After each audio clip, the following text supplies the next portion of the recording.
The opening week or so of HBL PSL 10 brought nothing but misery for last year's runners-up Multan Sultans. Now that's out. Big celebration from Hassan Ali. 3 games, 3 defeats and cast adrift at the foot of the table. That is the perfect delivery. And he's going against the spin. That's why the top edge. Fouled him. This is an amazing effort from the youngster. But there's no place like home, especially when home is the beautiful city of Multan.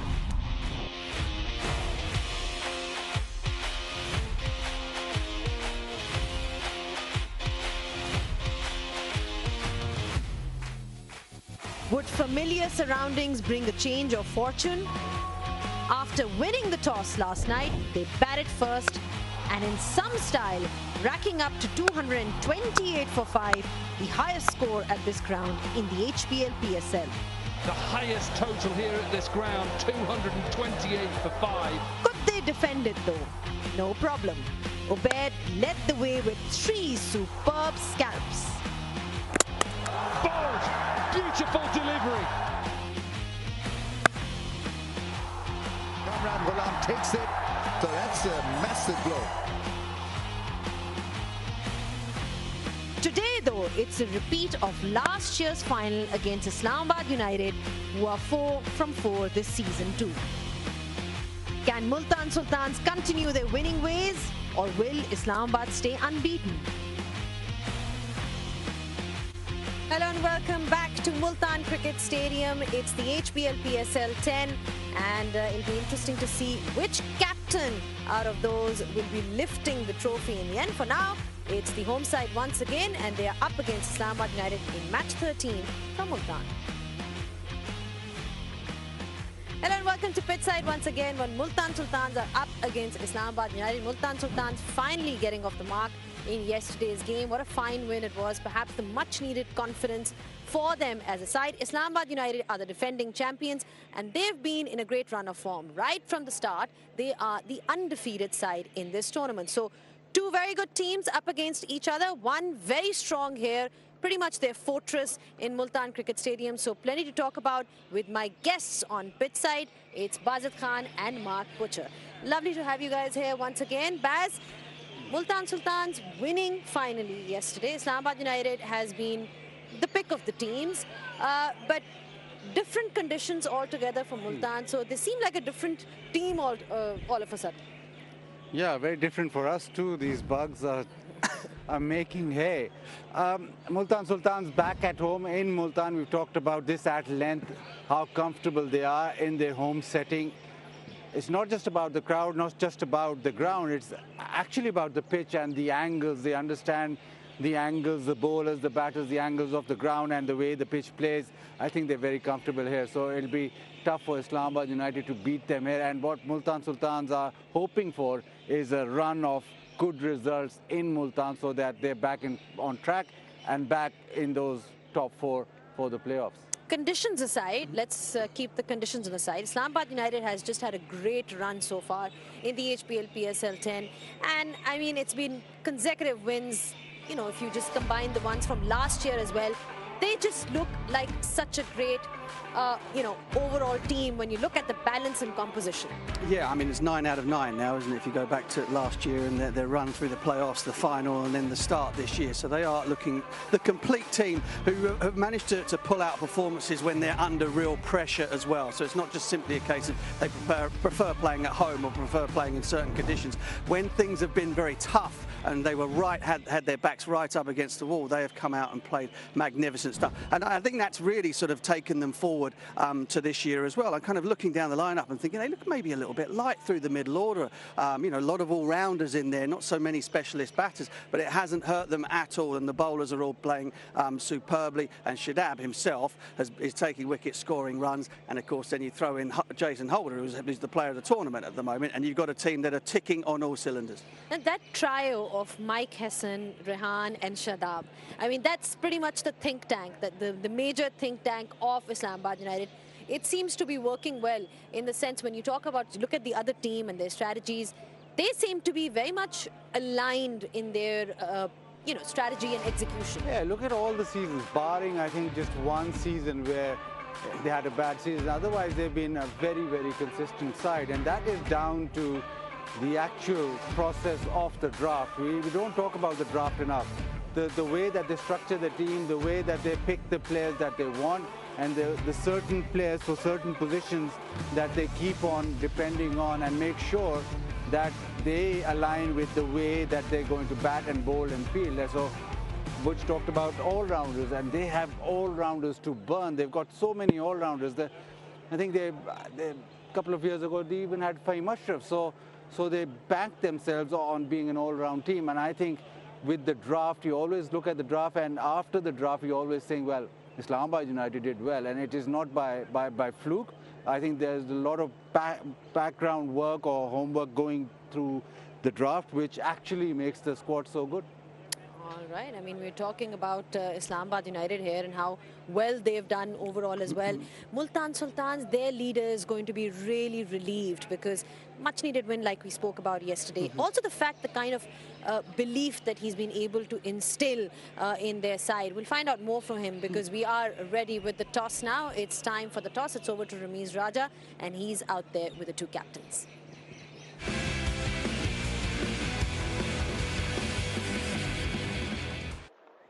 Two outstanding captains here with me at the toss, representing two outstanding cricket teams. Rizwan leading the charge for Multan Sultans, and Shadab with a very, very fine record in this year's HBL PSL will lead Islamabad United. Ali Naqvi is the match referee, and we've got a little fellow here who's a mascot of Crypto Exchange. He's a TikToker as well.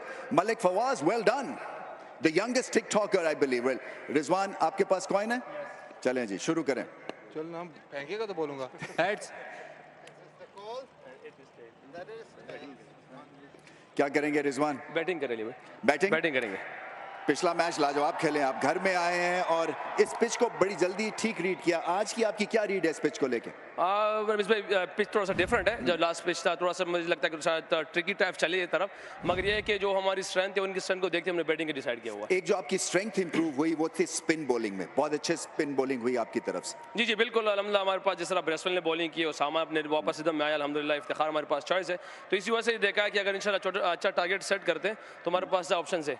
कोई changes? दो changes है. सीजे इन हुआ है और तैयब ताहिर हुआ आया है. David वेले और टर्नर नहीं खेल रहे. Best of luck. Thank you. Shadab, पिछले साल इकट्ठे 5 आखिरी के मैच जीते, इस साल इकट्ठे 4. ये क्या, ये कौन सी ये एलेक्सियर है जो आप पीते हैं या पिलाते हैं अपनी टीम को कि जिससे ये कंसिस्टेंसी जागती है? बिस्मिल्लाहिर्रहमानिर्रहीम. रमीज़ भाई, ऐसी कुछ खास नहीं है. कोशिश करते हैं कि चीज़ें जितनी ज़्यादा सिंपल रखी जाए उतना अच्छा है, क्योंकि जब आप बहुत ज़्यादा चीज़ें कॉम्प्लिकेटेड करना शुरू कर देते हैं तो उसमें आप प्रेशर भी लेना शुरू हो जाते हैं और फोकस भी थोड़ा सा आउट होता है. और कोशिश करते हैं कि ऐसा माहौल प्रोवाइड किया जाए प्लेयर्स को जहाँ वो सुकून महसूस करें और एंजॉय करें क्रिकेट को, क्योंकि सबसे इम्पोर्टेंट है कि क्रिकेट एंजॉय किया जाए. क्योंकि जब आप बहुत ज़्यादा क्रिकेट खेल रहे होते हैं, प्रेशर है, बहुत ज़्यादा प्रेशर होता है, तो कभी कभार एज ए प्लेयर आप क्रिकेट को एंजॉय करना छोड़ देते हो. क्योंकि जब हमने क्रिकेट स्टार्ट की थी तो हमारा पैशन था, और जब हम प्रोफेशनल बनते हैं तो शायद उसमें वो वाला थोड़ा जो पैशन वाला है वो फैक्टर थोड़ा कम होना शुरू हो जाता है. तो कोशिश करते हैं कि वो वाला फैक्टर है, बाकी क्रिकेट को एंजॉय करते रहे. अच्छा, सारे आपके तो वैसे बेसिस कवर्ड है. MSvIU प्रॉब्ली एक ओपनिंग पोजीशन या पोस्ट है जहाँ पे थोड़ा सा क्वेश्चन मार्क है. क्या ख्याल है आपका, क्या करने की कोशिश करेंगे आप? देखिए रमीज़ भाई, आज हमने चेंज तो किया ऑब्वियसली, लेकिन ऐसा नहीं है कि वो हमने कंसर्न था उस चीज़ का. हमने पहले से प्लानिंग की हुई थी कि कौन सा प्लेयर कौन सा मैच खेलेगा, और आज़म को भी पता था आज वो रेस्ट कर रहा है, क्योंकि उसको जो लास्ट मैच भी खिलाया था उसको पता था कि वो नेक्स्ट मैच, बेशक वो मैन ऑफ द मैच भी होगा, वो नेक्स्ट मैच नहीं खेलेगा. तो रोल दिए हुए हैं सब प्लेयर्स को. कोशिश कर रहे हैं कि जब हम लास्ट स्टेज पर पहुँचे, ग्रुप स्टेज का, तो हमारी बेस्ट 11 भी होनी चाहिए और सारे प्लेयर फ्रेश भी होने चाहिए. तो ओबियसली इस वजह से आज 3 चेंजेस भी हमने किए. कौन सी हैं? एंड्रू गौस आया है, सुलेमान इरशाद आए हैं और साद मसूद. पिच की फाइनल मेरा क्वेश्चन है, पिच को देखते हुए कितने रन्स तक लिमिट करना चाहेंगे? देखिए रमीज़ भाई, मुझे लगता है कि ये पिच थोड़ा ड्राई साइड पे, जिसकी वजह से हमने 7 को भी लेके आए. मुझे लगता है कि शायद यहाँ, क्योंकि जिस तरह कल पिच था, मुझे नहीं लगता कि ये वैसा पिच होगा, होल्ड होगा यहाँ पे, और हम अगर टॉस जीते हुए तो बॉलिंग करते, क्योंकि मुझे लगता है कि शायद लेटर राउंड पिच ज़्यादा बेहतर खेले. Fantastic. Best of luck. So the news from out here is that Multan Sultans have won the toss and elected to bat.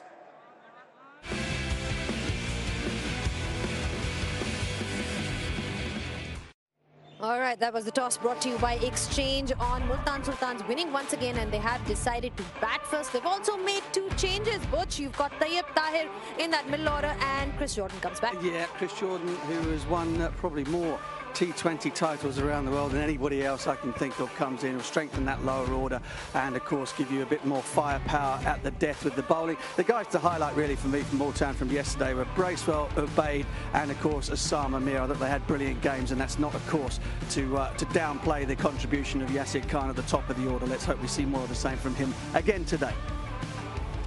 Islamabad United experimenting a bit. They've had a couple of changes. There's about, I believe, 4 changes. 4 changes. Gauss comes in, Saad Masood, exciting leg spinner and batter, all-rounder. He's in the emerging category, but watch out for him. He'll develop nicely because he's got potential. Then Riley Meredith got pace to burn, and Salman Irshad, we know how good he is with the old ball. But as Shadab mentioned at the toss, it's a team that is winning, but the team that's also looking ahead. So they're making sure all the squad gets a game and also rotating players. So come the crunch games, everybody's fresh and has had game time. Well, as always, there's always that deep thinking behind whatever Islamabad United does. There's always a plan that they have. They're a team that looks ahead as well. But let's find out how they've been faring against Multan Sultans in the past.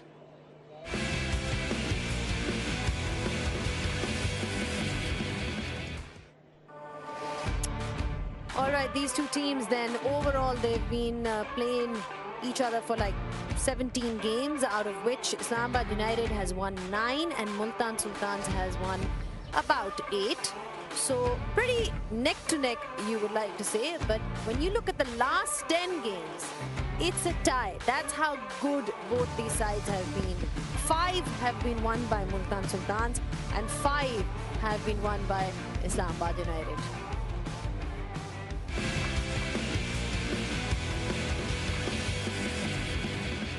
Alright, in case you've just tuned in, Multan Sultans winning the toss and they have decided to bat first. We got a reasonable crowd here in Multan yesterday and it's building up nicely once again. The fans of Multan were definitely treated to a win yesterday. What can Multan Sultans do on this pitch? We'll find out after the short break.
Shadab Khan at the toss was mentioning the fact that these conditions, perhaps a drier pitch than what they saw yesterday. Now, we saw lots and lots of runs being scored in these conditions yesterday. Is it going to play differently? What lengths should the fast bowler be bowling here? Let's find out from Dominic Cork and David Willey.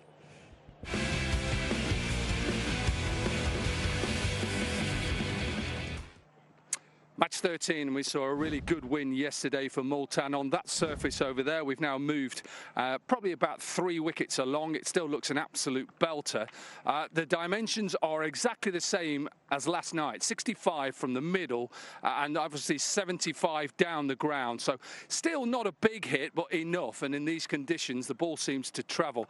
It's a waste of time me trying to tell you about these surfaces. I don't play anymore. I've never played for, well, 15 years. Somebody who has done is David Willey. Thanks for joining us. First of all, what's this look like? Yeah, it looks like another belter. You know, this year the pitches here seem to be very good. Last year there was a little bit more grass and a bit greener, and it was a bit easier to bowl on the power play, but different challenge this year. I think every bowler's looking for swing. Hasn't been so much swing there, but what we've picked up with you with Hawkeye is your lengths. Is it right to say, with that new ball, attacking the stumps, top of off stump, and then going towards the death, going wide?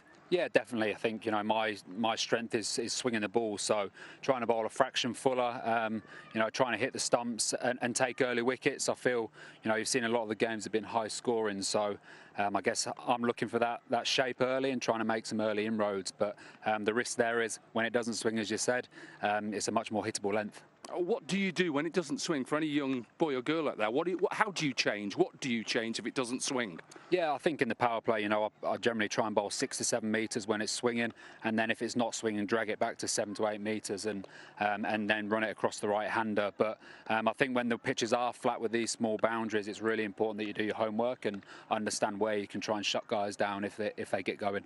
Thanks for joining us. Good luck tonight. So that is David Willey, good in the power play. We've seen him swing the ball back. Will he do it tonight? Well, this surface looks a good one.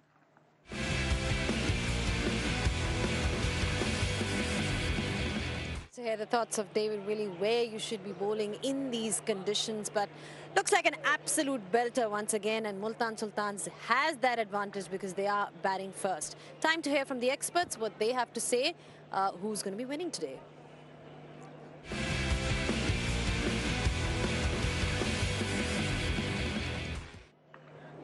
All right, Baz, your pick quickly then. Islamabad has never won in Multan, so I'm going Multan.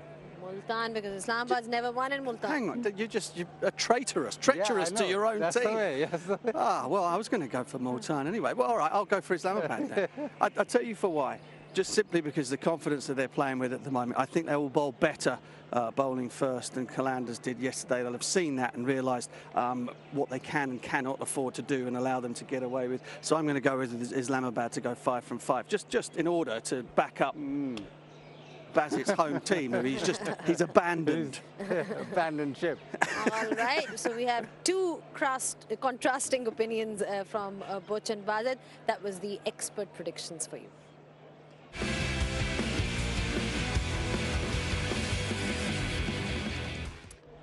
All right, thank you so much, gentlemen, for your thoughts. As always, it's a pleasure to have you guys here. Multan Sultans winning the toss, and they have decided to bat first.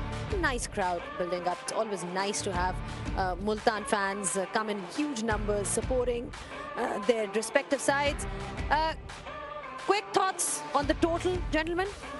I know I've already said thank you to you, but I still want to hear that number. Let's see who gets that number right. I think 205.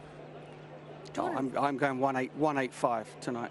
Slightly drier pitch, 185. 185 and 205. We're not trusting the old man's pitch report. He was struggling on the pitch report. No energy, nothing. He was sort of ambling about, so we're not trusting him. I'm sorry, Koki. I'm sorry. This is not me. This is Bazit. Completely Bazit. You did a great pitch report.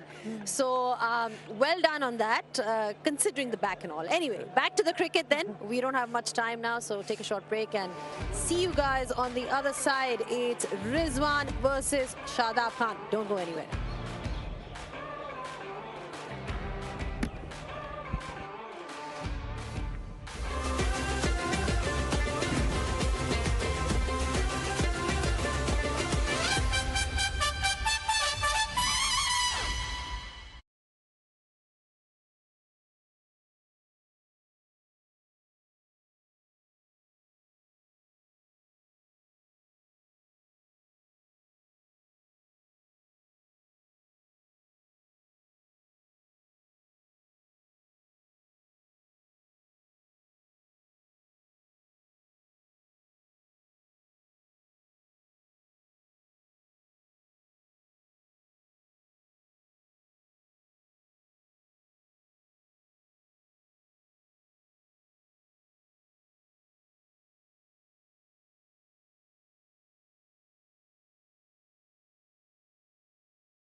The opening week or so of HBL PSL 10 brought nothing but misery for last year's runners-up Multan Sultans.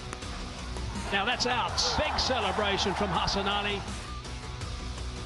3 games, 3 defeats and cast adrift at the foot of the table. That is the perfect delivery. And he's going against the spin. That's why the top edge. Fold him. This is an amazing effort from the youngster. But there's no place like home, especially when home is the beautiful city of Multan.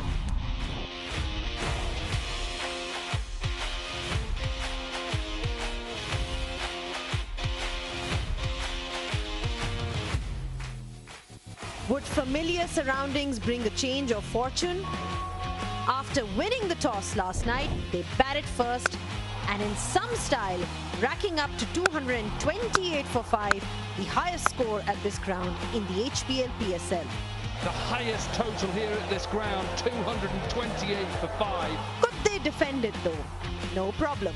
Obed led the way with 3 superb scalps. Bold, beautiful delivery. Kamran Ghulam takes it, so that's a massive blow. Today though, it's a repeat of last year's final against Islamabad United, who are 4 from 4 this season too. Can Multan Sultans continue their winning ways, or will Islamabad stay unbeaten? Welcome wherever you are watching this. It is match 13 of the HBL Pakistan Super League. It's the Multan Sultans up against the undefeated Islamabad United in this season 10.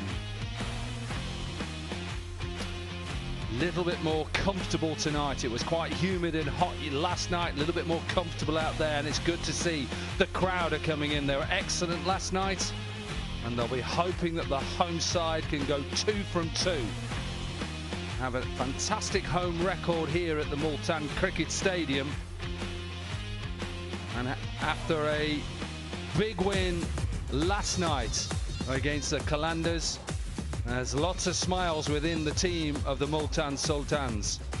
Set their highest score here yesterday. Some good performances throughout, but they're up against a machine that is Islamabad United.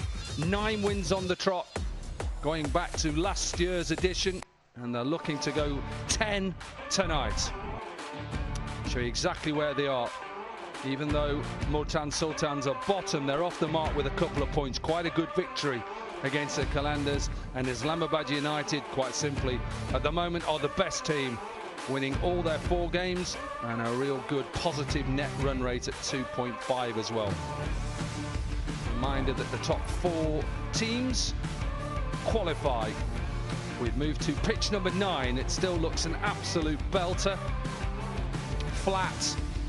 To me, looks like there's lots of runs in there. 177 is the average first innings score here after last night's big first innings. And once again, Mohammed Rizwan of the Multan Sultans won the toss and decided to have a bat first. Amir Sahel joins me. Just take us through the Multan Sultans. A couple of changes. Yeah, still tinkering with the combination. They want to find the right combination to be able to compete well and consistently well in this HBL PSL. Made a couple of changes, brought in Pakistan international Tayyab Tahir to strengthen their middle order, and brought in Chris Jordan to lend some balance to the side.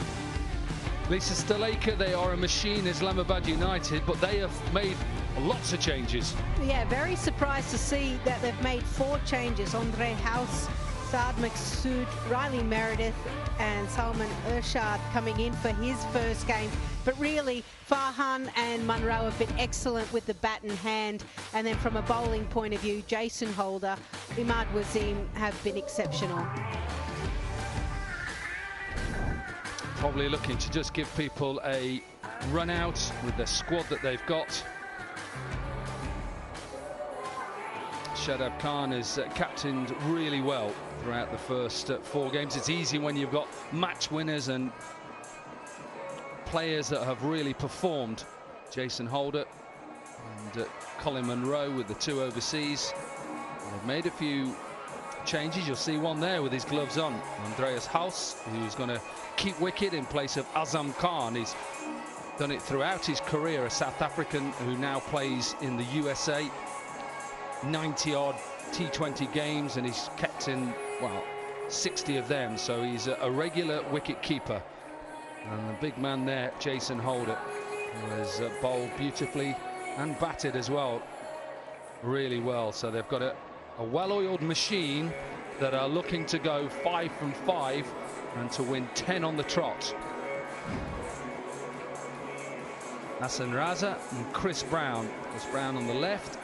Hassan Raza will be the on-field umpires. And Rashid Riaz is our TV umpire for this evening. Match 13. Did well last night. I was impressed with him, Amir Sahel. He played really well. Yeah, he backed this HBL PSL. In his first game, he was absolutely brilliant. He came out wearing that confidence on his chest and never looked back. Kept on tonking the ball all over the park. Was a headache for the bowlers. Well, it's great to have Spider here because we can get straight to talk to the players as soon as they enter the pitch. I think we're going to be able to speak to Andreas Haus, who is with us. Evening, how are you doing? Gloves on tonight. What have you talked about early on against these 2 openers? Yeah, I think it's very important for us just to stick to our lanes. We're not certain how the wicket's going to play, so adapting quite quickly to the surface and then just executing our skills. What's it like to have them gloves back on? It feels more natural for you now? Yeah, I'm always nervous when I have to feel them in the beginning, but yeah, it's good to have the gloves back on. Are you expecting any swing? We have not seen a lot. Are you expecting any swing? I'm not so certain. It's quite hot out there, and there's no wind as well, so we'll have to wait and see, but I don't think there will be much, to be honest. What are you expecting total-wise? What are you happy to restrict them to? Well, as less as possible, but I think the wicket looks pretty good, so anything under 160, 170 will be a decent effort. I'm not going to keep you any longer. Good luck, and thanks for speaking to us. Thank you. Great to have that insight. I think it's a brilliant addition to HBL PSL to just get into what they're thinking and getting to maybe hear some of their plans as well. So it looks like he's trying to help out Shadab Khan and get the fields right. Excellent last night. Yasir Khan, 87 last night. 44 deliveries, and a man at the other end who already has 100 this year in that losing game against the Karachi Kings at the National Stadium. But a fine record, strike rate of 130, and if he gets in on this surface, he's a danger.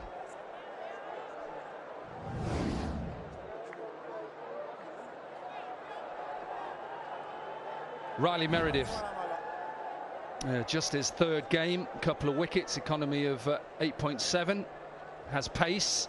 I'd be interested to see the lines they bowl early on, Lisa, because if they get too full or short, they can be punished here. Yeah, and that's what Lahore Qalandars had to face. The 3 quick bowlers went for 119 runs off their 8 overs, so they'll want to learn from that and be able to strike early. Countdown clock is done. We're all set to go then. Match 13.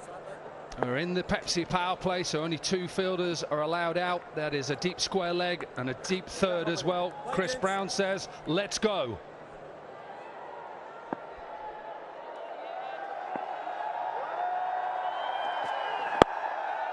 No swing, beautiful timing. Off the mark with a boundary.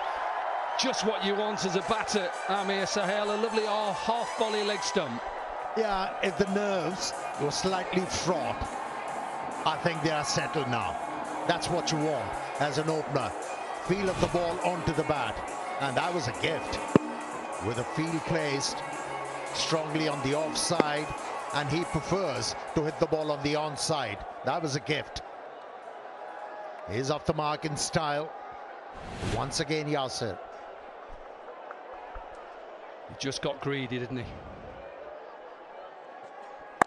And when I say greedy, it's easy, isn't it, Lisa, as a bowler to think it's going to swing, and you think I'm going to start at leg stump and it's going to hit top of off. And when you've not got a mid-wicket in place, your captain looks at you and says, what are you doing?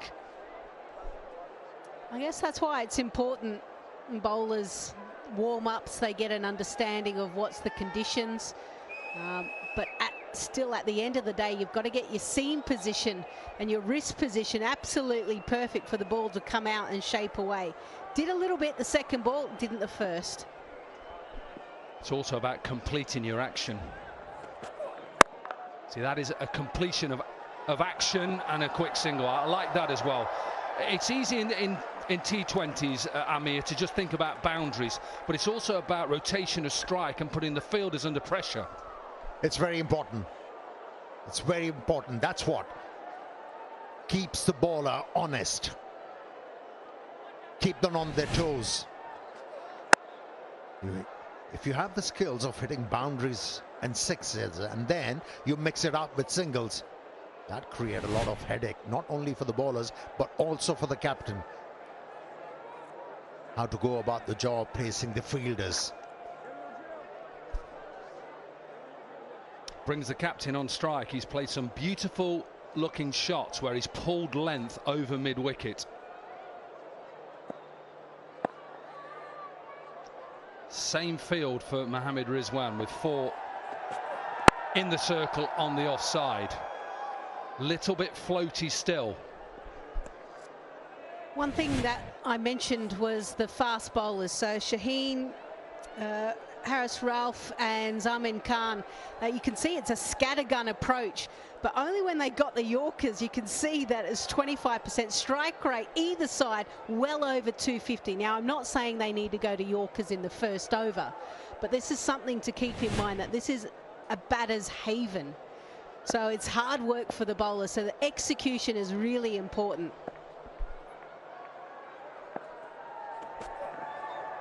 Well, there's that movement. You've got to have a few different options, I think, when you're a bowler and a batter, because of course you always want conditions in your favour. As a batter, you want it flat and it's coming on nicely, you just don't have to overhit it, and as a bowler you want to see balls like that last ball, and unfortunately that doesn't always happen in cricket. So you've got to have a different option where you're going to go when you're under pressure. And I think last night they just didn't seem to have that plan if things went wrong, and they just thought, we just keep bowling as quick as we can, and it just kept going further and further and further.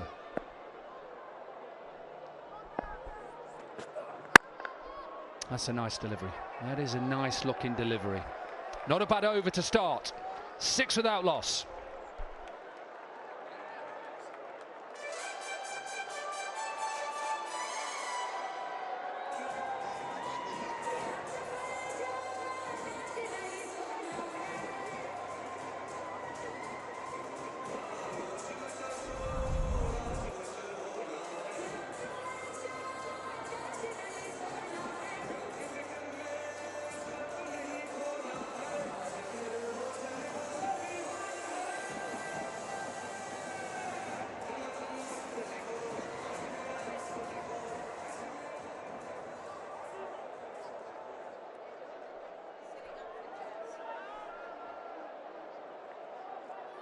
Two teams for match 13. A couple of changes, as you can see on the left-hand side for the Multan Sultans. 4 changes for Islamabad United, and a new wicketkeeper for them. Azam Khan rested.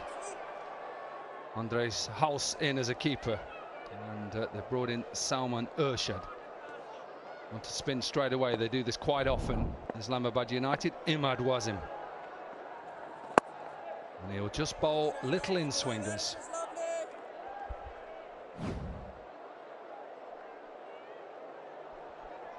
Yeah, he can be really irritating for the batters, especially with the new ball. He gets that drift inwards and then that slow delivery which spins away. He'll have the batters guessing. Now we have seen him picking up important wickets. Here's a wily campaigner, Imad Wasim. Use Jazz Cash to recharge more and more. Load or packages of Jazz or any other network and win an electric SUV. Beautiful. Next one.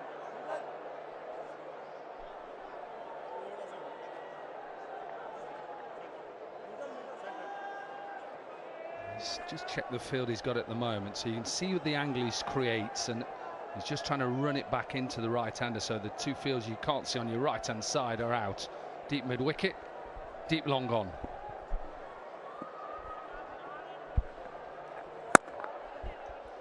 Yeah, he hit quite a few sixes towards mid-wicket against the spinners, and that's why Shadab has placed a deep mid-wicket for Yasir. And I think this is good thinking. They have a definitive plan for Yasir Khan. Yeah, and slightly different for Mohammad Rizwan. Deep backward square for the sweep shot.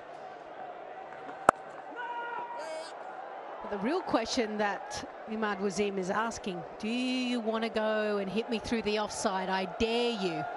All those five fielders inside the ring, spaced out evenly. It's almost like they put their arms outstretched so they don't touch each other. Gets a bottom edge. He thought it was going to go past Salman Urshad. He was just at 45. Number 99, always remember his number.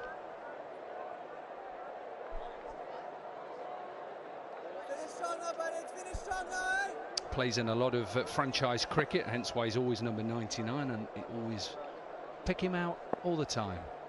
It's an ice cream in England, a 99. Beautiful. A little bit of chocolate in the top.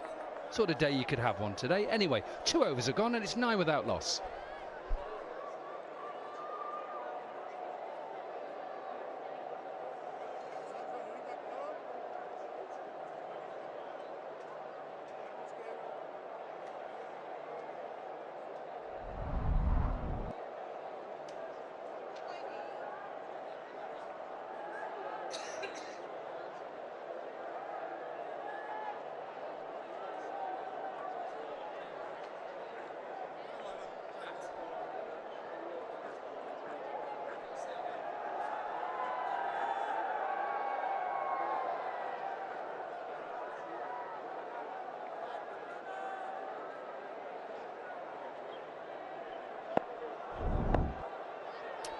Jason Holder, 11 wickets in the competition so far.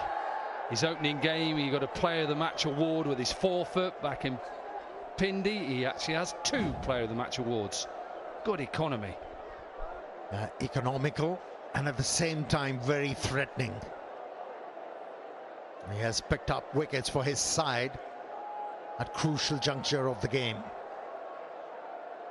He's turning out to be a go-to bowler for Shadab. And this has been an excellent start. If you think about last night in this Pepsi power play by Islamabad.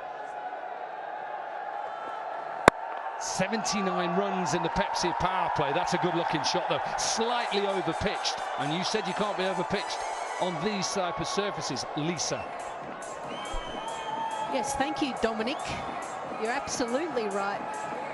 Yes, Khan is showing exactly that. Anytime you miss, he hits. And this really has been probably the first loose delivery, apart from Riley Meredith's first one, where it was clipped to mid-wicket. Otherwise, Islamabad United have been able to execute their plan so far. But they haven't picked up a wicket yet. This is good batting from Yasir.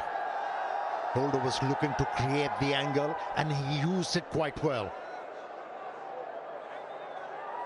Played it in the safe area to find his second boundary.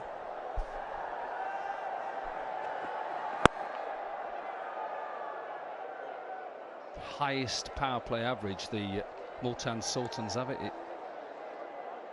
11 per over in the Pepsi power play. They've only won 1 game. Take you back to Pindi and his performances there. First game of HBL PSL for Jason Holder went quite well.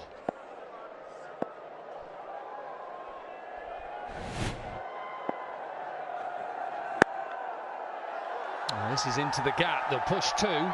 Push for two. Yeah, Rizwan said we'll have a couple just.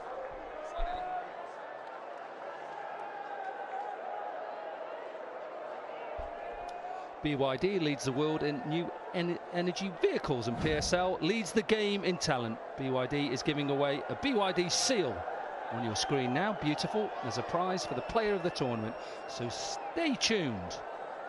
Lovely car. Great to see them coming in. We had some excellent crowds in Pindi. This is now our third venue. Tomorrow we move to Lahore as well, the Gaddafi Stadium. Oh, there's a little bit of movement.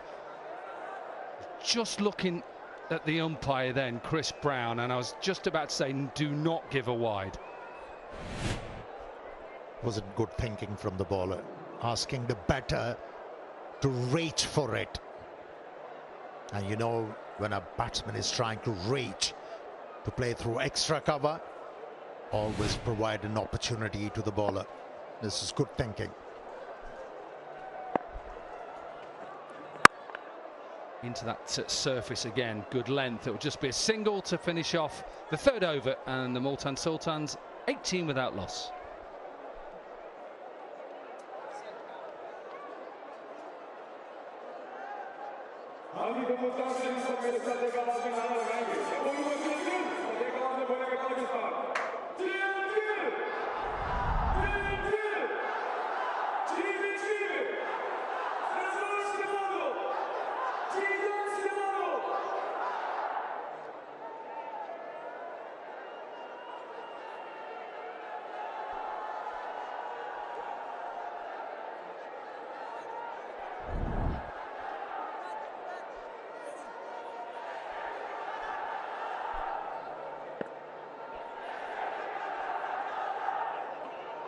Well, it was a good first over by Imad Wasim, just 3 runs from it. Shout of 2 straight away, surely you can't pick them up. No, good. That's good from Islamabad. You feel that things are building slightly, don't you? Get a sense that they haven't really broken the shackles. Multan Sultans, every time they've batted first, 2 times actually, they've scored over 200. Now, is that straight enough? Is that straight enough? Little inside edge. Lucky I'm not an umpire, I'm giving that out.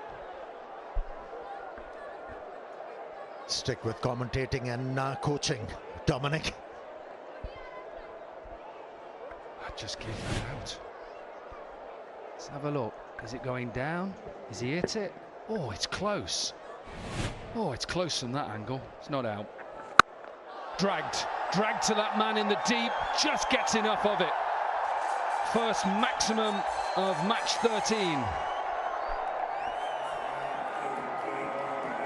Yeah, he was itching to hit the ball area, Yasser. And this time around, he cleared the front leg, and the line was just outside the off stump. That helped his cause. Just remember, KFC is awarding higher education scholarships to deserving students for every 6 that is hit during HBL PSL 10. It's a great initiative by KFC. You said it was building and something had to give, Lisa. I think this is a gamble, isn't it? Now this is the LBW appeal that you thought was plum and it should be given. And as Amir Sahel has rightly said, stick to commentary. Absolutely, 100%. I'd be a bowler's umpire, I can tell you that. But just on that 6, I think as a bowler and as a captain, you've got to be actually happy it wasn't that far away from the fielder out there in the deep.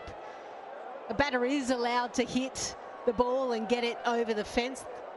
That's their prerogative. Your job is to try and limit that, and it wasn't that far away. So can Imad Wasim create another opportunity?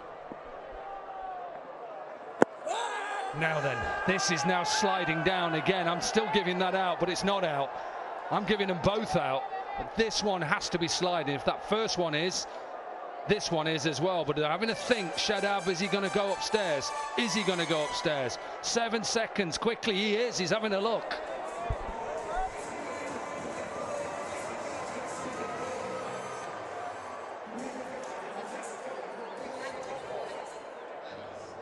TV umpire to director, we have a play review for LBW. On-field decision is not out. I have checked the feed. It's a fair delivery. Front on, please.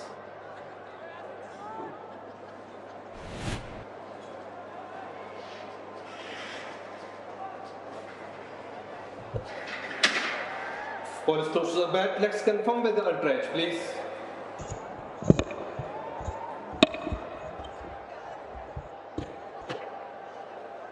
Flat line, flat line, flat line. Satisfied, no bat involved.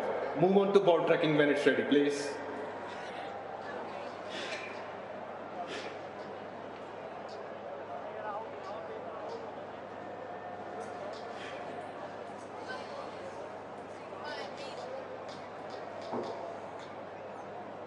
Waiting for the ball tracking, gents. Original decision not out. Pitching outside off. Impact in line. Wicket umpire's call. SN, you can stay with your original decision. Stand by. You are on screen. Good decision on field, and they keep their review. 4 overs are gone, 27 without loss.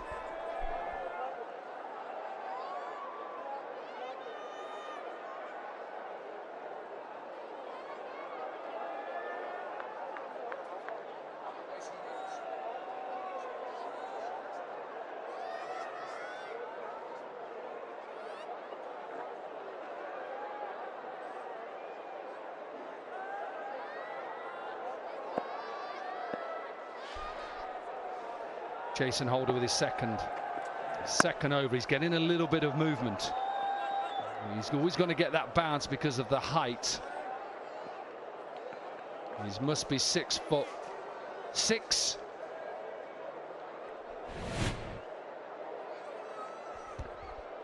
Yeah, to get the decision in his favor, he needed to increase the length about 6 inches. Decision would have been different. Yeah. Few fans happy. He's happy as well, even though he may not show it. But they don't lose the DRS. That's the most important thing. Into that leg side. Maybe just one.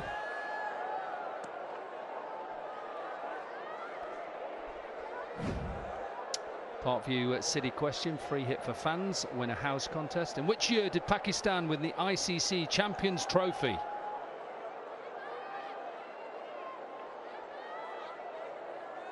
I know the year, and I know who they beat, and I know the ground they beat them on.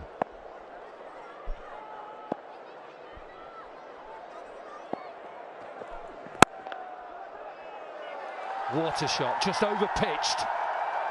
Not a great deal of movement with feet, but well timed by Rizwan. Yeah, the middle fielder is placed slightly wider. A couple of times, Rizwan drove the ball, but straight to the fielder. This time around, made sure delay the stroke and bring that bottom wrist into play to be able to hit the ball straight to find a boundary. This is good. Just to remind you, we're still in the Pepsi power play, so only 2 fielders are allowed out of that inner circle. Good fielding. Pick up another couple. Yeah, he's a funny character to bowl to, isn't he, Mohammad Rizwan? Because he's small in stature. They tend to hit a little bit squarer, so you've got to get your field and your angles right. So I can understand the reason why the skipper is a little bit wider at mid-off, and so is Riley Meredith at mid-on. But that requires Jason Holder bowl back of a length, bowl too full. And this guy, Mohammad Rizwan, is too good. He's not going to miss out on that. And also, he goes very low in his stance. And for him to pick the line early, even if the ball is taller, becomes easier. And he manages it quite well, Mohammad Rizwan.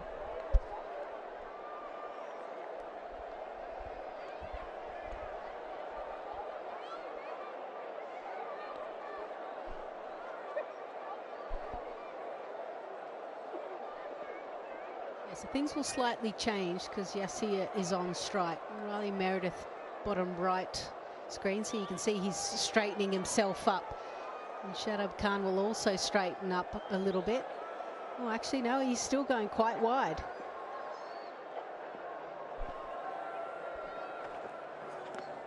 Slower delivery. Does he get a little bit of glove? No. What I heard something. Not a bad over in the Pepsi power play. 5 overs have gone. Multan Sultans 36 without loss.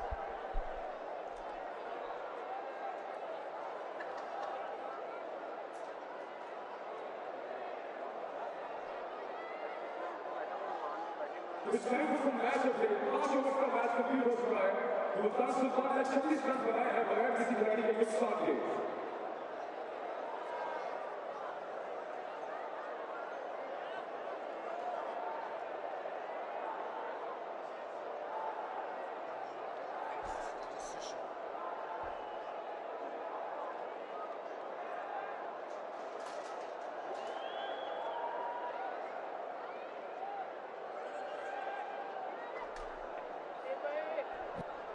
It's a good, decent start, and you've got to commend the effort because they've been a little reserved, this opening pair. On a good batting surface, they've respected the bowling options employed by Islamabad United.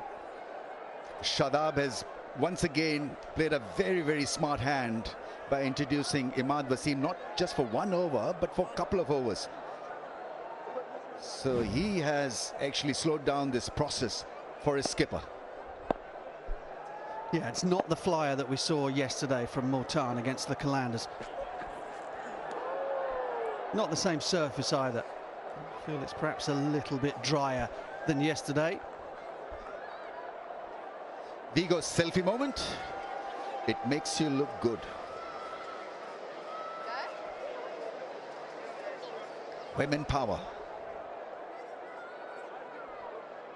Well, charming picture, Ramiz. Indeed. Yeah, it's going to be a fascinating battle, this, between two quality sides.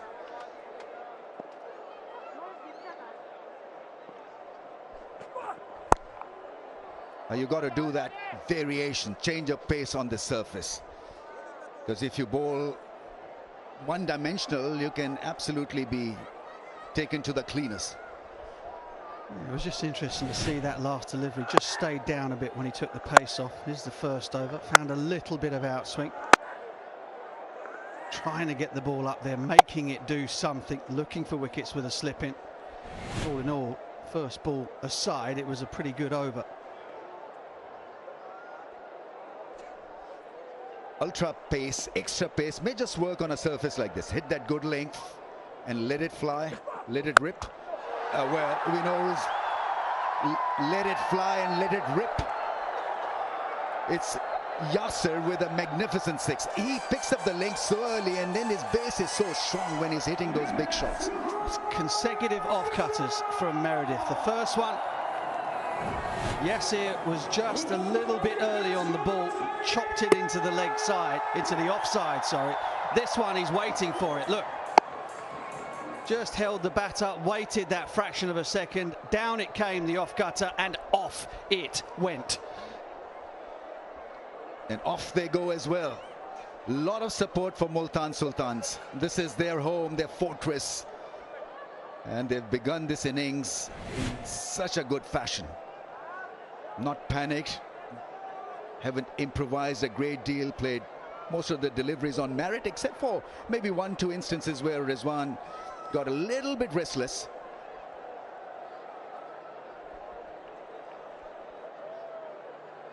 Margin of error will squeeze as this innings progresses. So you've got to carve out a strategy for yourself. Be a good leader of your own bowling.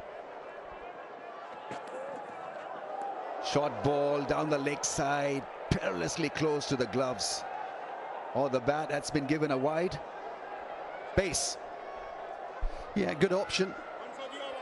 Good option. Saw Ubaid bowl the odd short ball last night just to keep the batters honest. Only problem with it was the direction. I think Yasir was looking to try and just help it on its way over fine leg, who's up inside the circle. But Meredith's under pressure now, halfway through the over. He's gone for 8 already.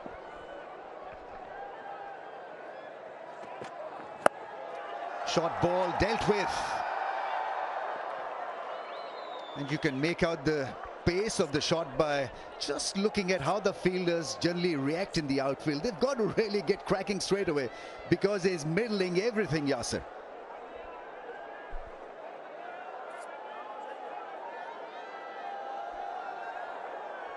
A few things to contend with out there this evening. There's a lot of flying creatures zapping around, not to mention some rather large hawks that are swooping around trying to pick up these huge moths that are out there. Managed to swallow a couple on my way out to the middle this afternoon. Which is not bad, actually. You can fly like a kite now. It's good protein anyway.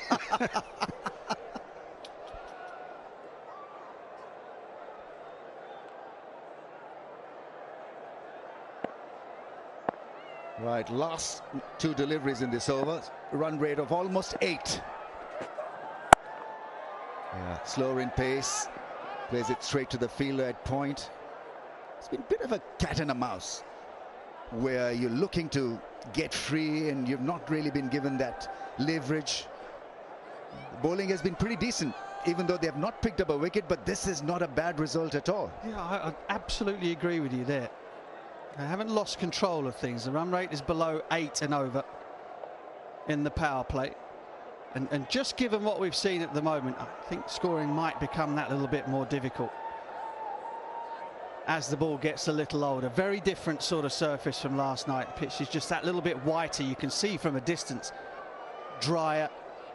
So as that ball gets older and the lacquer and the shine comes off it, it'll start to grip a bit more in the surface. I think this has been a really good start by Islamabad.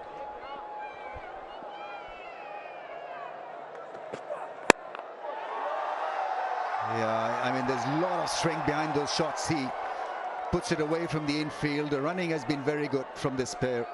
Rizwan absolutely frantically crossed for the second. 148 without a wicket.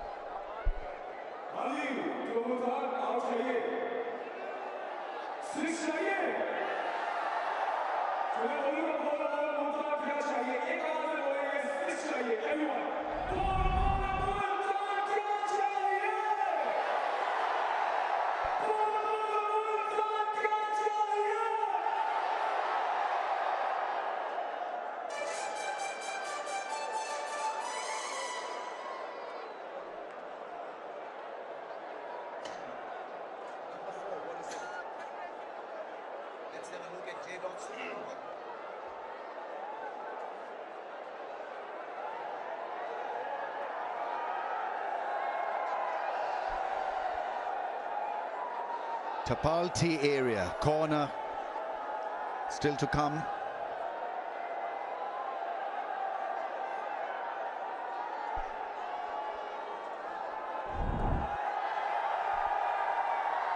Just been sold a dummy. Nobody would have noticed. You'd have got away with it fine.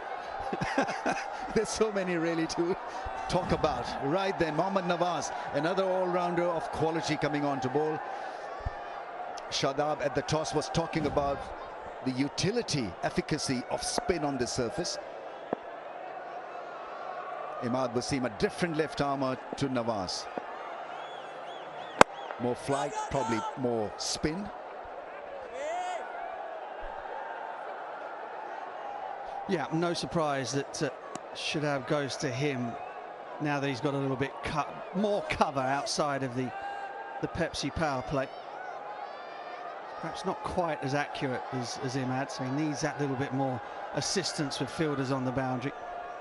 3 back on the leg side, 2 on the off. Just build a bit of pressure here. The two batters will be looking to try and expand a bit now. Pick up a wicket or two and they could put a bit of a squeeze on. Otherwise, Multan can take this game away from them.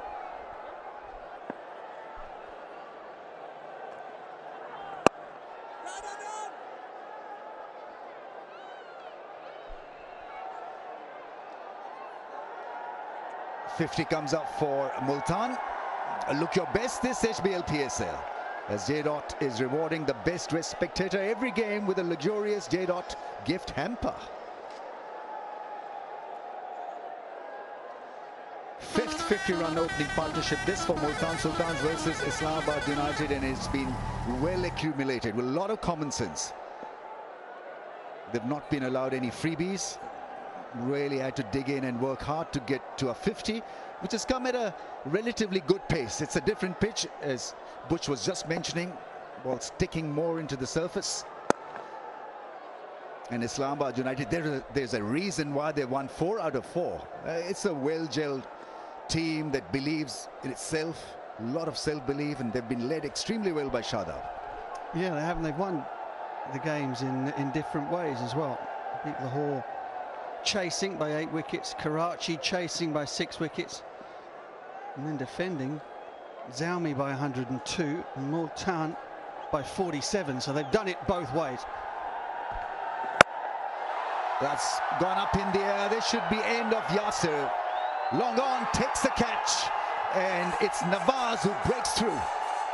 This is such a good breakthrough because Yasir was threatening to break free, break loose. Mohammad Shahzad with a good pressure catch. Yeah, the subfielder, Mohammad Shahzad, just mentioned that Nawaz coming on, he'll look to just put a few more revs on the ball sideways. And Yasir trying to go wide of long on. Against the spin, turns the bat face a little bit shut too early. Nawaz raises his finger in celebration, and the hero from last night, Yasir, goes for a well-made 29, 51 for 1.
His numbers are staggering against spin. Usman Khan, 22 matches and 350s, 300s.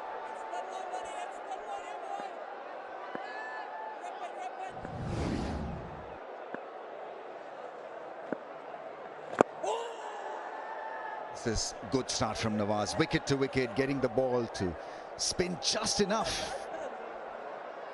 And has the ticket to flight it as well.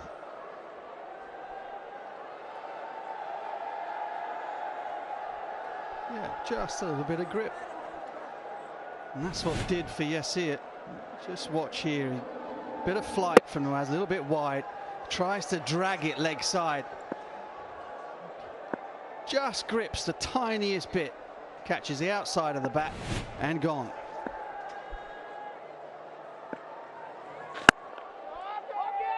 Excellent start. 1 for 3 Nawaz after over number 1. That is ball 51 for 1.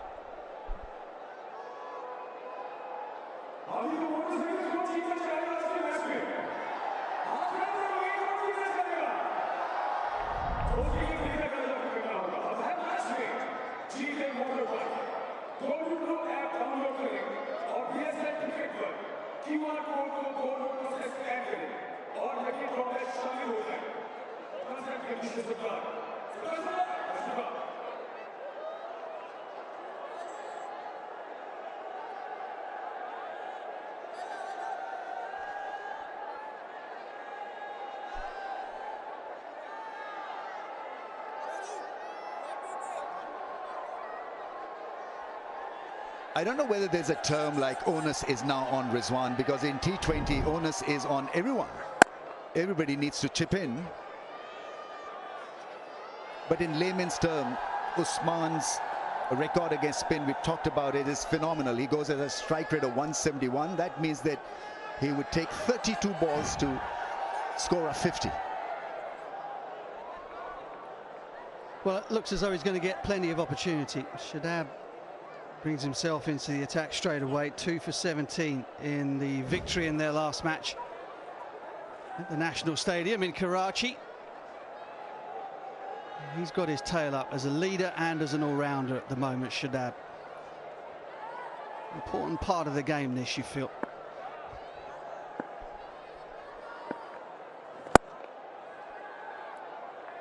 When he bowls well, he lends a lot of balance to this bowling attack. By how many runs was second HBL PSL 2023 match 1?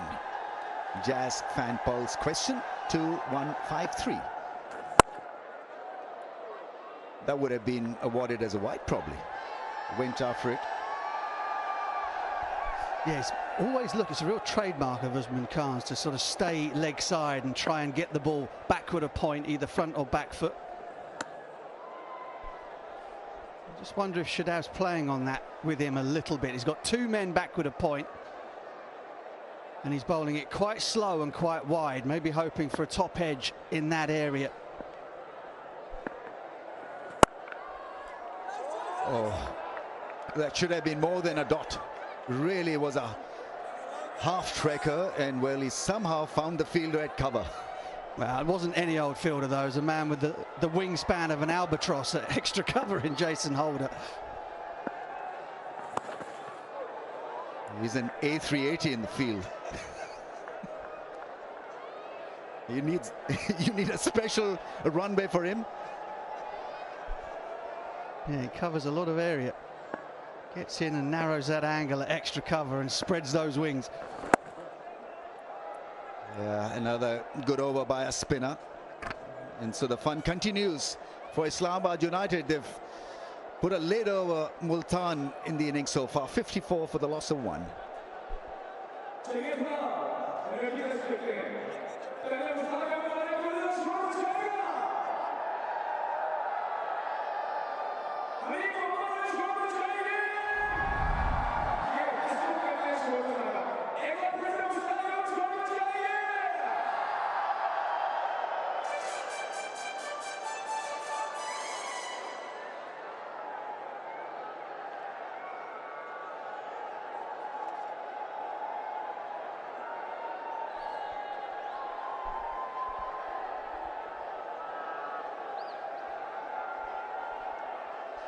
Yeah, it's been good going by Islamabad United, and you've got to talk about the bowling performance there, because on a surface that is good for batting. They've kept Multan Sultans under check.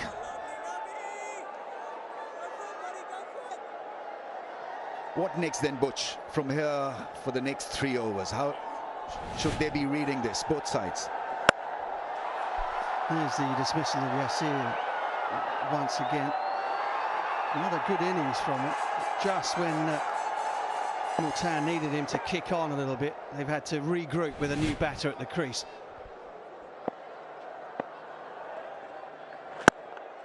Well, the run rate has plummeted, hasn't it? It was around about 8 and over when we first came on the commentary. Now it's gone below 7 3/4. 6 3/4, I should say, is the run rate. So the introduction of spin has just slowed things down a little bit, as I thought it might on this surface, which I suppose if you're Multan, don't panic, because you're going to have runs on the board, and the same thing will happen to the team chasing. Just make sure you get a challenging first innings total on the board, and you should be okay. It's difficult to predict when we talk about Usman Khan and how good he's been against spin, so he'll create his own angles, use his feet, play the cut shot. Yeah, I mean, attacked the stumps early on, so wicket to wicket, and then just flighted it a little wider, hit the toe end of the bat, and there's a fielder there, Shahzad, who took a good neat catch.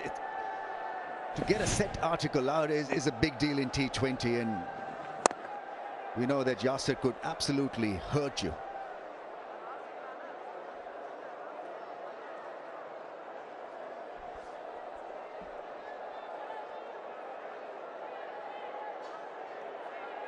Leading run scorer and leading wicket taker of HBL PSL will get a complete solar system for his house from Inverex Solar Energy. We're talking about best batter and best bowler caps. Up in the air, chance, is there a chance? And he lets it go, lets it slip, and I think it's gone all the way for 6. It slips through. First boundary in 20 balls.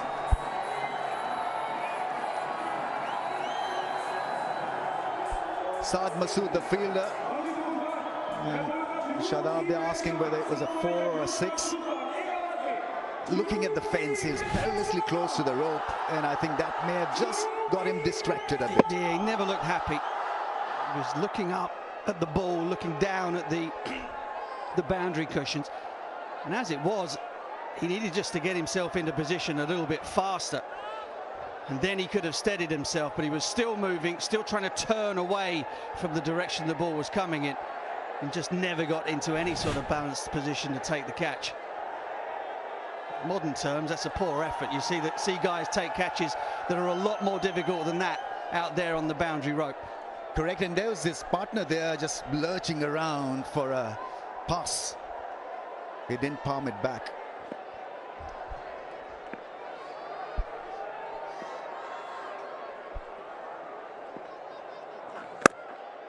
That shot finds the fielder, and after 9, 64 for 1.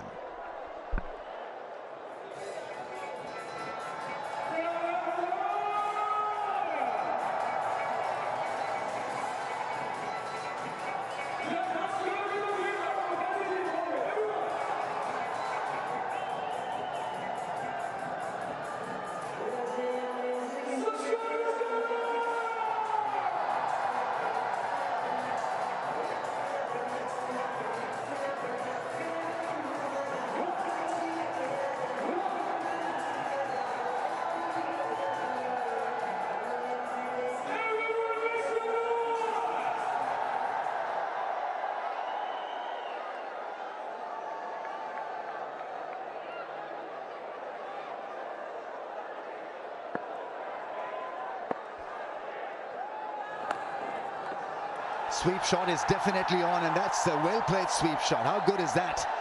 Full roll of the wrist, playing it down away from the 2 fielders. A little bit flatter, a little bit quicker, a little bit straighter from Shadab. And just watch the execution here from Rizwan. Beautiful, got the arms out in front, got the back knee down on the ground. Perfect control and placement.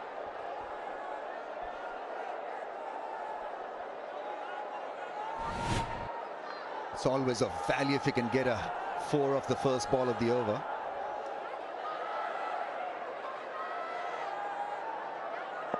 Three men in the ring on the offside. One fine fielder on the leg.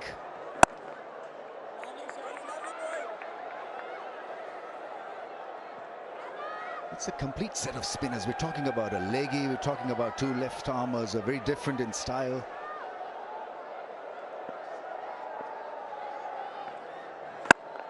Shadab has dismissed Mohammad Rizwan 5 times, and I still remember the gestures, the eyes bobbing out of the socket when he got rid of him. I was so animated and so switched on. It was kind of an emotional comeback. One of the great things about PSL is the fact that the Pakistan team is down the ground. Has he got enough? Oh, he does, just. He just gets it over the head of long off. His heart would have been in his mouth there for a second. But such is the power of Usman Khan. Yields him 6, and this is a good over all of a sudden. Yeah, I think he probably sliced this one. It wasn't really hit with the straight face of the blade, and yet made it all the way for 6. Right, can they take 2? Can they challenge Shadab? It's a great fight between the bowler and the two runners. They pick up two. Excellent cricket. Tapal T corner. Red corner and a popular corner. Pakistan's best tee. Tapal T moment. They're enjoying it. Yeah, as I was going to say, Ramiz, one of the things I've always enjoyed about the PSL is just how often those international teammates go head to head in this competition. Looking for bragging rights in the dressing room. Yeah, the placement is very nice, but he's hit it so well that it'll only be a single. And so after 10, Multan Sultans trying to make a comeback of sorts in terms of run rate. 78 for 1.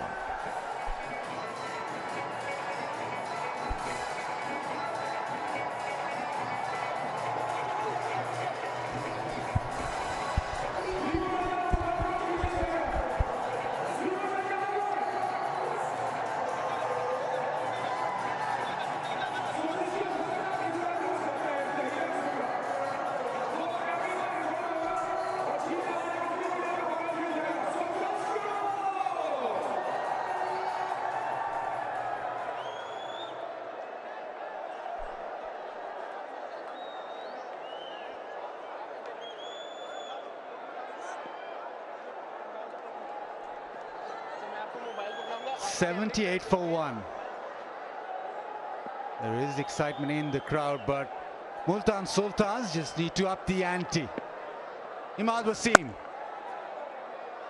cuts it away. The timing's good, but still just a single. You just feel as if they're just behind the 8 ball. It's a very good pitch, and you want something in the region of maybe 200. Go at 1187, but you just feel with just 1 wicket down, really need to get a move on. Dominic Cork with me, he had a look at the pitch, and I suspect he also feels that not enough runs have been scored.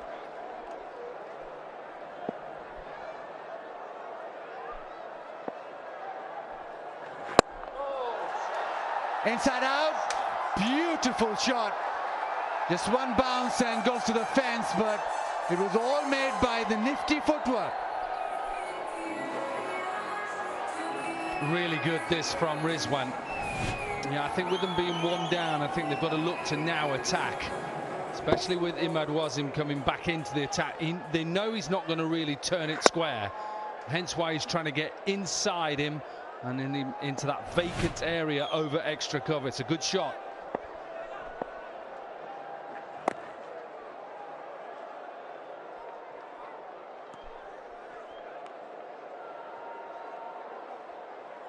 Sign up and use Pay Pack debit card to avail best discount in Pakistan.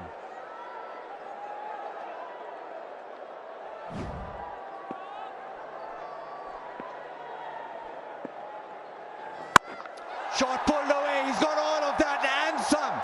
That has disappeared. Well, if you're watching yesterday, we showed you a little hawkeye on Usman Khan and his ability to get deep in the crease. Watch when we show you this replay. Look how deep he gets in, how low he gets as well. He opens up his body.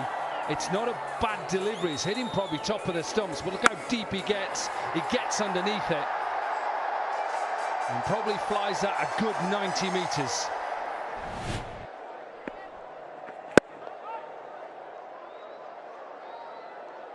A single down the ground, so 13 off the 11th. Better over for Multan. They get to 91. Just a 1 wicket down.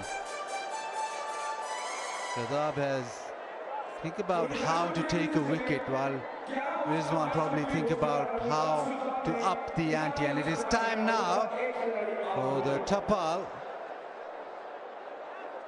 strategic timeout. Time to rethink.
coming to the end of the Kapal strategic timeout.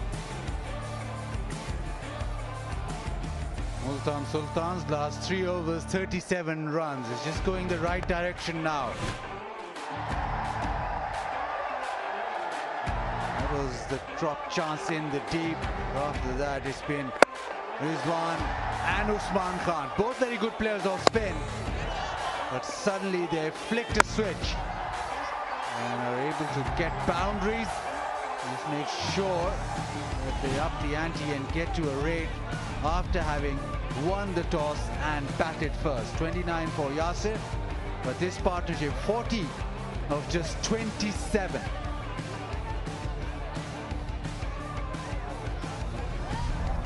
The bowling's been decent. The 2 overs up front, Holder 2 overs. The spinners have bowled 7 overs out of the 11.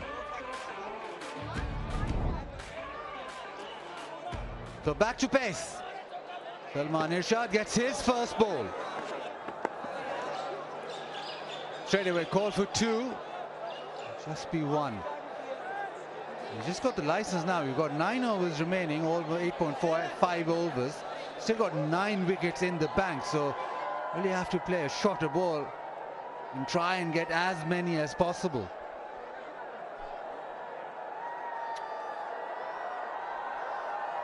And I think he'll know that. Rizwan will know that they need to start going now. The average score here after last night's high score has gone up slightly. It's gone from 173 to 177. Big appeal. Just shaped back in. Maybe just sliding down.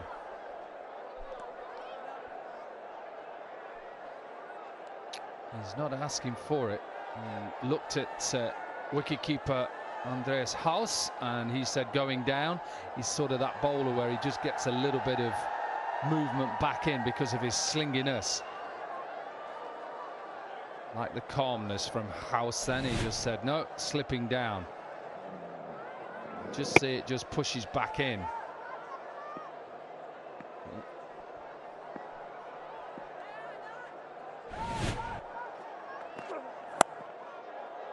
Edged away, nobody's stopping that. That goes to the fence. This one just goes away this time.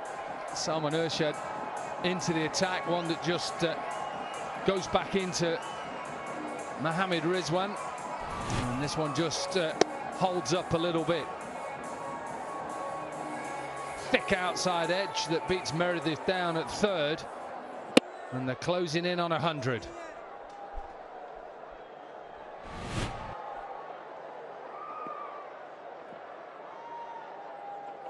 Six off the first 3 deliveries. That's good. Attacking the stumps. Very good with the oldish ball, with the ball angling back in.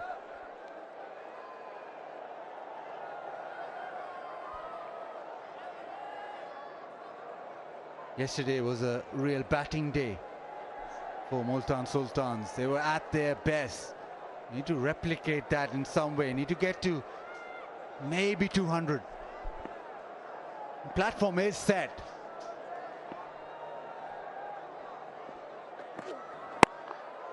Down the track, slow one, but it's tucked away past extra cover.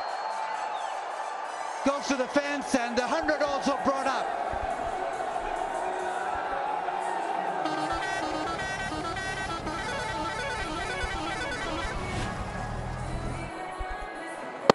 Good from Usman Khan. Came down and got on top of the bounce. Brought up the 100. Brought up the half-century partnership as well. 50 from 32. Now's the time. They'll just want to keep pushing and pushing and pushing. Chances is arm, top edge, down to 3rd. Another boundary. 14 off the over, 105 for 1.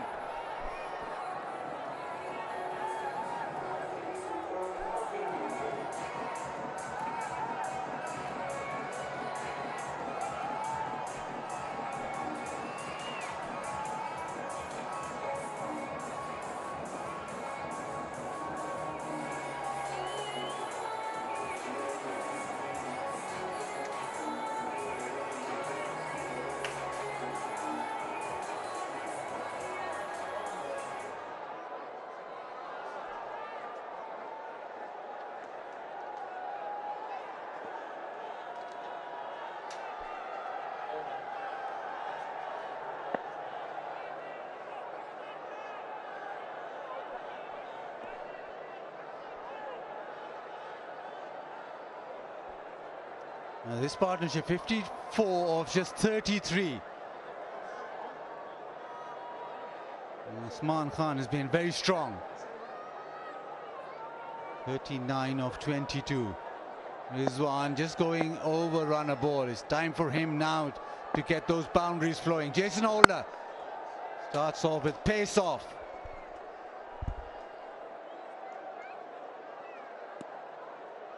Let's take you back to the last over, and I know I've appealed for every single LBW.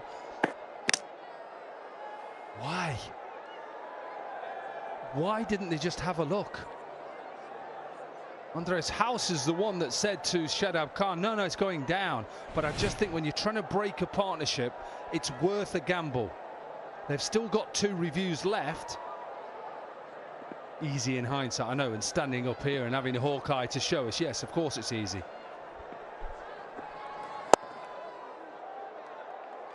Goes straight to point, misses out.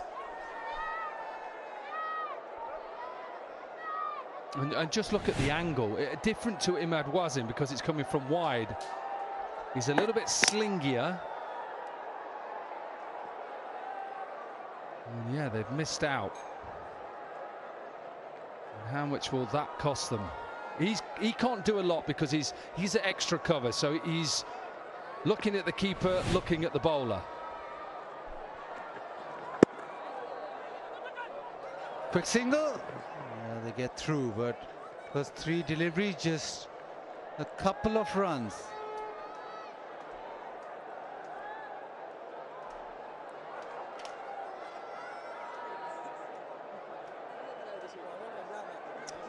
The Pakistan Cricket Board's Talent Hunt program has attracted an enthusiastic response. There is strong interest from educational institutions across the country in the Talent Hunt program. Around 400 educational institutions nationwide have registered for the program, including 250 schools and 144 colleges. The registration process began on April 10th. Interested participants can register on the registration.pcb.com.pk. The primary goal of the Talent Hunt program is to identify new talent from schools and colleges. Show your skills, live your dream.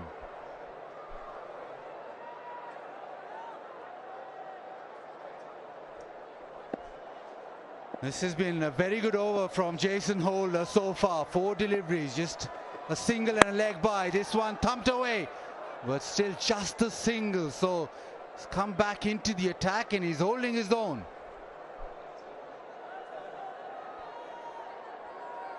Stop it, Baz. You're good at these, aren't you? Hey. Every time Holder has taken the ball in this HBL Pakistan Super League, he's caused problems. He's taken wickets. Yes, he's up there with 11 wickets. None today, but whether it's his height, obviously that helps, but also his ability to move the ball. And also his changes of pace. Single to finish the 13th. 109 for 1.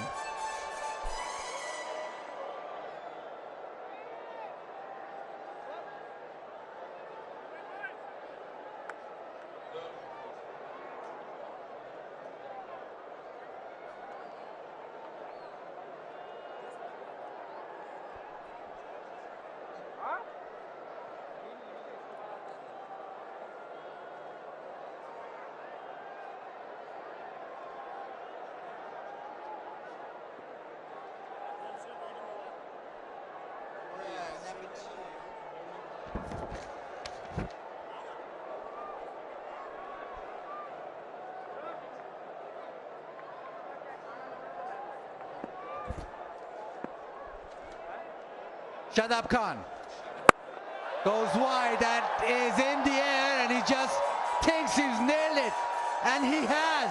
He was falling away, but somehow he's reached across to it and smashed it out of the ground.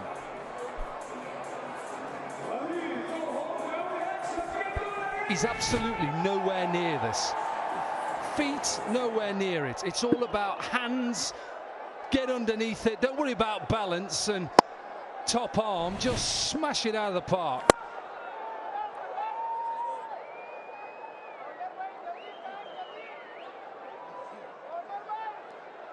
Have a look at this. Nowhere near it. Throws it wide, he sees him coming down, and there's no justice for the bowler because he just gets half a bat on it. It goes just 82 metres. Absolutely no wonder there's a smile on his face.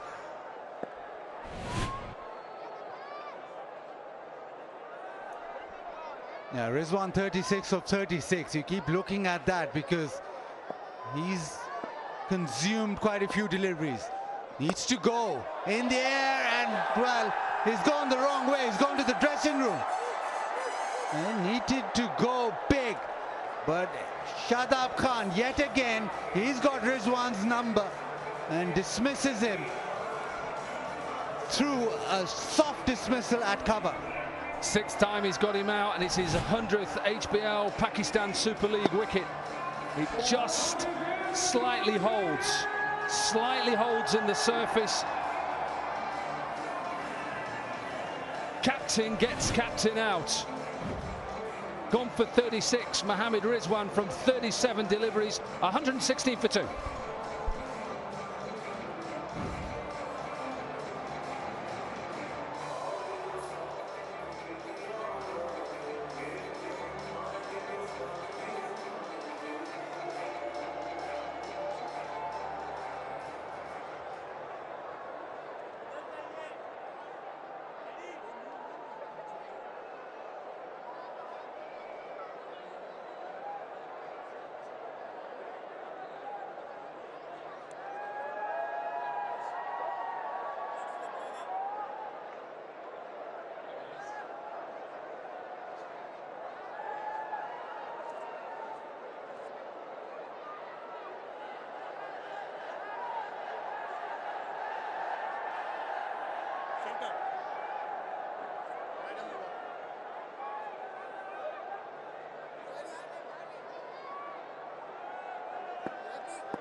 Bracewell in.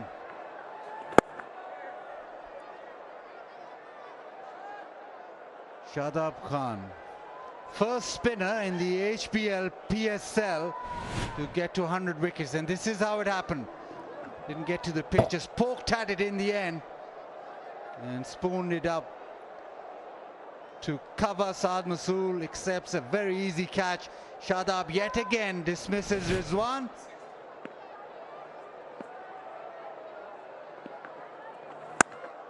And in his 89th HBL PSL game, he's got 100 wickets. First spinner to do so. Yeah, and some good bowlers ahead. One retired, Wahab Riaz, other two still playing. Shot and thrashed away. He's very good with the pull shot. Picks up length and hits it to the fence and gets to his 50 of just 29 deliveries. Usman Khan doing it for Multan Sultans. 121 for 2.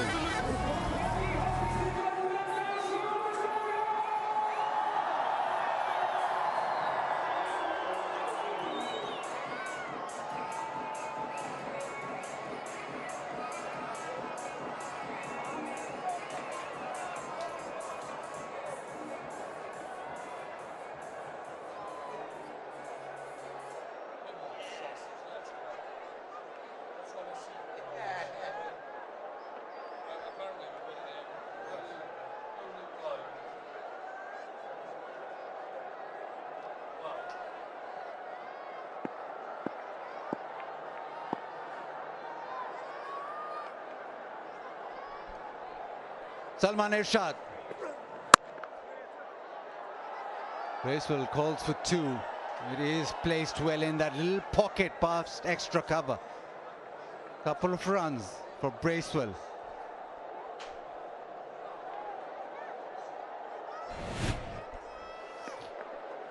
It's a nice shot, again, deep in the crease, and he stays low, Baz, and that's what's good about him. He stays low and gets on top of the bounce. And that's for any little coaching tip for any boy or girl out there. Stay low. Keep your eyes level, stay low, get on top of the bounce.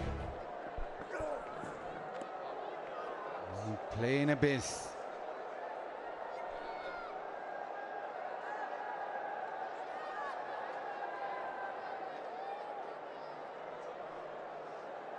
Scan the QR code, download the Go Low app and enter in the lucky draw and a chance to win a motorcycle at every game.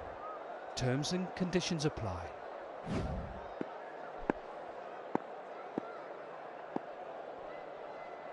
But you've got one of them, haven't you, Baz? You've got one of them.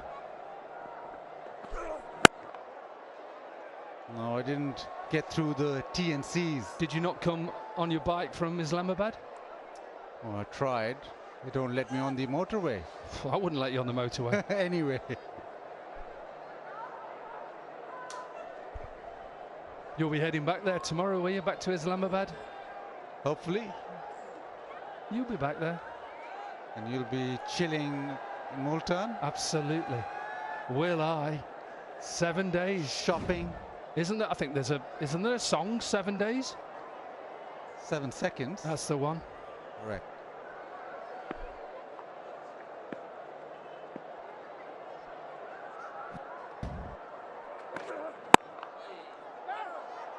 This is good from Irshad. Previous over just felt as if Usman Khan now is really going to take the charge and explode with his power hitting, but Irshad, 4 deliveries, just 3 runs off. It's been quite a decent over it now, and you can tell that it's not as good a wicket as it was last night. I think we've said that the average score is 177. The average, well, the highest run chase is 167, which surprises me here.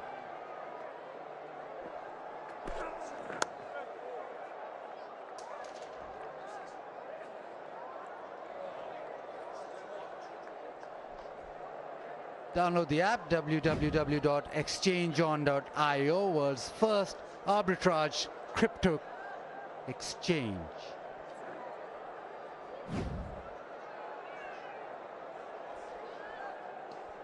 The last delivery of the 15th over, 125 for 2. It's been a very decent over so far, 4 runs off. He wants to close this off. A lot of fielders inside the circle on the offside. Can Bracewell go through? A slow one, nicely bowled, just a single, a terrific over, just 5 off. 15 done, 126 for 2.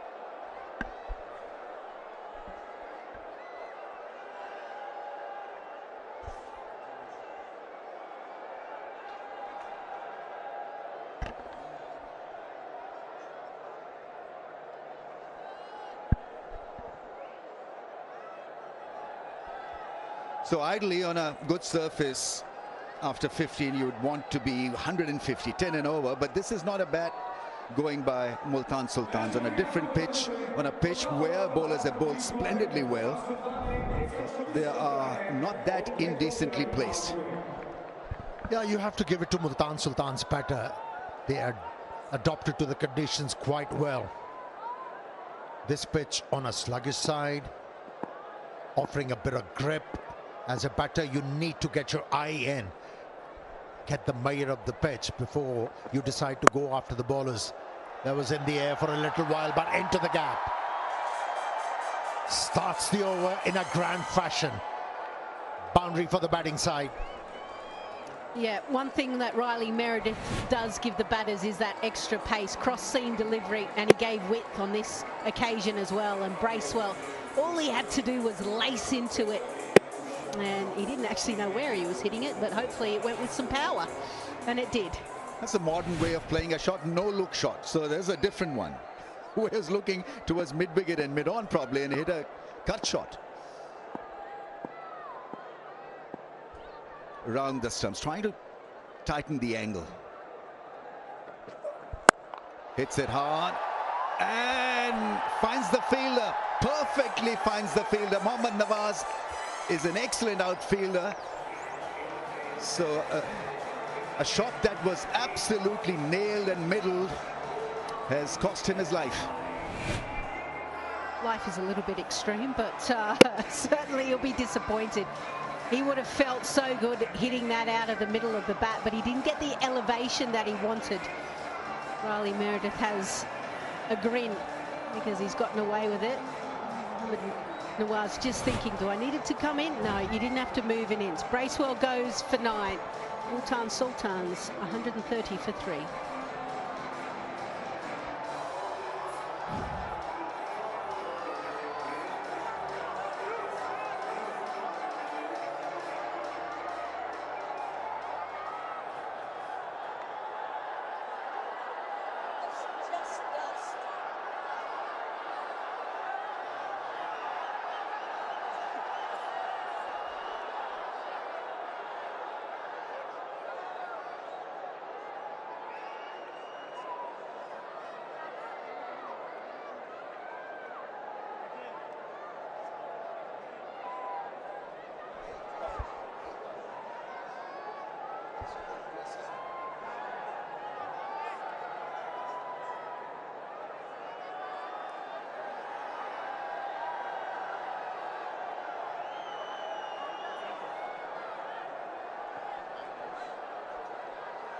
Three down for 130. Iftikhar Ahmed can shape this innings aggressively. He's such a terrific timer of the ball and bats extremely well with the tail. Last 5 overs available, or almost 5 overs available to him.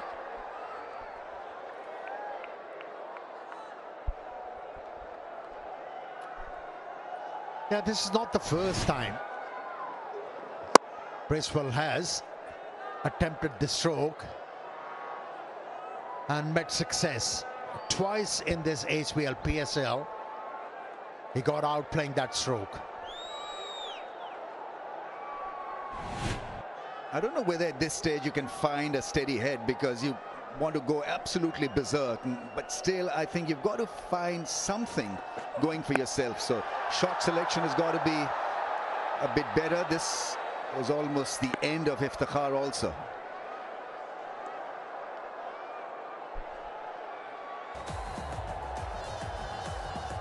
Vigotel Bhangra Cam,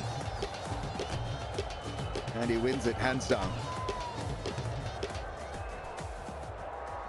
Yeah, Multan Sultans, they have to quickly decide what sort of total they will be comfortable with. Yeah, yesterday they managed to score big, but this is a different surface. Almost a dreamy kind of a skyline here because the Cholistan desert is close by. I think it's a bit dusty. The evenings can be a bit dusty. Yeah, I originally thought fog or something, and then yeah, I was told it was the sand coming across. Quite different for some players that have never been to this part of the world.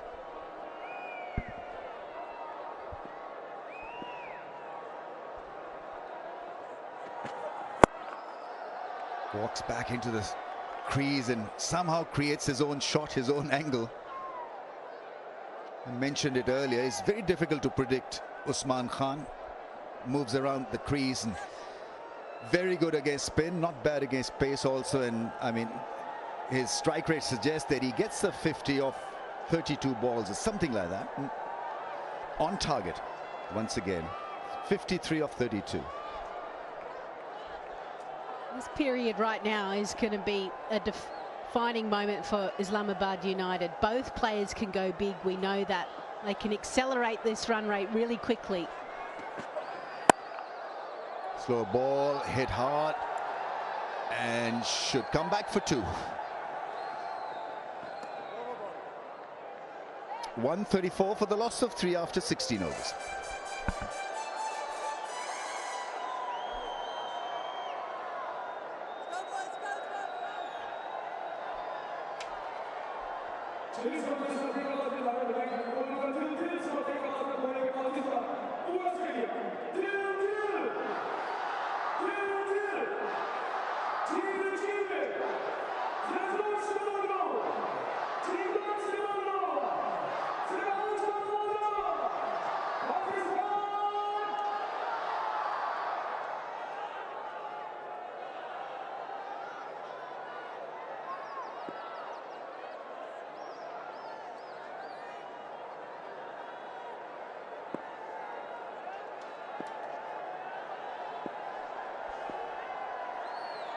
Irshad coming on to bowl, lowers the arm, doesn't get a lot of bounce, and probably ideal for a surface like this.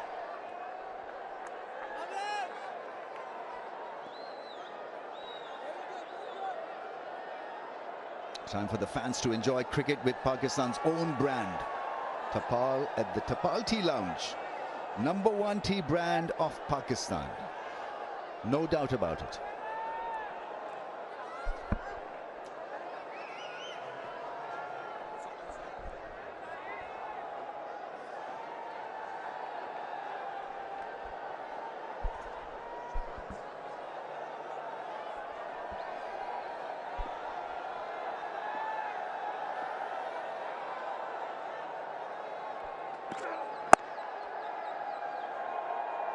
Good thing about Islamabad's selection is that they've kept the bench strength engaged also. That's such a good quality in Shadab. Resting Azam, for example, who's been a key player for them over the years, and introducing Irshad, for example, who's been bought over from a franchise. Naseem Shah being rested, so they're quite confident that the bench strength can do the job also. And you can do that when you're feeling good and when you're in that winning sequence. Yeah, it goes against probably what a lot of franchise prefer to do. You know, find your best 11 and stick with them.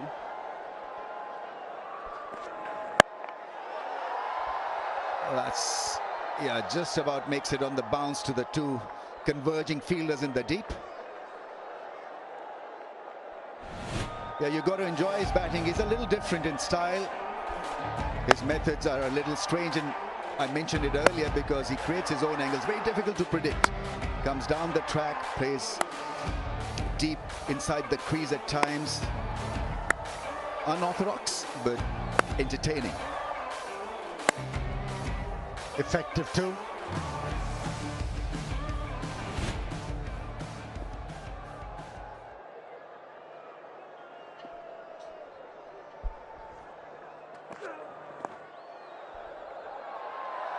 That may just find the fence. It's well timed by Iftikhar. The ball, it appeared initially as if had gotten big on him, but he got away with it. High wind and a good end in the end, a good result. Yeah, the ball reared up and made it awkward for Iftikhar. Although the timing wasn't there. A bit of force behind and also into the gap. Earned him a boundary. This should relieve a bit of pressure on Iftikhar. Yeah, doesn't get a lot of bounce, Irshad, and so did surprise Iftikhar with that shorter length.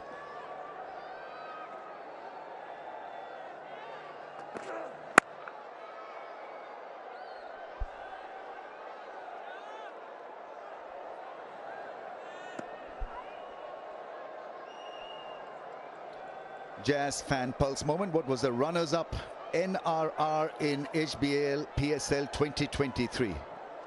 Net run rate 0.915, 0.5, 0.78, 0.501. Alisa, what do you think? You're big and keen on net run rates. That's nicely played. The outfielding has been decent. The catchings had been good. End of the over, and it's 144 for 3.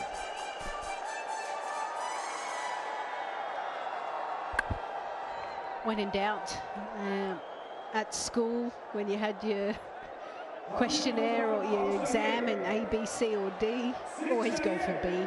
B or C, wasn't it? Just sort of alternate between the two and you should be close.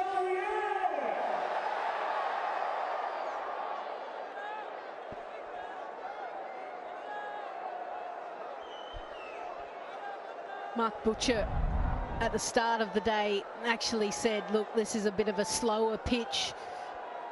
He expects something about that 185 mark. I think Multan Sultans would love to get to that. I don't think they're going to get to that.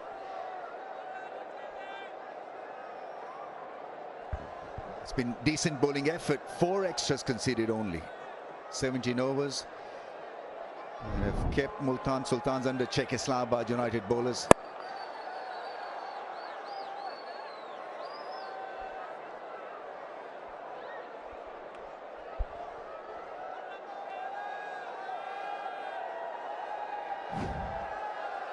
It's a free hit for fans. Visit Parkview City Facebook page to answer the question and get a chance to win a house at the end of the league. Also win mobile phones daily. Plenty on offer.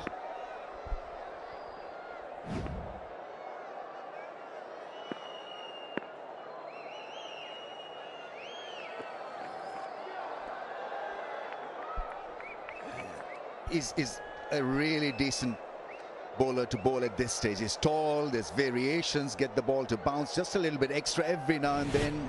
Like Usman Khan, he usually keeps the batters guessing. Yeah, two different point of releases, making it difficult for the batters, and that's why Islamabad United is winning this passage of the play. They haven't leaked many boundaries as yet, although the batsmen are trying their hardest. I think the main thing is that we've seen even Jason Holder, these last few deliveries, pace off into the pitch, and the ball is gripping, isn't it? I wonder when we get out there for the pitch in the innings break whether dew will come in. I don't think so, given the amount of breeze as well. So you would expect Multan Sultans spinners to certainly enjoy the conditions as well.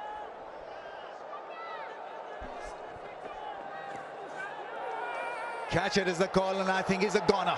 Finger is raised by the ump. Holder with another scalp is bowled brilliantly on a surface that has allowed batsmen to hit the ball. And here's Holder, 1 for 23 in 3.4. And looks like the reflexes are not that sharp, and that's why Iftikhar has been struggling with the short pitch deliveries. Once again was not in a good position to hook the ball, only gloved it, and it's wicket number 4 for the United. As Iftikhar going back 146 for 4.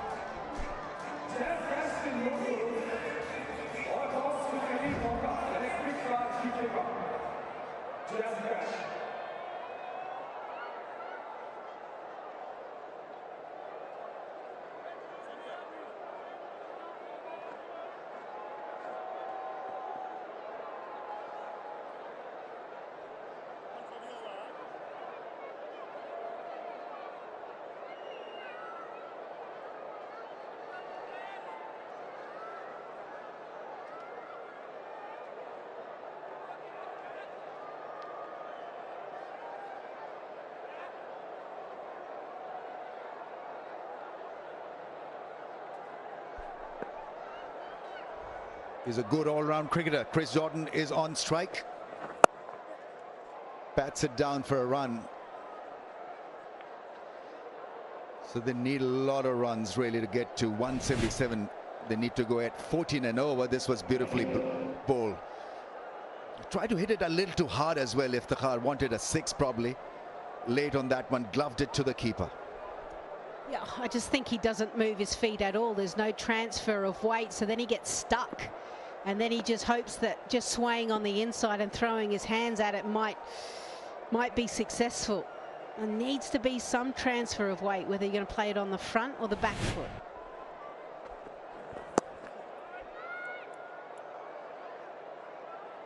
In the meantime, Usman Khan is batting well. 59 of 38, 148 for 4.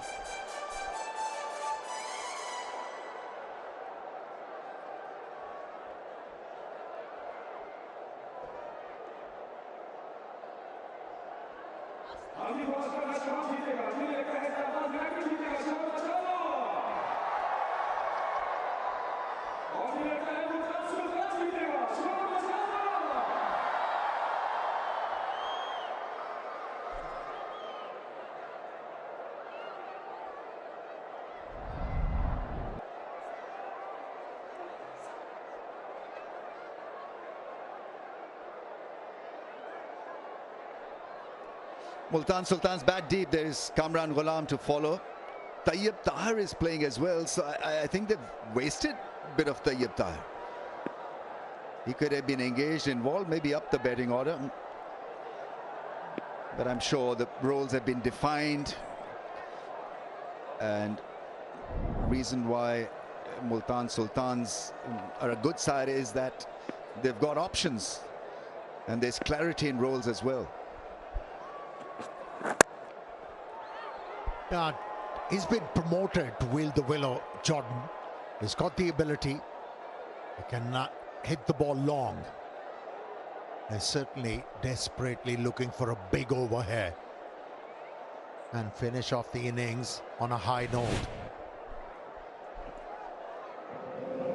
Yeah, got stuck just a little bit late on it. Probably surprised by the extra bit of lift that Jason Holder generated.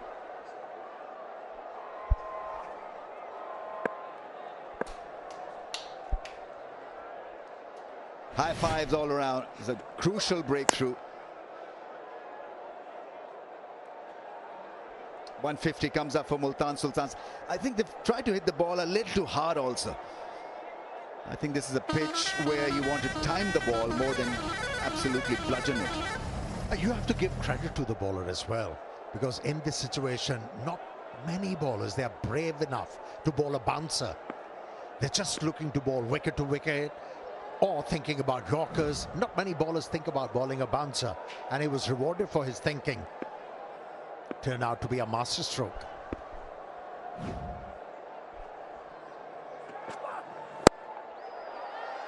Upish, and the field is set for Usman Khan's strength, which is the cut shot. He runs back. Has he made his ground? This was desperate effort at sneaking the second one. It's going to be touch and go. Umpire to director. We have an umpire it was for Usman's call at the striker end. Can I have a side on angle for this, please?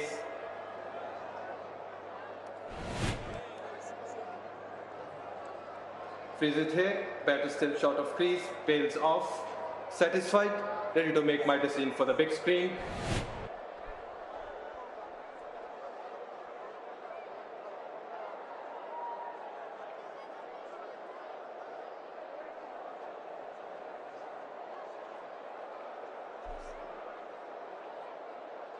OUT. A desperate effort at getting back into the crease, but he was late. Played well. 61 of 40. Saw a lot of different angles, strategy, and it was a good innings in the end. 151 for 5.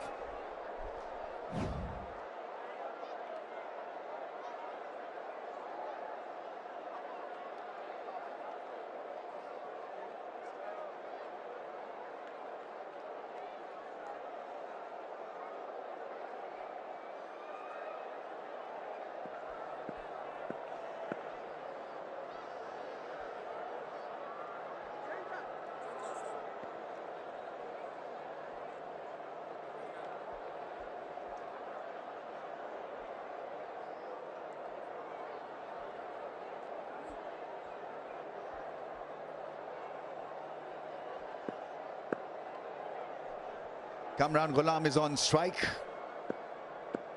3 men on the fence on the leg side.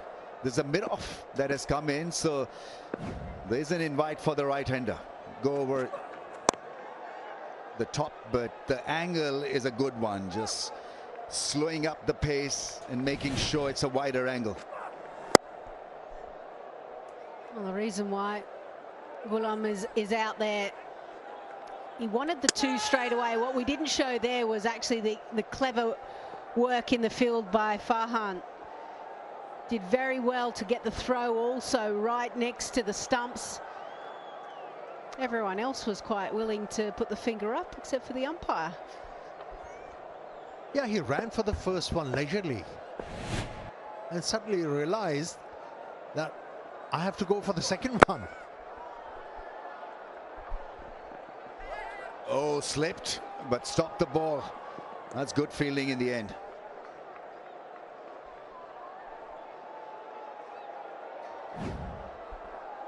Inverix Solar Energy, Pakistan's #1 solar brand, trusted for over 15 years.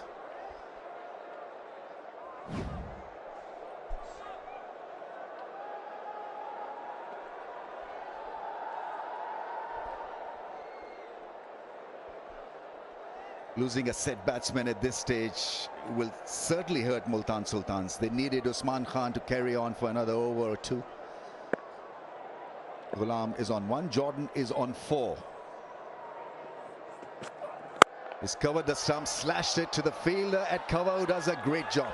The fielding in the deep has been good. Miscommunication, but he makes his ground.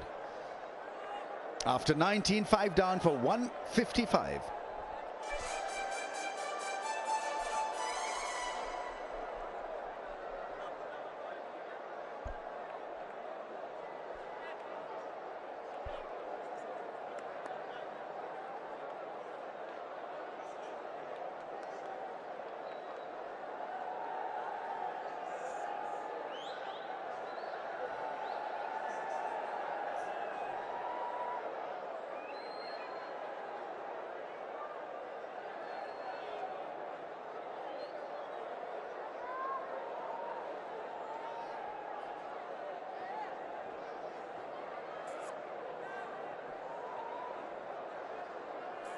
Yeah, it's been that kind of an innings. Start, stop. Last 30 balls, 34 for the loss of 3. Only 6 sixes hit in the innings so far. Yesterday, Multan Sultans hit 12. Less action-packed, more intense.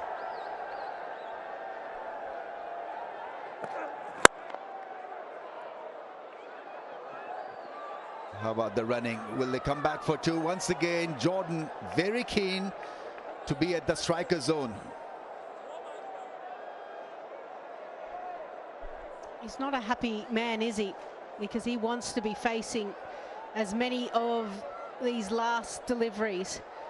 But remember, Ghulam actually came in at number 4 in the first game, 36 off 19, the first 3 games, and now last game came in at 7 and again tonight at 7. So I was wondering if you guys could give me a bit of insight as to why. Well, they wanted a big over. They wanted to find few sixes. And that's why Jordan has been promoted up the order. And that's why he's desperate to farm the strike. And unfortunately, twice already in this partnership, Ghulam hasn't responded well. It needs to be an Air Jordan. He's 6 of 5. Islamabad United showing why they're such a good side. The death bowling has been outstanding.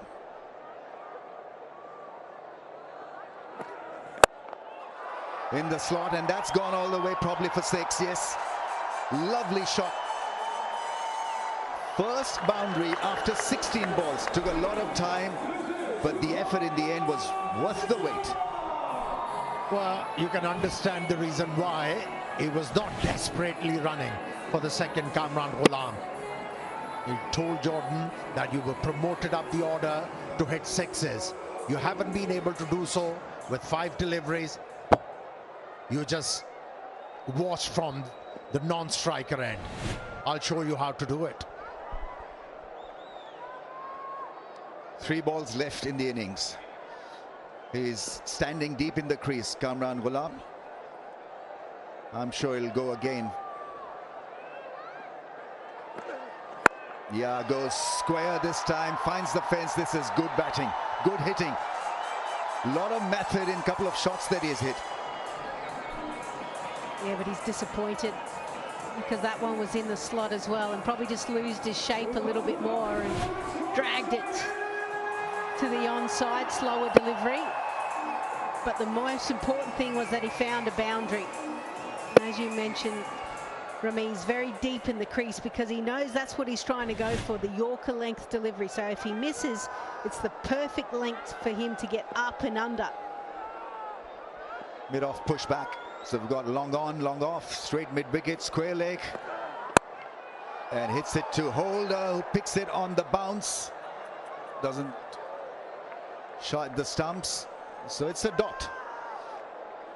And talking of dot, it's J dot time.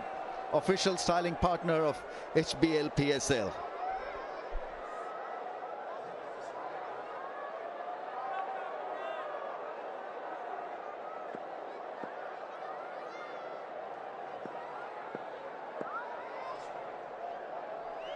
Last ball of the innings. Once again, there's a little bit of consultation. United want to get this absolutely right.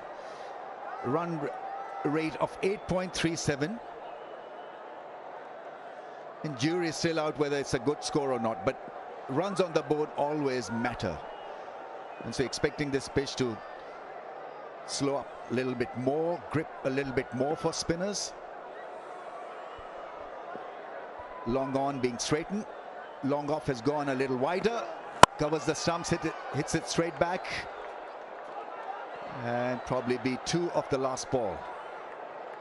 Partly stopped by the bowler himself. So 168 for the loss of 5 after 20 overs. It's been a grinding kind of a knock innings for Multan Sultans. They started off brightly, wickets in hand, but just couldn't capitalize on that good start. So I don't know whether 169 will be a score that can be tracked down or not.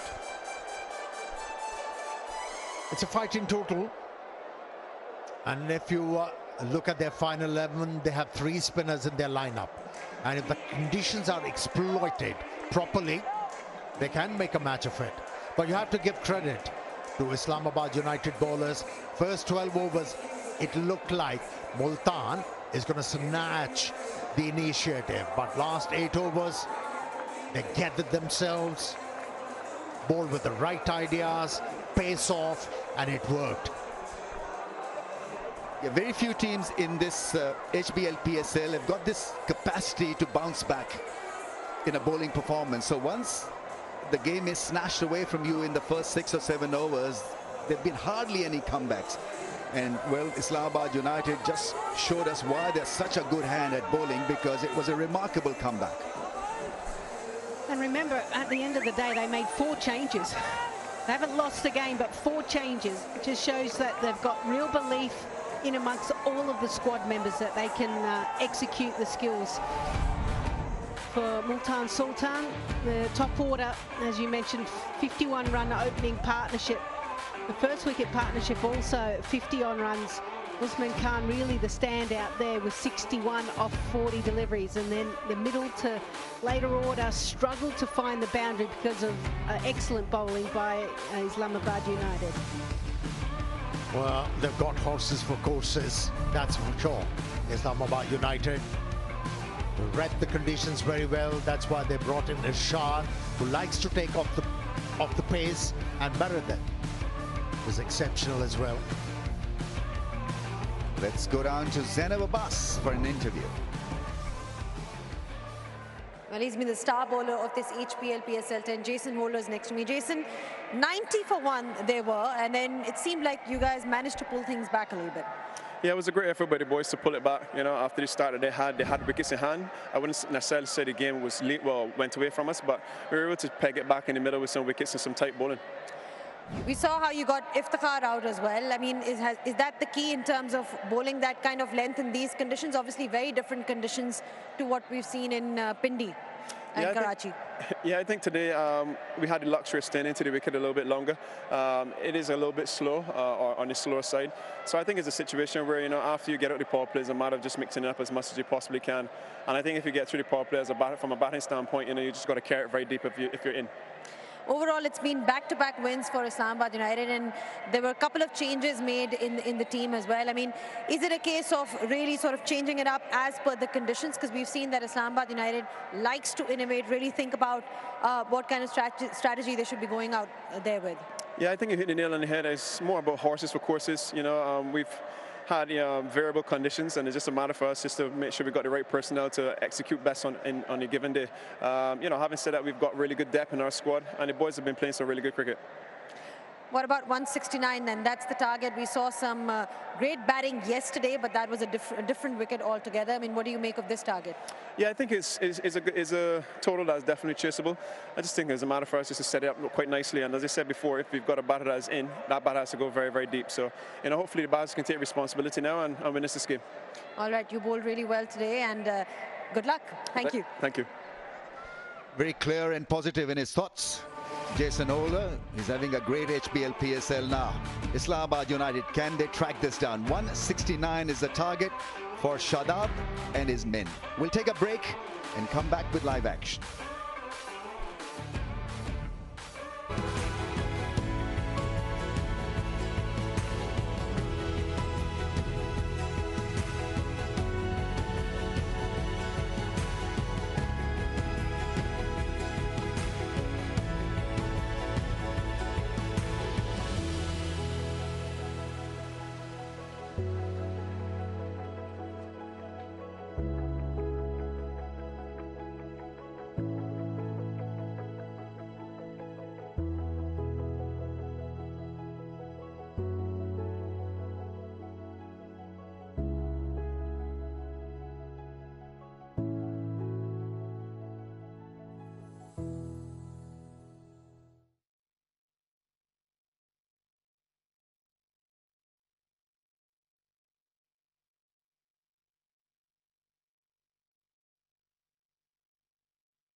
Halfway through match 13 from the Multan Cricket Stadium, home team Multan Sultans won the toss, decided to have a bat first. It's been difficult. 29 from Yasir, Rizwan with 36, good from Usman Khan with Half century, 168 for 5. Right, let's get out in the middle where Lisa Sthalekar is with Zainab Abbas.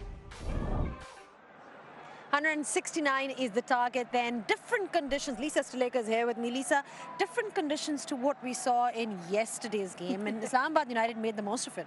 Yeah, they did. I mean, the fact that Multan Sultans were in an okay position. I think the platform was ready to go and they were ready to escalate in that back 9 overs. But Islamabad United, they actually took some real pace off, bowled into the pitch. The spinners bowled exceptionally well. We know that Multan Sultans have got 3 spinners within their 11.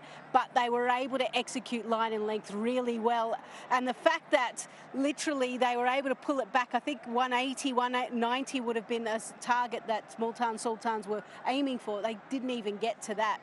One thing I did notice, Zainab, was that if you actually move to the pitch of the ball, to the length, you can actually smother the ball really well. And sometimes these guys' hand-eye coordination is exceptional. They're not even close to the ball, and they somehow balance by sticking out their leg and still slapping the ball beautifully in the gaps. But then, if you're beaten by flight and you're not quite there, then we saw Mohammad Rizwan give a very simple, soft dismissal. And that's what Multan Sultan will be trying to do against Islamabad United. And they've got somebody like Osama Mir with them who loves bowling in Multan. I mean, you look at his figures everywhere else, then you compare it to what he's been doing in Multan, and he seems to love bowling here. Yes, I think it's the extra bounce that he gets, but also that sometimes it's just the feeling that you get in a stadium. You just come in and you go, I know there's change rooms, there's happy memories, I've been successful here, I know the wicket, the crowd is behind me, everything is aligning nicely for me to perform well. And I guess from my point of view, to really see how Multan Sultans are going to perform in this HBL PSL, they've got to beat Islamabad United on their home turf. You know, they lost in the first game against them. Now they've been able to have a victory yesterday. Can they quickly turn around and have 2 victories in a row? Absolutely, they can carry on that form. But speaking of Islamabad United, I mean, even their fast bowler, somebody like Jason Holder, really getting, you know, the right length. And then we saw that with that wicket against Iftikhar Ahmed. I mean, he's just been the star bowler of this HBL PSL. Yeah. In all conditions. So it's quite amazing because, you know, he's not a guy that bowls express pace, does he? It's like 120, mid-120s, but it's the extra height that he gets, and he's clever with his variations, and that's what makes him very very successful. I think he's a wonderful thinker of the game, hence why he was captain at such a young age of the West Indian side. So he's able to assess what the batter's trying to do, get the fielders right in the right angles, and then be able to execute his skills. He's a wonderful talent, and the HBL PSL is very lucky to have him. Let's not forget Usman Khan at the top once again. You know, he's starting to get runs now. You know, in the initial few games he was struggling, but like I said, you know, he's been key for Multan Sultans last year, and it seems like he's picking up some kind of rhythm now. Yeah, and if it wasn't for his innings tonight, they wouldn't have been able to post that 160 plus.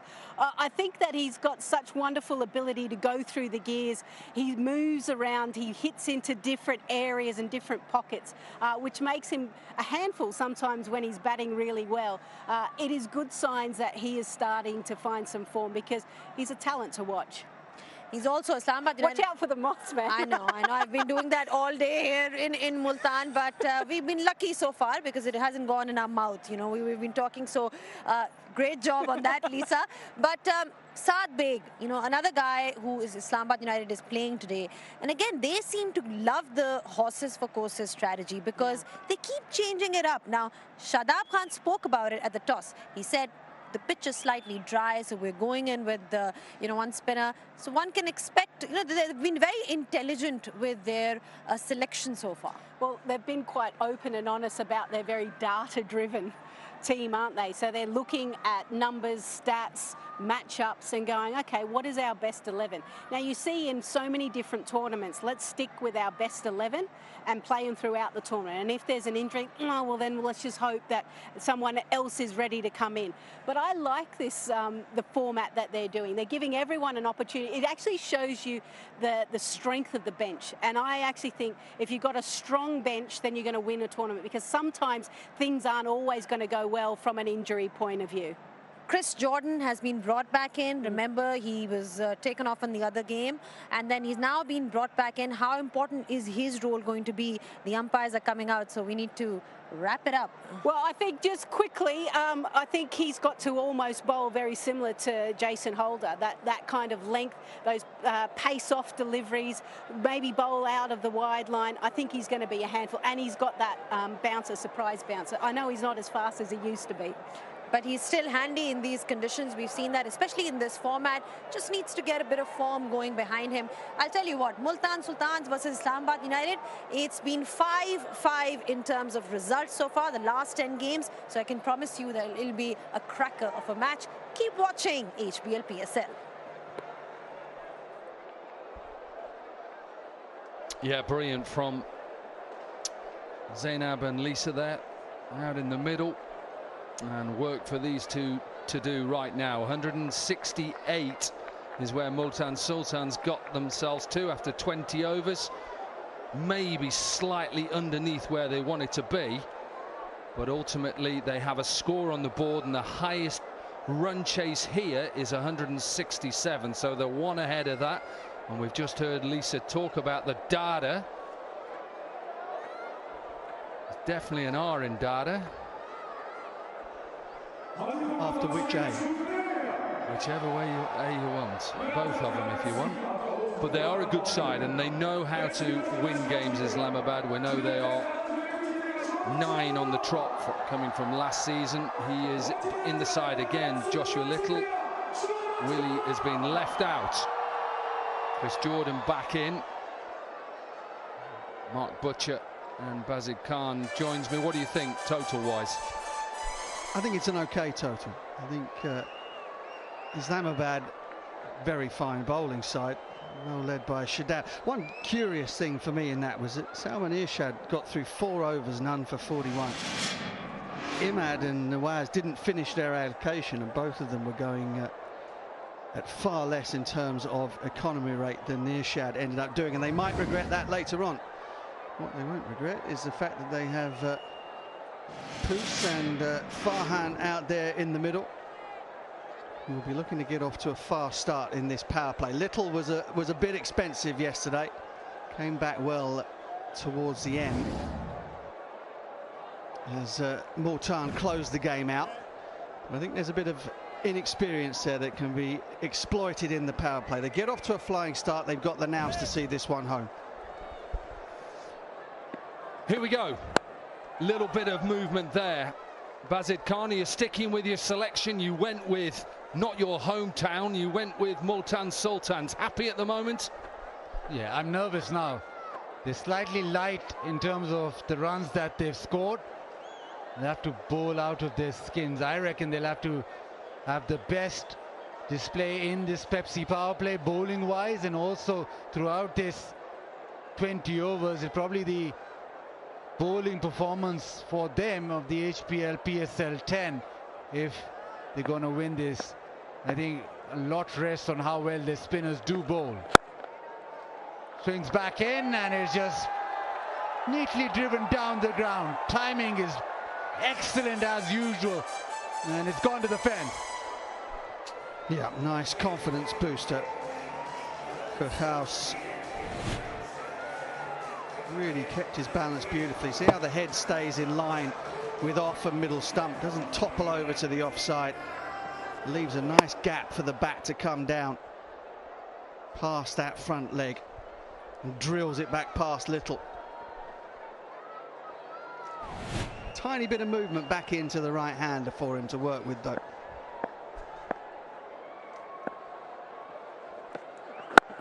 Yeah, that's a better length than the ball before. Last delivery, even though it came back in, was just over pitched, and you batters want it to be over pitched and just lean on it and drive it.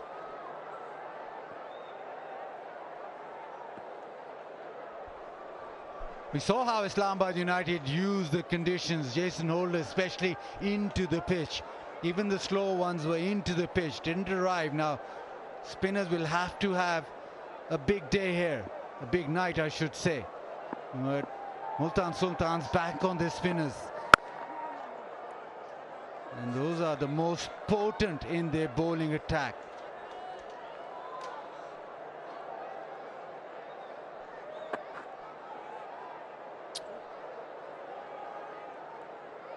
BYD leads the world in new energy vehicles and PSL leads the game in talent.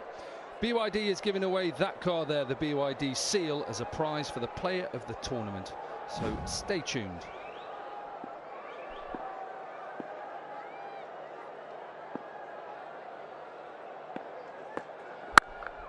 Nice shot, poor delivery really, it's just into the surface and batters just want to get their hands through it. So a couple of boundaries conceded in this first over. Yeah, he was wild and woolly last night. He put that down to nerves. Also, the excellence of the pitch on yesterday's game. That's just meat and drink, really. Slightly short, slightly wide. No real protection there on the offside. Thank you very much, says Farhan. You can see there on your left-hand side that they've changed that fielder. So there was a third in place, and he's now gone out to a deep point. So two fielders are square for little. Again, gets on top of the bounce. Should just be a 1 to finish off the first over in the Pepsi power play. It's 11 without loss.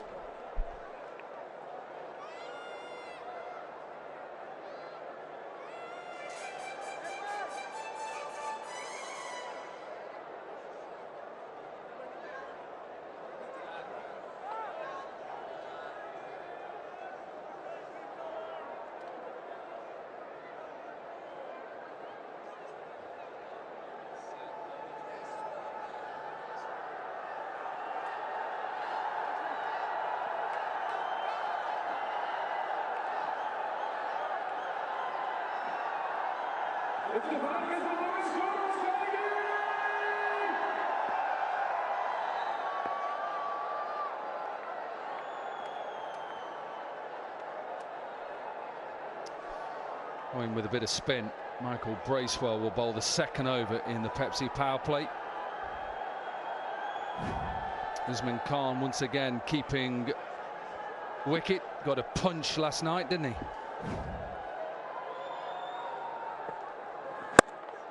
This is short and just help yourself in a way. A little bit flat, pace on, and a boundary off the first. Yeah, he is in the form of his life, is Farhan, and he's picking up length so perfectly. He's slightly short, gives himself room and pumps it through the offside.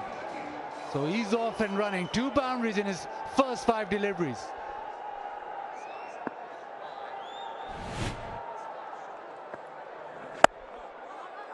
Going flat, isn't it? It's going really flat at the moment with pace on. Use Jazz Cash to recharge more and more load or packages of Jazz or any other network and win an electric SUV. And it's right there for you.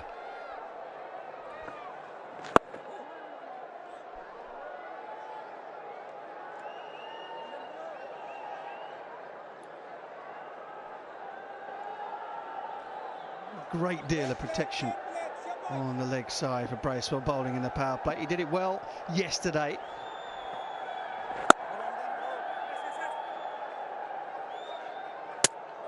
Picked up a couple of big wickets in the victory over the Qalandars.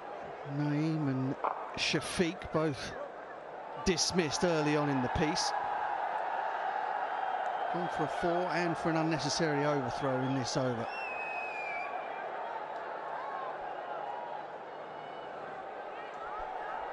He's getting purchases, he's getting the ball to turn. Just to be brave enough to bowl it fuller. That is too short, and that is smashed away over the fence. It is Farhan again who's racing out of the blocks. This is unlike Michael Bracewell because he normally gets a little bit of loop. He's bowled everything flatter and pace on. All in the 90s here. I know it's easy when you're in the Pepsi power play to look at a bowler and think, well, why are you doing that? But whether that is a plan, at the moment, it's not working. No, it's not. He bowled all his overs. There's 6. Every 6 hit will award a scholarship from KFC for higher education. Nothing for fours though. Well, we might see one or two more sixes given the way these guys are playing. 27 without loss from two.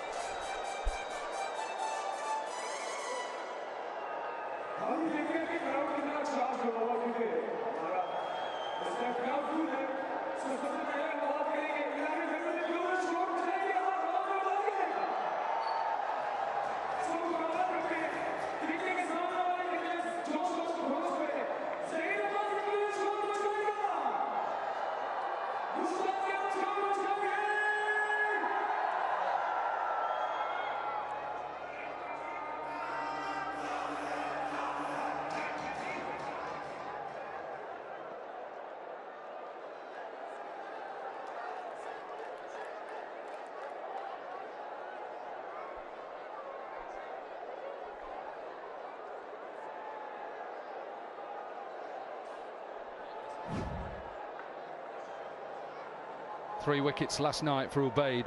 The big wicket of Daryl Mitchell with an absolute beauty that just came back and hit top of off stump. He'll need something tonight because Islamabad are off to a flyer.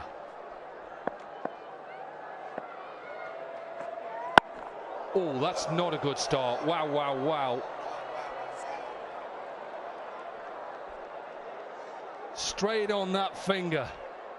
Hope he's okay. It was an apology from Ubaid straight away. It's hit house on that right finger. I think he's all right. He's saying to the physio, I don't need you. No, I'm fine. He's a wicket keeper. Their fingers take an absolute battering over the normal course of their day's work. I could think of one or two for whom that would have been curtains for the rest of the season, but he's just waved off the physio. Who are you thinking, an ex-England captain? Actually, two ex-England captains. Absolutely. Actually. But goodness gracious me, that could have been very nasty indeed. He was slightly fortunate that it didn't hit him bang on the point of that thumb.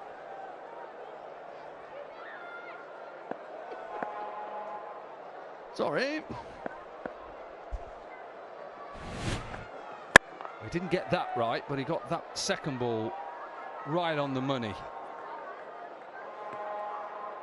Remember, he got it is a warning for that sort of delivery, and one more of those, and you know it is done. Bazid Khan.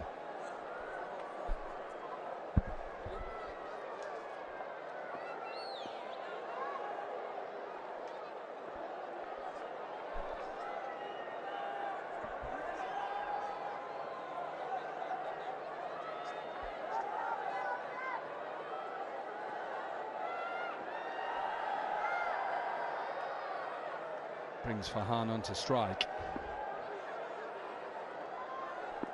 And 68 his strike rate, and the Pepsi Powerplay. Strong player down the ground. He's doing well in this competition as well.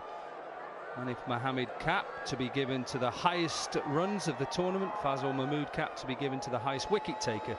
The leading run scorer and wicket taker of HBL Pakistan Season 10 will both have their homes powered by Inverex solar energy and subject to terms and conditions. The man who's right at the top is Farhan. Most runs, 236. You're after something from Inverex, aren't you? Didn't that hailstorm upset your solar energy at home? Yeah.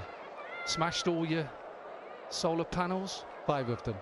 And if you're listening, Inverex, Bazid needs you.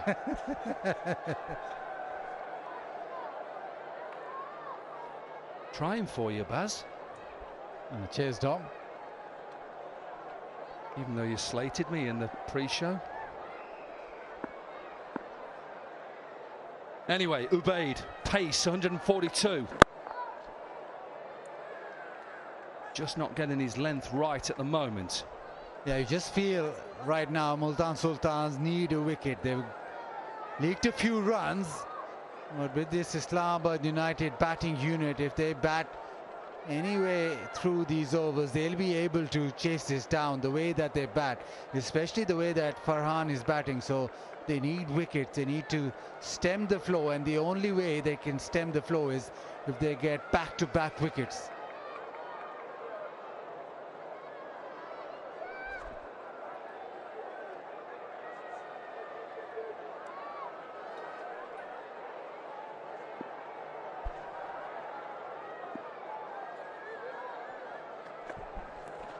Oh, pace, and a little nick. Is it a little nick? It is a nick. Needed a wicket. They're desperate for a wicket in the Pepsi power play. Keep away from him, keeper. Don't let him punch you again. Farhan has gone and Ubaid has his first. So impressed with this young lad. Genuine pace, such good direction on that bouncer as well. This is not a quick pitch by any means, and this has just surprised Farhan.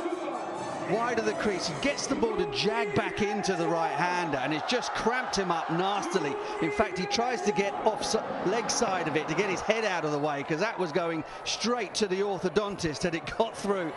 There's the nick, there's the breakthrough, and that is fabulous fast bowling again from Ubaid. 22 from 13 is 29 for 1.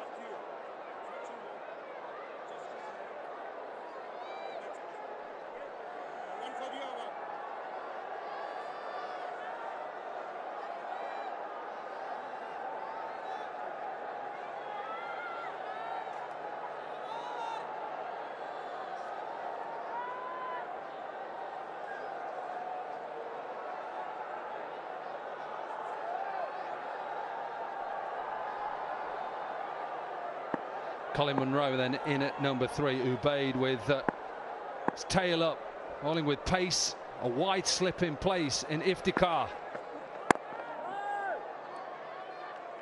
Needed a wicket, they've got it, and he's got some pace, Bazid. Now once he slams the ball into the pitch, he's a different bowler. Does nip back, does get pace off the surface. And that's why he's a difficult bowler, especially for right-handers, to play that pull shot. Watch Usman Khan. Watch him run away here. Don't get near me. Away from me. Get away, because guess what you do when I get a wicket? You watched it last night. We will show you what happened. We won't, because we're going to an over break. Anyway, we'll get back to it. 3 overs have gone, 29 for 1.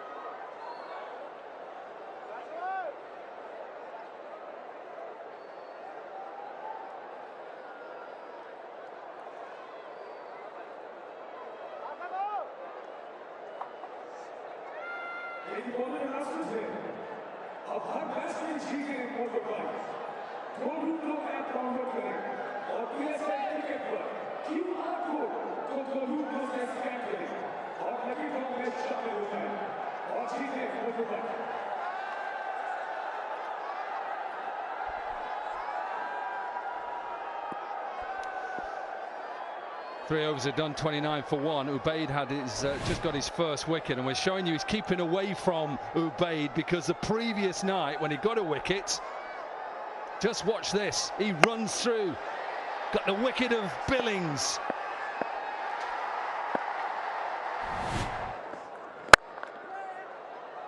Was one of his 3 wickets. We will get there, we're going to show you.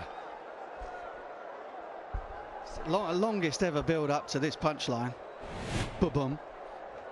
There we go. It's worth the wait. Look at him go down. It's right over the defence. It's straight on the top of the eye, and he's being counted out. 1, 2, 3.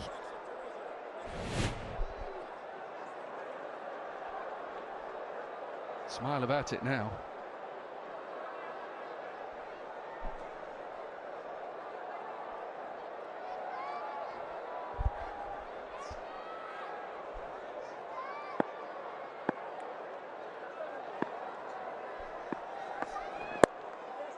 Little with his second over. Poor start, really. It's an easy shot for a left-hander, just off the hip mark, Butcher.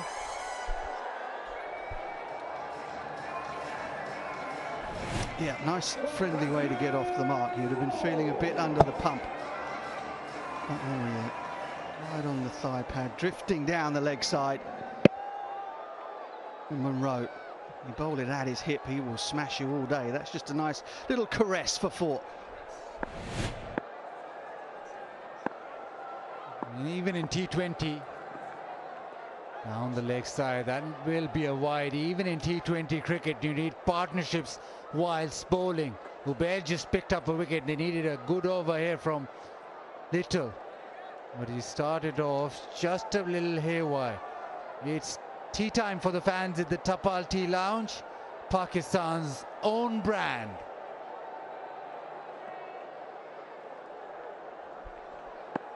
Bit of garam chai. Just to calm you down. Another poor delivery into the surface. He's got a little bit of cover. The two fielders are out. Well, he had a bit of cover. He was hoping Mohammad Rizwan would just take the ball, and he just gives him another single.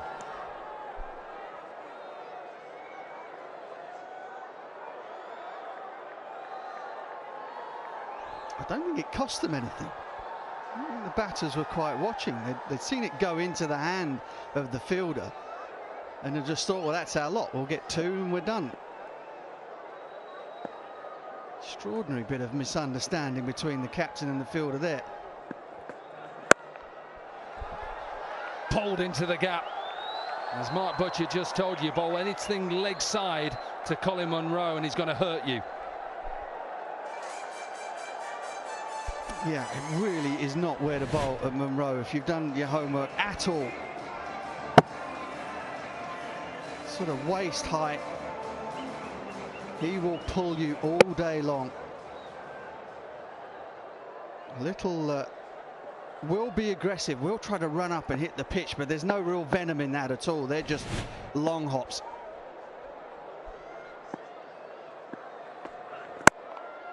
That's a better length. Nice little flick with his right hand as well. Almost through the fourth over. The one over that stands out is Ubair Shah. He got 1 for 2. The other bowling has left a lot to be desired. And this is not the start that Rizwan would want. So far, it hasn't been the bowling effort which suggests that they're going to restrict the opposition. Might well change, but so far hasn't been great. In the air, leg side, gets the gap. Rizwan does well, restricts them to 1. It is 4 done, 42 for 1.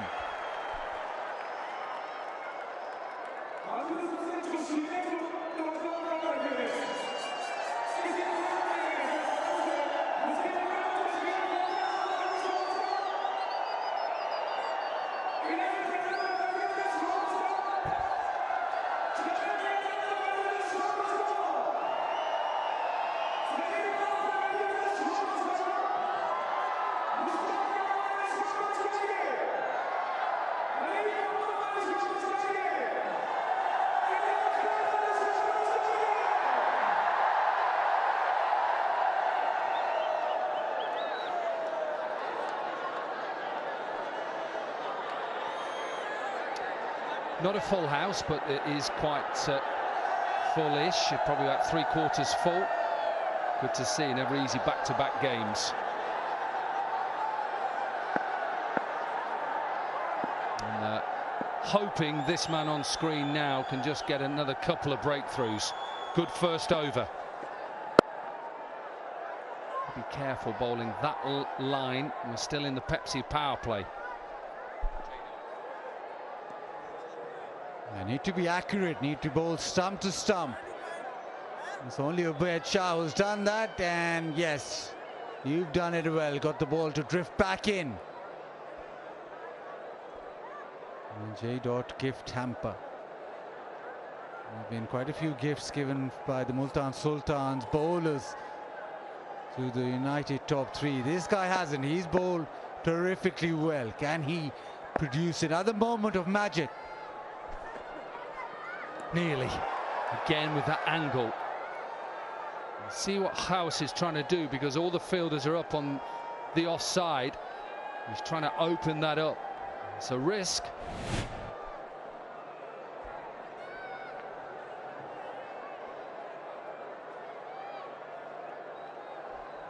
Yeah, as I've said, Ubaid will get the ball to nip back, dart back in to the right-hander. So the likelihood is, if he does manage to get a bit of bat on it, backing away like that, it'll go very fine.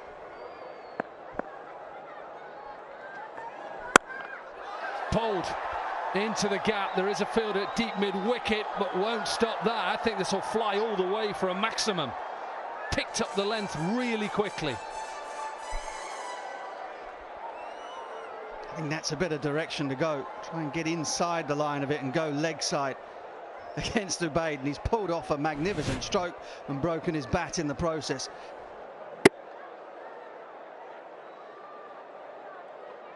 Let's have a look. Does it hit the cushion on the full? I think it does.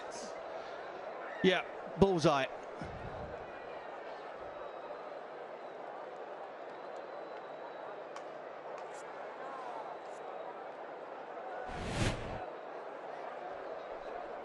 Yep, raise those arms up high. 2 sixes in this Pepsi power play so far, and they're closing in on a half-century as a team. And they're only chasing at 169 to win.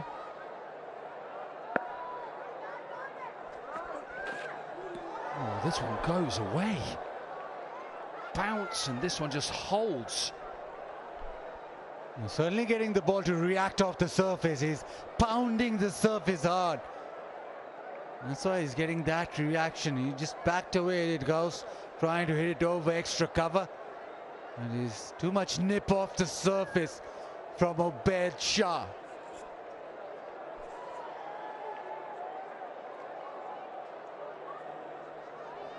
For Multan Sultans' sake, they need a wicket. They need Ubaid to strike here. He is threatening the inside edge and the outside edge. This time he goes across and beats mid-on. This is a good-looking shot.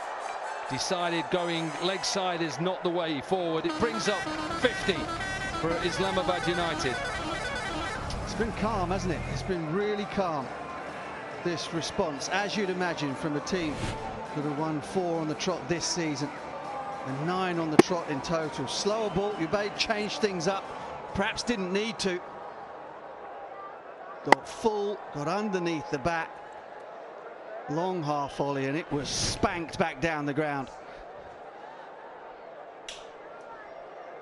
It's not his most potent length.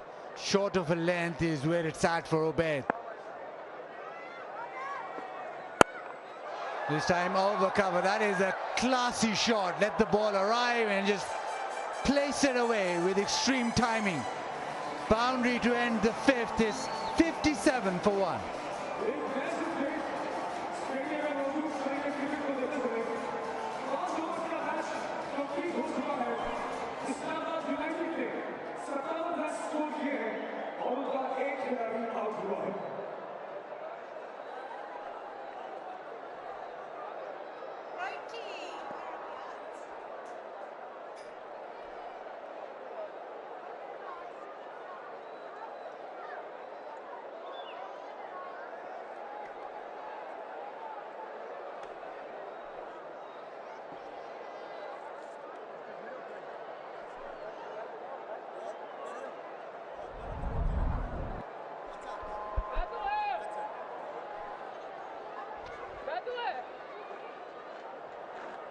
Well, 57 for 1, Islamabad United. Farhan, the only man out, the one who has actually been plundering the bowling regardless of the opposition. He's back in the dugout after causing a little bit of damage. Chris Jordan back in the side to bowl his first over. That's being nice on him, you know, just bunting back a full toss. Generous, you mean to say, but he hasn't been. Didn't bat an eye to the conditions. They came out with a positive mindset, with gun blazing, and what a blistering start they have got already, Islamabad United. Had the opposition under tremendous pressure.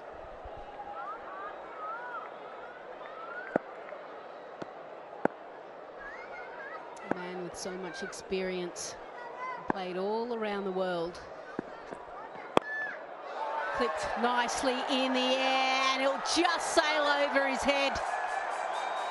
God, he has so much power, doesn't he, Colin Munro? Yeah, he's been consistent without making a lot of noise. Colin Munro. He's been hitting boundaries, hitting those sixes, and providing a perfect platform for his partners.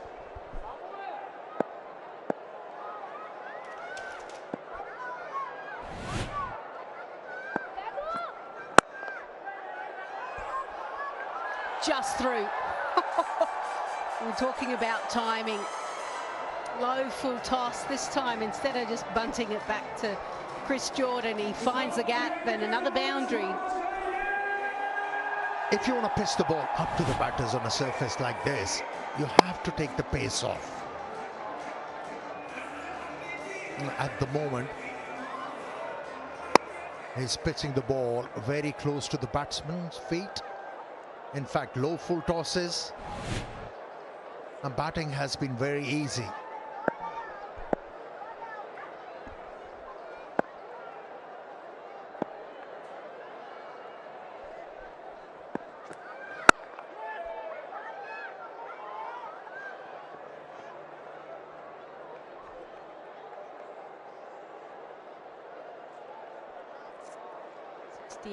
Just 11 runs off Chris Jordan's first over.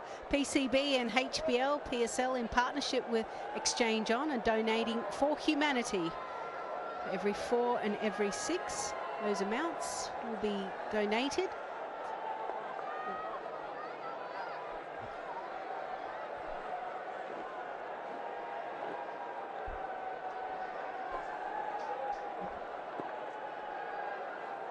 Chris Jordan has probably struggled a little bit this HBL PSL, hasn't quite found his groove.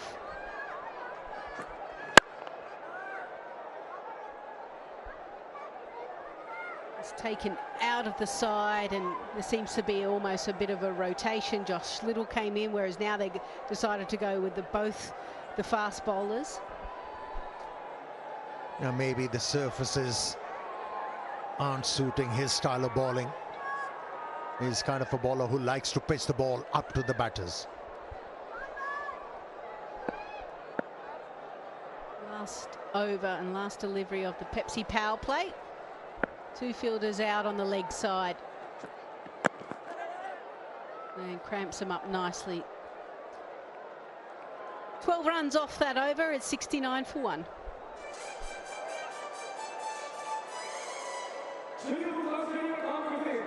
अपने mobile में गाड़ी उसकी close कर कीजिए, हाथ हवा में लहराइए और दिखा दें पूरी दुनिया को कि सितारे सिर्फ आसमान में नहीं, मुल्तान स्टेडियम में भी है। Everyone, close the watch और हाथ हवा में लहराइए और दिखाएं दुनिया को कि सितारे मुल्तान स्टेडियम में भी है। Everyone, beautiful, खूबसूरत, खूबसूरत।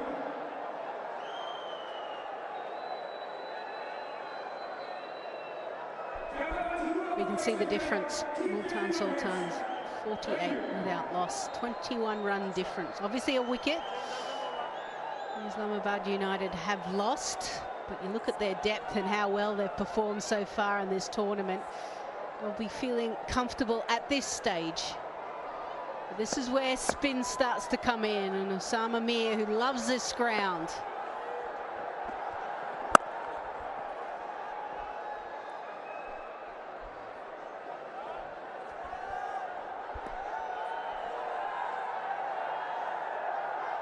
Crowd selfie moment with 𝐄𝐍𝐆 smartphone. Oh, Sonny's on and all. Remember to smile, that's all I say.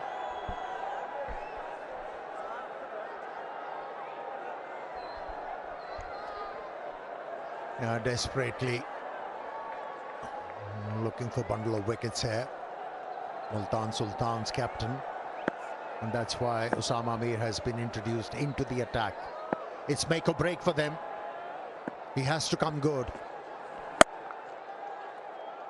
Now I think the captain has to give him right kind of field pacing. Maybe a couple of catches, attacking fielders. Yeah, that cover mid-wicket for spinners tends to be very crucial roles. Slog sweep. Yeah, it's a crowd catch as they all race for it. He's so good against spin, one of the best in the tournament. But that's what the left-handers want. That line outside the off stump to play that stroke, and that particular delivery had the pace on it as well. It made it easier for the left-hander to take the full toll of that delivery, full stride in, and a great result.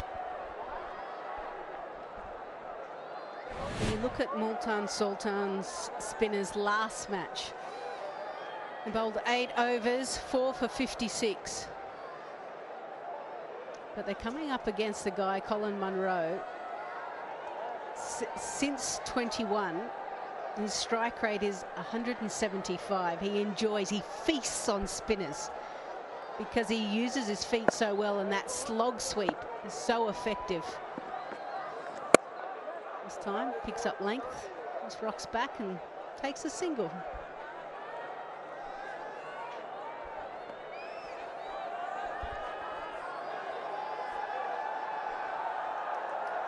Yeah, right from the beginning of HBL PSL, Colin Munro has been doing a fantastic job for his side.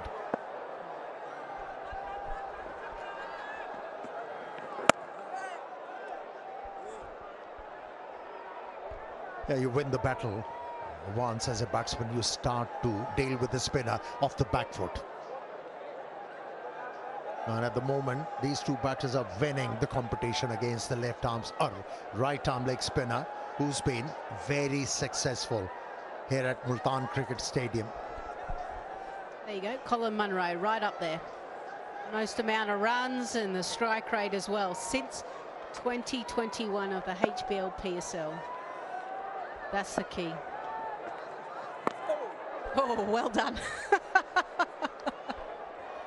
When the ball isn't quite where you expect it to be, he still gets a single. The 50 partnership is up. It's 79 for 1.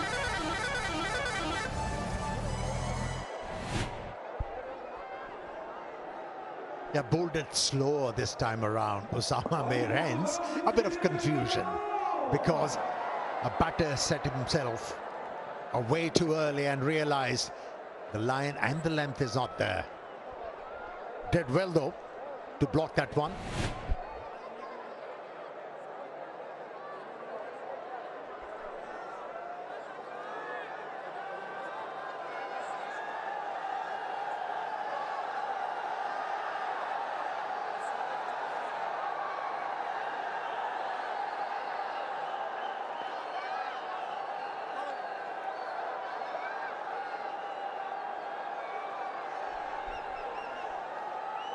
.50 partnership of just 27 deliveries, and this is what Colin Munro does, right? He just comes in and has a funny knack.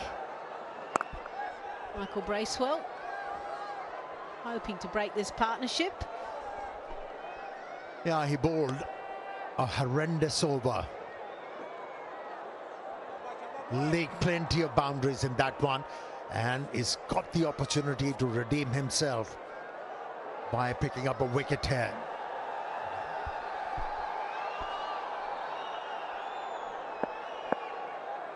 Three fielders out on the leg side. A very stock standard field for an off spinner.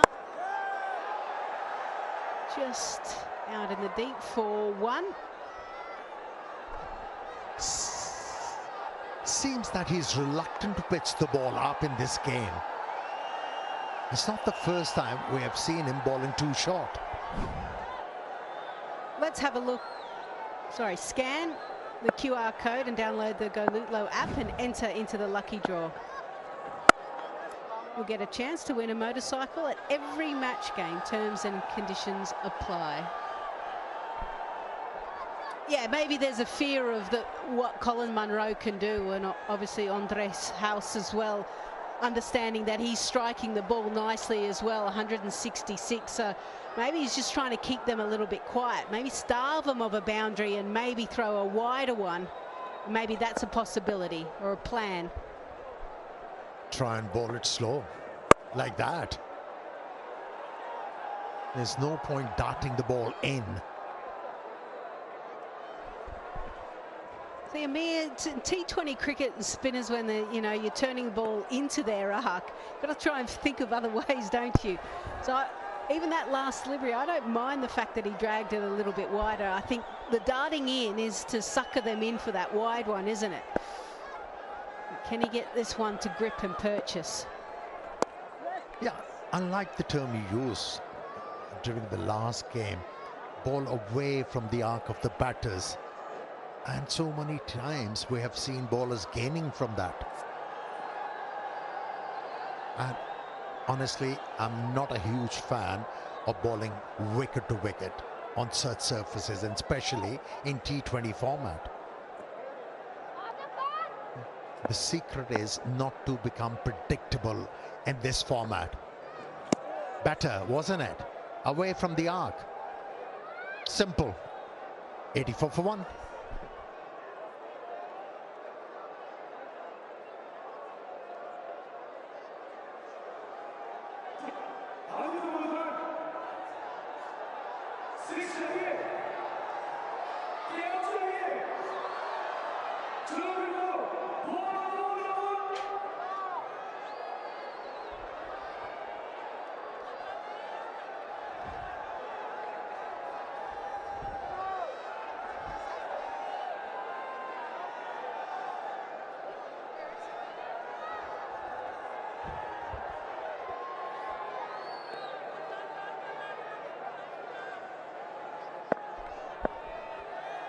Current run rate is 10.5, comfortably in front. 84 for 1. They need to pick up wickets, the home side. There's shouts of catch it, but he's hit it nicely in the gap, and they'll just pick up 1. Time to meet our HBL PSL Hamari hero, powered by Homage Appliances.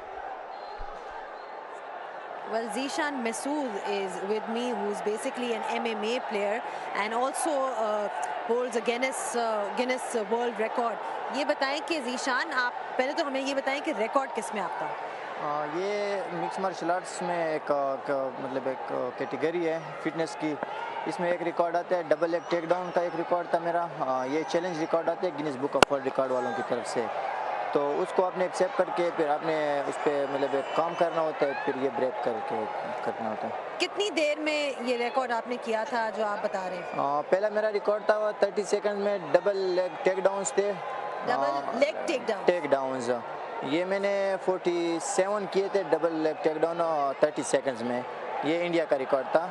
और दूसरा मेरा एक record था high नीज, double leg मतलब high नीज होते हैं, वो भी 30 सेकंड में 70 प्लस मैंने हाई नीज किए थे. ये भी 2 रिकॉर्ड्स थे. ये तो वाकई बहुत बड़ा रिकॉर्ड है, 70 प्लस करना इतने कम टाइम में. ऑब्वियसली इसमें फिटनेस तो एक बहुत ज़रूरी चीज़ है. साउथ वजीरिस्तान से इनका ताल्लुक है. ये पहले बताएं कि आपका ये शौक कैसे डेवलप हुआ, क्योंकि MMA एक ऐसी फील्ड है जो कि बहुत, जिसे कहते हैं ना कि चैलेंजिंग फील्ड समझा जाता है. बेसिकली मेरा ताल्लुक साउथ वजीरिस्तान से है, तो हम पहाड़ में रहने वाले लोग हैं, तो सख्त जान होते हैं. हमारा काम ये होता है कि मतलब सख्त ट्रेन करते हैं अपने आप को. तो इस रिलेटेड ये फील्ड फिर हमारे जो मतलब माउंटेन्स के लोग हैं तो सख्त होते हैं, तो हम इस मार्शल आर्ट्स में आ गए. मेरा बड़ा भाई था इरफान मसूद, वो मेरे कोच भी हैं, तो उसको देखते हुए मैं भी इस फील्ड में आ गया. आगे के गोल्स क्या हैं आपके, क्योंकि ऑलरेडी आप गिनेस वर्ल्ड रिकॉर्ड तो कर चुके हैं, उसके अलावा भी कुछ मेडल्स हासिल कर चुके हैं. कोई है कि एम्बिशन, पर्सनल एम्बिशन? बिल्कुल. हमारे कोच हमें कहते हैं कि हमेशा सोच रखो तो बड़ी सोच रखो. मेरा इंशाल्लाह टारगेट है कि वर्ल्ड लेवल पे अपने मुल्क को रिप्रेजेंट करना, वर्ल्ड लेवल पे चैंपियन बनना. इंशाल्लाह अनकरीब आप मुझे देखोगे एक वर्ल्ड लेवल के प्लेटफॉर्म पे इंशाल्लाह मैं पाकिस्तान को रिप्रेजेंट करूँगा. चलो, thank you so much. ये sign कर दें and all the best. We wish you all the best for all your future endeavors and your ambitions. Thanks for that, Zainab. Meanwhile, 13 runs are off this over. Andre House has really started to motor against one of the key bowlers for Multan Sultans here at Multan. So 14 off it, 98 for 1.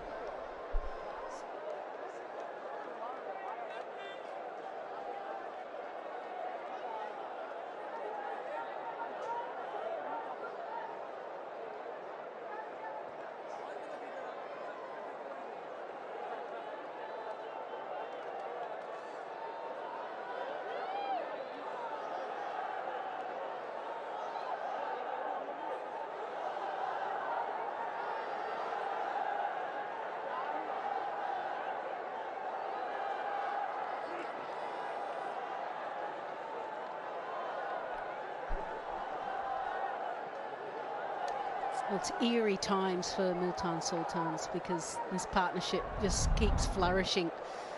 You can see by the worms as well as Islamabad United, a huge gap, and they seem like they're about to take off as well. Iftikhar Ahmed, he always seems to come on for an over or two.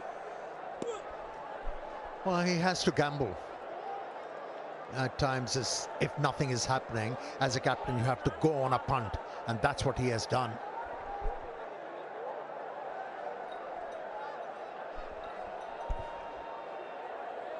Both players now striking it at 171. Required rate is now under 7. Off the back foot with ease. Colin Munro is just accelerating through the gears beautifully. 100 is up. Easy as you like.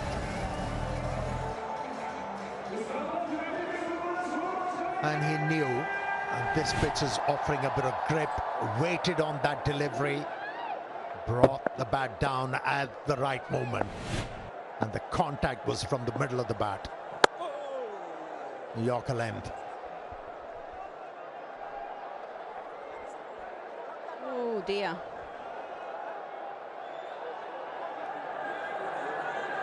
I'm not sure we need to see this.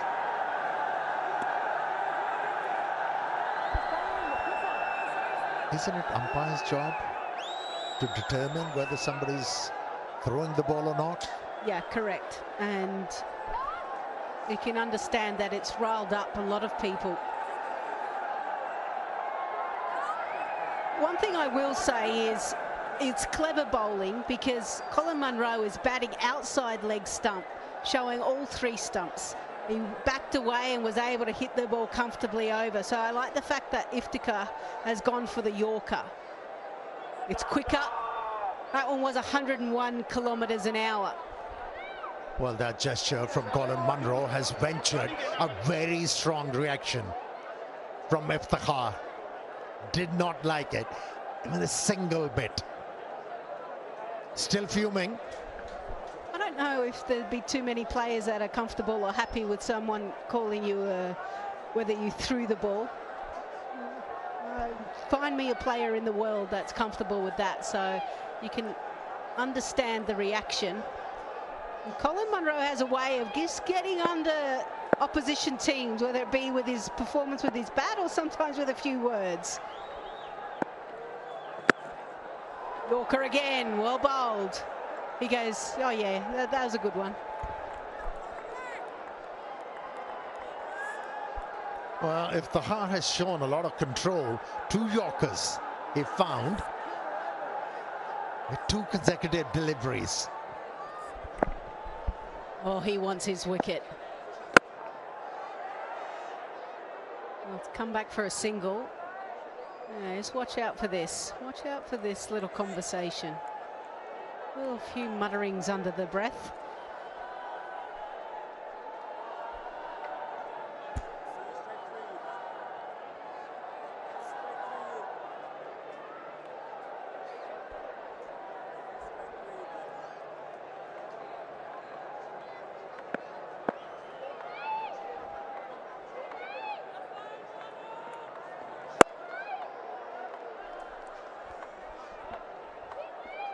an eventful over. Only 7 runs coming from it, but still eventful. 105 for 1.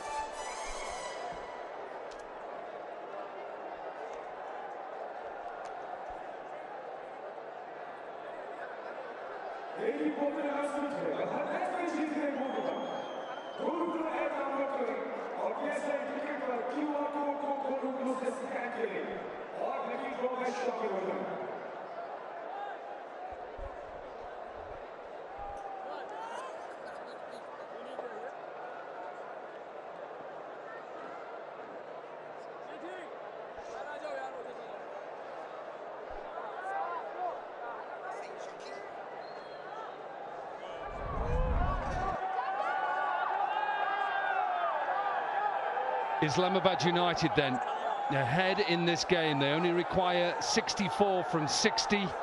Colin Munro 41 from 25, House 40 from 23, and the partnership 76 from 45. Bracewell back into the attack. Nearly, they need something, Ramiz, Roger. Was a little bit of aggression in that last over. Yeah, and I absolutely loved it, because I don't know whether that is permitted or not. I'm still trying to work out whether, if somebody says you're chucking, and after every delivery is pointing to the bowler, what kind of reaction do you expect then? When do the umpires come in and say enough is enough? Because this definitely is against the spirit of the game, but nothing stops him from doing that. I'm not too sure, 𝐄𝐍𝐆. What do you think? I just don't think Colin Munro needs to do it. I think if you have an issue, then you go to your coach or you go to your manager and you say to the coach and the manager, go and talk to the umpires if you think there is an issue. Don't do it in the middle. There's too many kids watching around the world.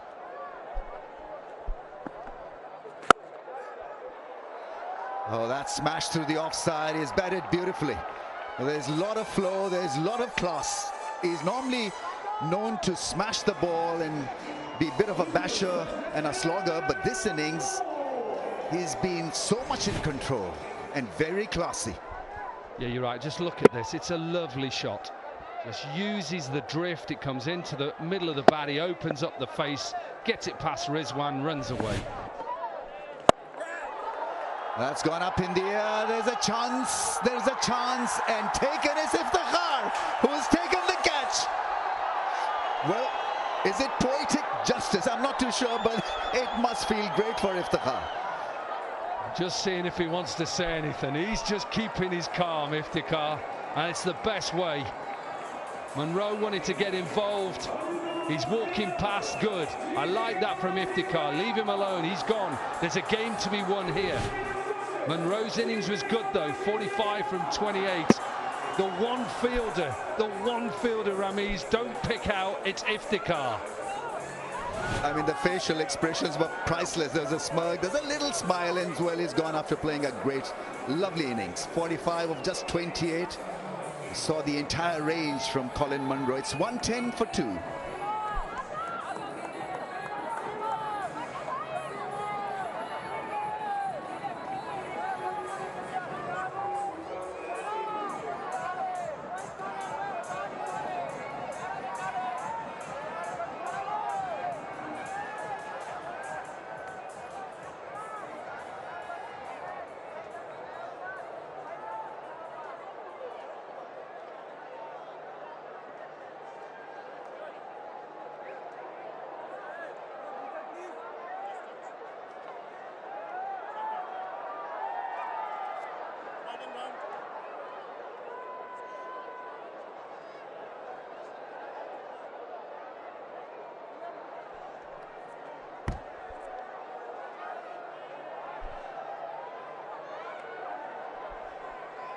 Colin Munro, I think that situation getting the better of him. That little skirmish with Iftikhar. Putting needless pressure on himself. Mohammad Nawaz, another very fine all-round cricketer. Can be used really well as a floater up the batting order. That's gone past the fielder. Now, they need to feel better than this. A wicket has gone down, so try to get them under a little bit of pressure. 112 for 2.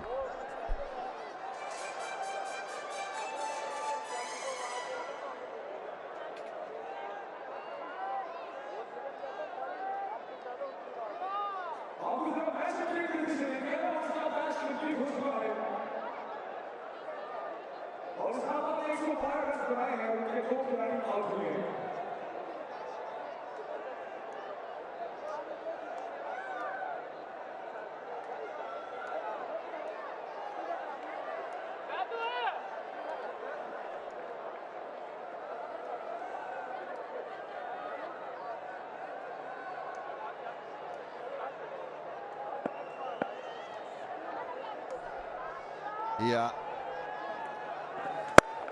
Probably still smarting from that dismissal, Colin Munro, because he had it covered. They were on the back foot. Misfield earns United an extra run. In fact, extra 2 runs. So there's a lot of drama before this in Iftikhar's over, and then it was Iftikhar who probably had the last laugh. Found him at long on. He waited and waited, made sure that he grabbed it properly, and then there was this little pause of, and there's this cry of anguish. I think the situation, 𝐄𝐍𝐆 got the better of him.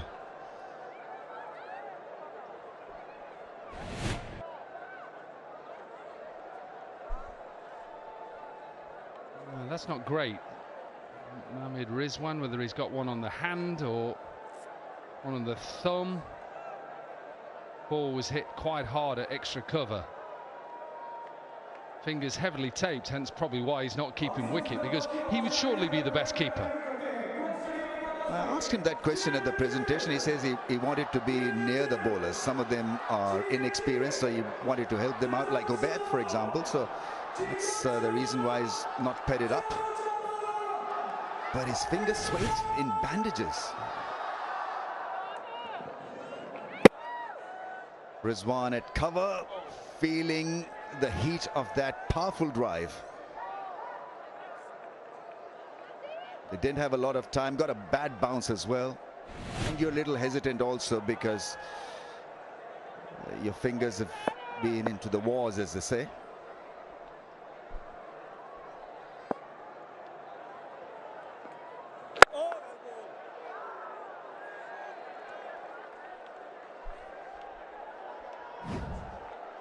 Parkview City, free hit for fans, win a house contest, match 12 winner Muazzam Hussain. Well done, congrats Muazzam.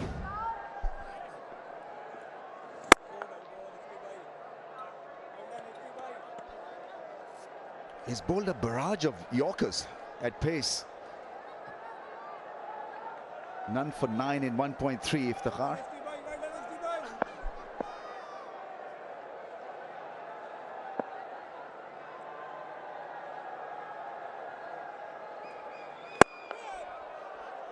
In his radar, and he's a powerful hitter. What a shot that is, because that long off fielder had very few steps really to cover that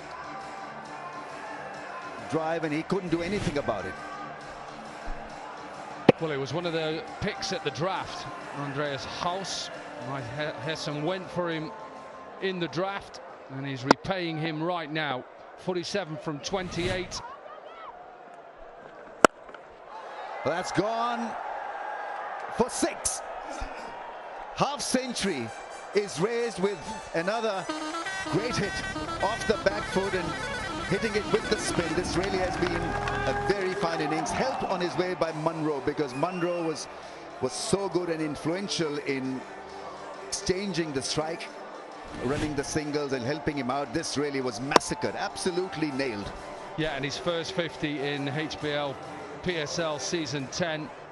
They've made them 4 changes, and this one has been a good one. 53 from 29. Full toss is put away for a run. Goes through his hands, Iftikhar's hands. So another very useful over for Islamabad United. They're galloping 125 for 2.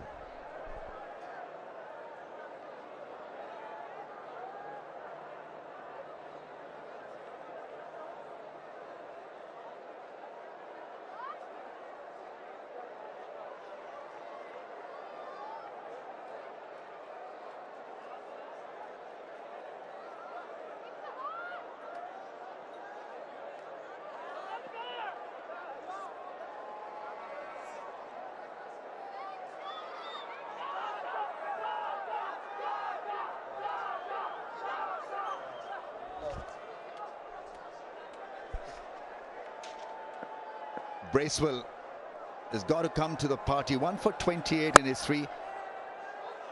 Oh, that's well fielded. And it's Rizwan. So from hand to the back. Another body blow for Rizwan, but he stops clearly a few runs. Maybe he needs to take himself out of that hot area, the extra cover area. And get himself behind the stumps. Yeah, maybe, yeah. And then he's got a pair of gloves on as well. Makes a difference. He's now gone to mid-wicket for the left-hander.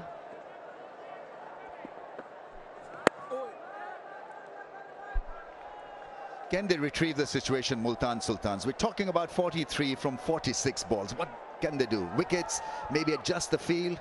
Need wickets, need at least 3 wickets in the next couple of overs. He's got to gamble and probably bring a fielder up. See if he can buy a wicket. Get Nawaz to run down and miss one or something. Yeah, nicely bowled. A little bit of flight and discipline is there. You saw me at breakfast this morning. I had my tapol tea. You were right beside me, Ramiz. It is that time for the fans. Well, it's coming anyway.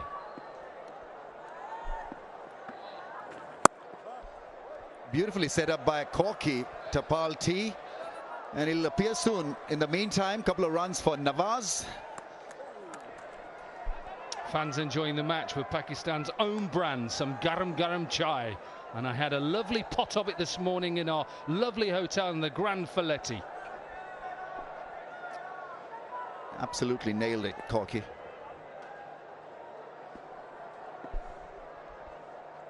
Around the stumps. Oh, a little bit of pad before the bat. That's the soft appeal made by Bracewell. Probably more bat than pad. DRS timer is on. Should they go for it? I think he's not interested. I like this though, Ramiz. He's just building a little bit of pressure. Now I should not worry about him. This is his last ball. Bracewell, just see him out. Yeah, I mean, it ends well for Bracewell. 1 for 31 in his 4 and 2 down for 128. The United.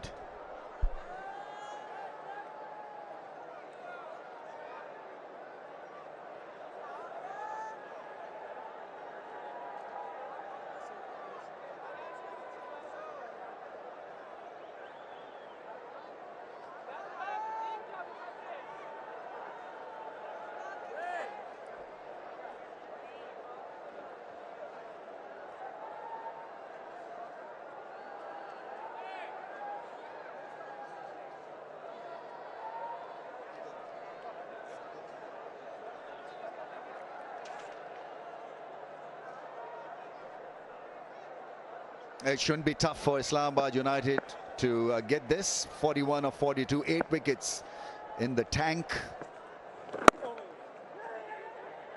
And it's been seamless run chase. From ball number 1 to here, we have not seen any dramas. 𝐿𝐶𝐆 Bangracam is live. If you see yourself on the big screen, show us your best dance moves and light up the stadium. One lucky dancer will win 𝐿𝐶𝐆 smartphone. He was even holding it then for us.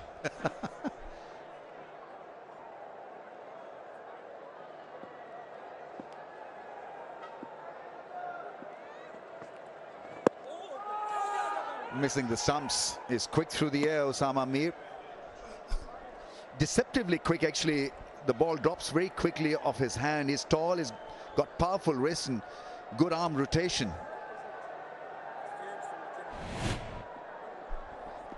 Yeah, probably just pitches on, maybe leg, maybe outside. It's definitely missing leg stump.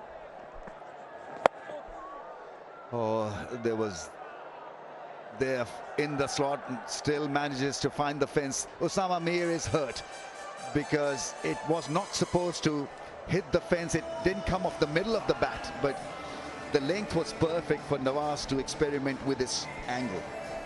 And that's a problem when you've not got a lot of runs to defend. Even when you try and build pressure up, which they were starting, Just one little release like this, and all of a sudden then the pressure is off.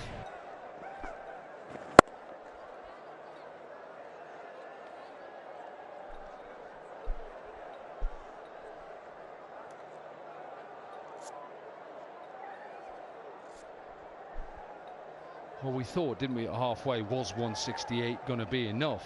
At the moment, no. And it surprised me a little bit after last night. Yes, it's a different surface, Ramiz, but I just thought the position they got themselves in, one down, try and get to 200. Well, that's well stopped. That's good fielding. Bracewell there with a dive and stopping runs. Yeah, the way Islamabad United have batted, and the second innings was supposed to be more difficult than the first one because we're expecting, oh, almost a catch. What a great try. The ball was supposed to stick and spin and not be consistent. Difficult to hit through the line, but Islamabad United flown away with it.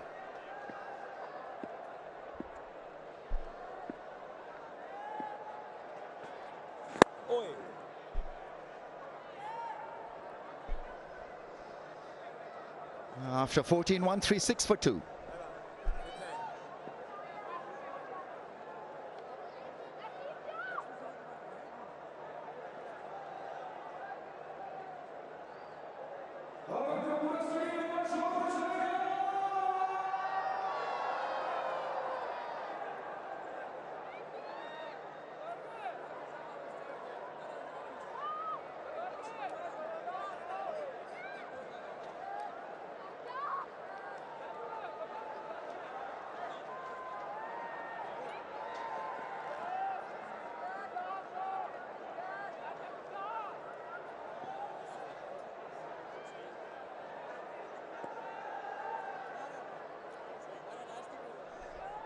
Yeah, yards ahead, if not miles, Islamabad United versus Multan Sultans. Just 33 of 36 to win what was supposed to be a tight contest.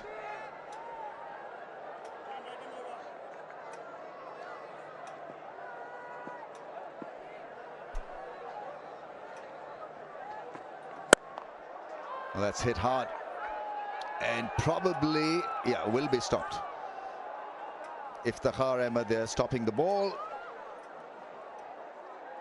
And announcement. The Pakistan Cricket Board's Talent Hunt program has attracted an enthusiastic response. There's strong interest from educational institutions across the country in this program, and around 400 educational institutions nationwide have registered themselves for the program. Some tongue twisters there for me. And the registration process began on April 10. And interested participants like Dominic Hawke can register on https registration.pcb.com.pk and 4. So the fun continues for House and Islamabad United. They're nearing the target. They've maintained this healthy run rate of around 10. And they've had a little bit of luck, but I think they have deserved this. A little bit of an outside edge. And because third is up in the circle, or just run away, not a lot Ubaid can do. He's still trying to hit top of off stump. I like this. 28 from 34, and it looks like Islamabad United are going to go 10 wins on the trot. Shadab at the toss did speak about enjoying the game and making sure that there's equal opportunity for all. And what he's trying to do is to create that environment. In that interview, he talked a great deal about winning environment. That's well bowled.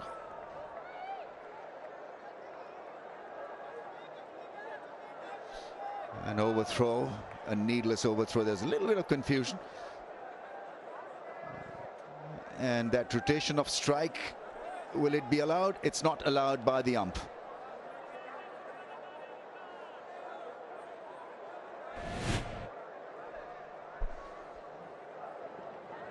Yeah, decent delivery, and just watch Usman Khan. I think he's just throwing it back to Ubaid. The umpire decides it's a dead ball. A couple of words between Nawaz and Usman Khan.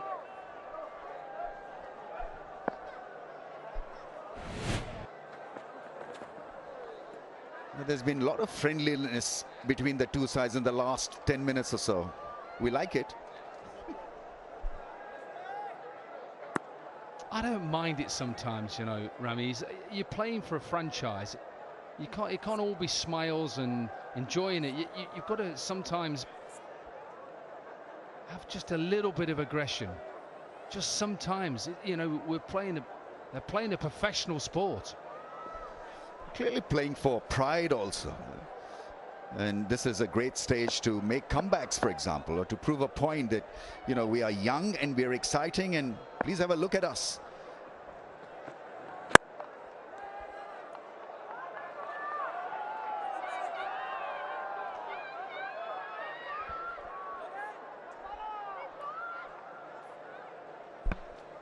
Look your best this HBL PSL as J-Dot is rewarding the best dressed spectator at every game with a luxurious J-Dot gift hamper. What about best dressed commentator? We're not part of the deal, unfortunately, even though we look so smart. Who's your best dressed at the moment? Our producer. Very good. And he agrees. Last ball of the 15th.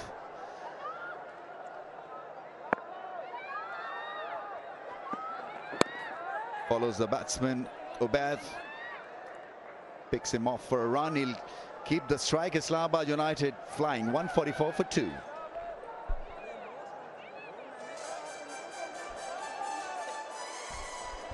And it's time for a Topal strategic timeout.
Well, the Tepal drinks break has just come to an end, with Multan Sultans hoping to raise themselves for a barnstorming finish. You can't see how it's going to happen.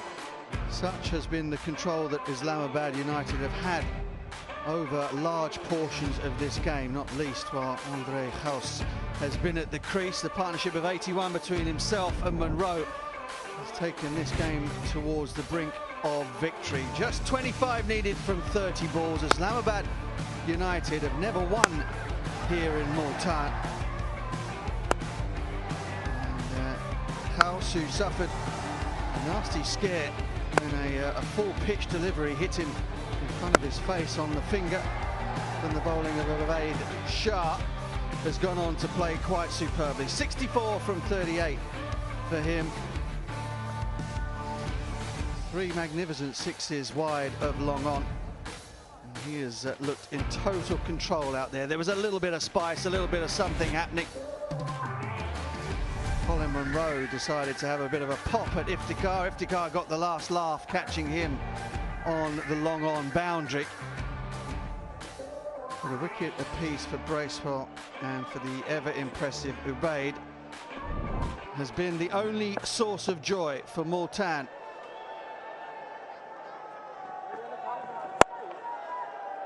Good evening to Lisa Staloka, Bazid Khan. It's been a slightly insipid performance from Multan after their excellence yesterday, would you say, Baz? Yeah, absolutely. Once you're playing against Islamabad United, you need to be on the game, your A game, really. You just felt that they left a few runs out there. There was not enough intensity in the way that they batted first. Yesterday was supreme with the bat, and with the bowling attack that they have, which is not in form, they need a cushion of maybe 20-25 runs more, because they struggled at the death, they struggled in the Pepsi power play, so there are problems throughout.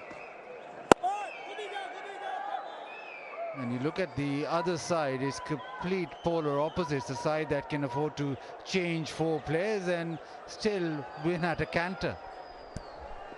It was interesting, wasn't it? Come to a ground they've never won before, Lisa, and made 4 changes to a winning team. They haven't played a game since what would have been Sunday, so a little bit of a gap, but it hasn't hurt them at all.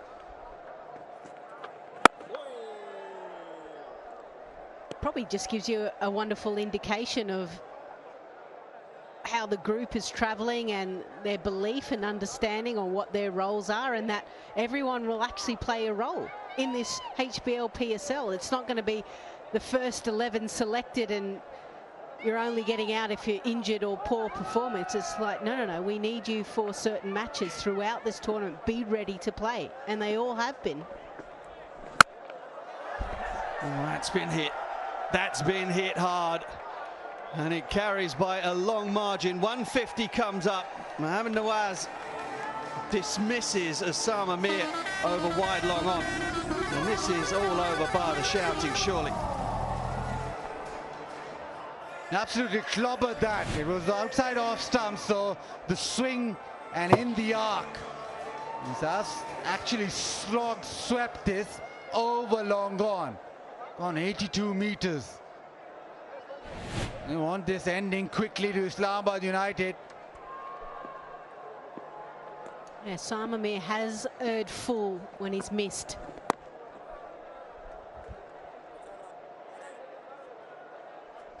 End of the 16th, 153 for 2.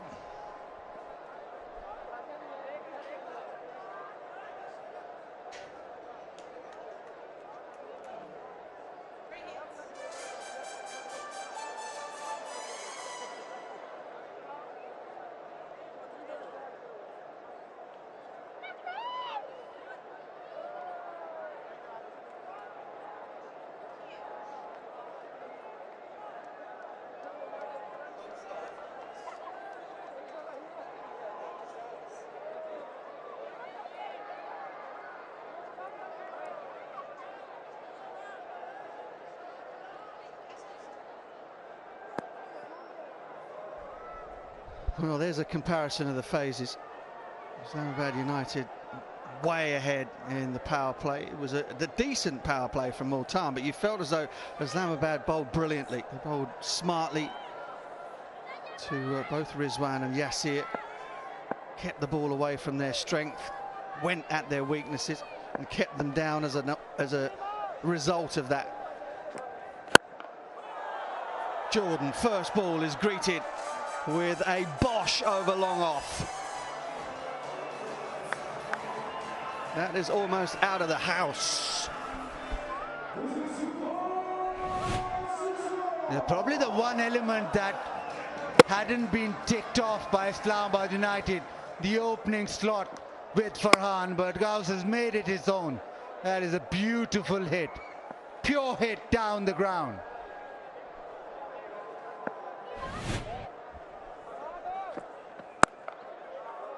Crunched away to mid-wicket. It's been a really disappointing showing as the partnership reaches 50 between Nawaz and Ghous of just 34 deliveries. Given the aggressive front foot cricket that Multan played yesterday, they'll be scratching their heads as to why they could turn in two performances of such stark contrasts. I think the surface had something to do with it, but then you're also coming up to the #1 team in the competition, Islamabad United. And all departments are firing at the moment, from a bowling, a batting perspective, fielding as well. Did that actually go on the cut strip? Is that a no ball? I think this might be a no ball. I think that's exactly the conversation that Hassan Raza is having. Just wants to check whether or not that's bounced on the pitch. Chris Jordan saying, well, it's gone past the popping crease, so surely it doesn't matter. In fact, I'd have to check the rule book as to decide what that is. I reckon it's probably, as it has gone past the batsman and past the batting crease, that it's probably a wide. Had it hit the uncut part of the square prior to going past the popping crease, it would have been a no ball. But I'm happy to be proven wrong on that. Just shows you that former cricketers, like, it can be quite finicky, the rules, right? And we roughly have an idea, and that's why the umpires are so important. Yeah, that's why they're checking this angle. Yeah, does go past the popping crease. Yeah, I mean, it's definitely pitched off the strip. It's just whether or not that makes any difference. It makes no difference. Oh, he was just tricking us there. The other arm went out for a second, but it is a no ball. So it makes no difference as to where off the strip it lands. If it lands off the strip before the batter or after the batter, it's a no ball. Free hit.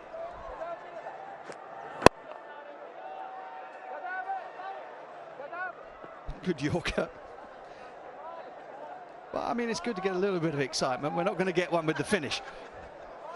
We've had players squaring off at each other. A little bit of handbags at dawn between Monroe and half of them at Multan Sultan's side, as he was accusing Iftikhar of chucking.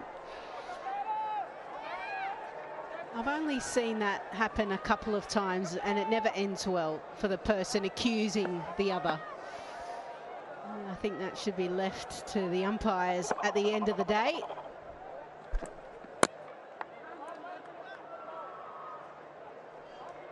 But something certainly got Colin Munro's knickers in the twist. And he was quite willing to pick out someone just to... And I've seen it a couple of times already, this HBL PSL, Colin Munro. He's quite willing just to jibe at the other opposition. It seemed like it was a strange time to do it as well, if you were trying to sort of stir yourself up. Because Islamabad United and him had things under complete control at the time. And then, of course, he loses his wicket inevitably shortly afterwards. Have a hack into the leg side will bring up another couple. They edge ever closer to going 5 from 5.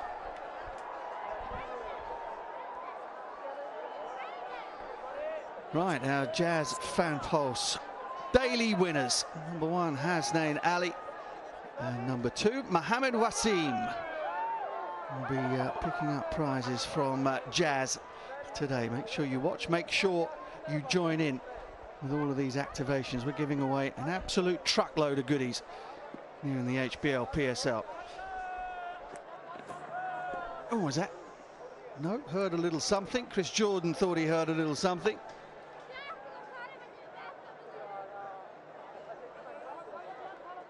That is the over, unless we've got a review. 165 for 2, end of the 17th, or is it? Yes, we're going upstairs.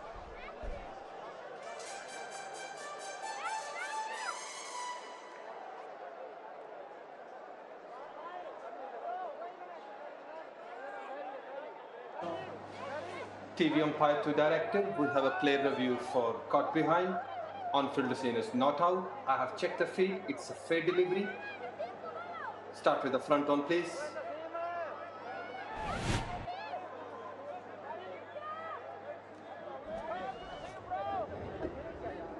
Ball is close to the bat. Let's confirm with the alternate, please.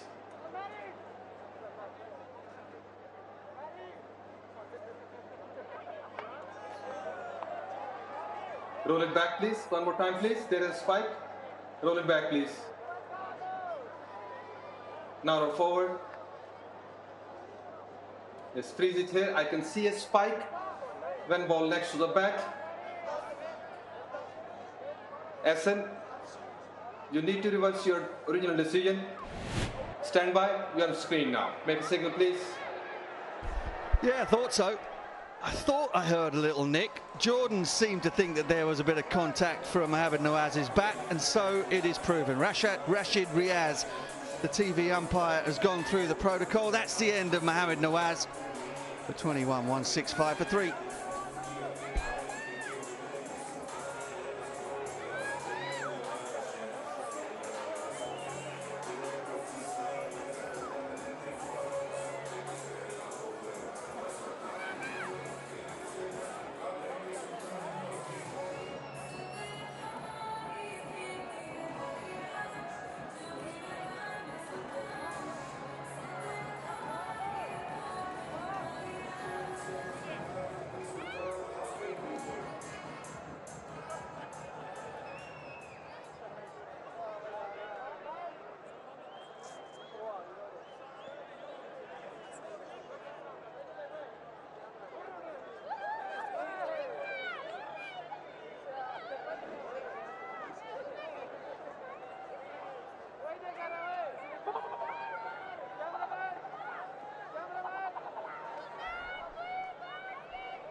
Saad Masood is the new batter. 165 for 3. Islamabad United on the cusp of doing something they've never done before, and breaking a run chase record here at the Multan Cricket Stadium to go with it. Wicket for Chris Jordan on his return to the side.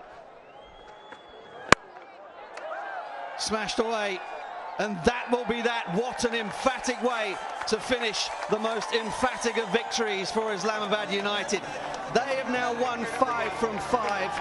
The tally in total since the back end of last year is 10 wins on the trot. They've broken the record for run chases here at the cricket stadium, and they've also beaten Multan at home for the very first time. It has been an absolutely superb performance from the top side in this year's HBL PSL.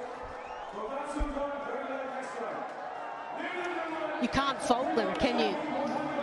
The fact that they lost the toss and they were in the field, they put pressure on Multan Sultans. From a bowling perspective, they only managed to score 168. This is off the back of yesterday's match where they scored over 200 runs. And then from a batting perspective, they just mowed down this total with absolute ease. Andre House has struggled so far in this tournament, 4-0 and 9, but tonight he has shown why he has been selected and why he's playing his first HBL PSL. 80 off 45, 6 fours, 5 sixes, strike rate of 177. And as Bazid Khan mentioned, maybe Islamabad United have figured out the other opener to join Farhan. Still lively conversations between Rizwan and House as he made his way off the field. There's still a little bit of bitterness around that shenanigans between Monroe and Iftikhar, though the two men now are just shaking hands and looking one another in the eye. No hard feelings there. But that really has been some marker laid down by Islamabad United. Let's not forget that Multan Sultans last night came out and posted the highest ever score at this ground and dismissed the Qalandars in what looked like a resurgence for them as they came back to pastures that they are much more familiar and happier with here at home. But Islamabad have just stormed in and stormed the castle. Not entirely sure I'm all in favour of the teams wearing their away kits when they clash with the home side, but never mind. It's the only complaint I have about Islamabad United today, because otherwise they have been fantastic. Monroe's innings was a settler after losing Farhan relatively early in the piece, 45 from 28. And the hero of the run chase, no doubt, has been Andre's House. Perhaps you might think twice about bowling him a beamer early on in his inning, because that certainly seemed to wake him up. And plenty of love for Shadab Khan, the skipper, who is leading this team perhaps to glory once again. Well, they also bucked the trend as well. In the last 5 times, whoever's won the toss have won the match. And that was the final moment. And it seemed fitting, didn't it? Andre House, and an excellent catch there in the deep. Fist pump, he would be relieved to be able to now start to really contribute. Maybe because he also took the gloves as well, something that he's more comfortable to do in the field. Gave him the confidence with the bat in hand.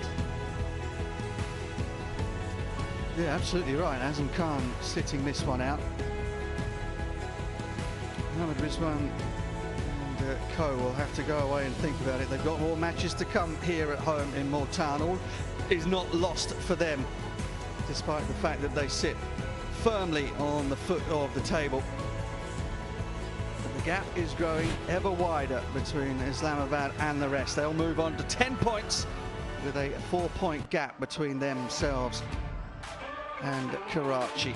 Right. 22 for Farhan before Ubaid knocked him over. Ubaid looks very impressive. 45 from Monroe, 25 from Mohamed Nawaz.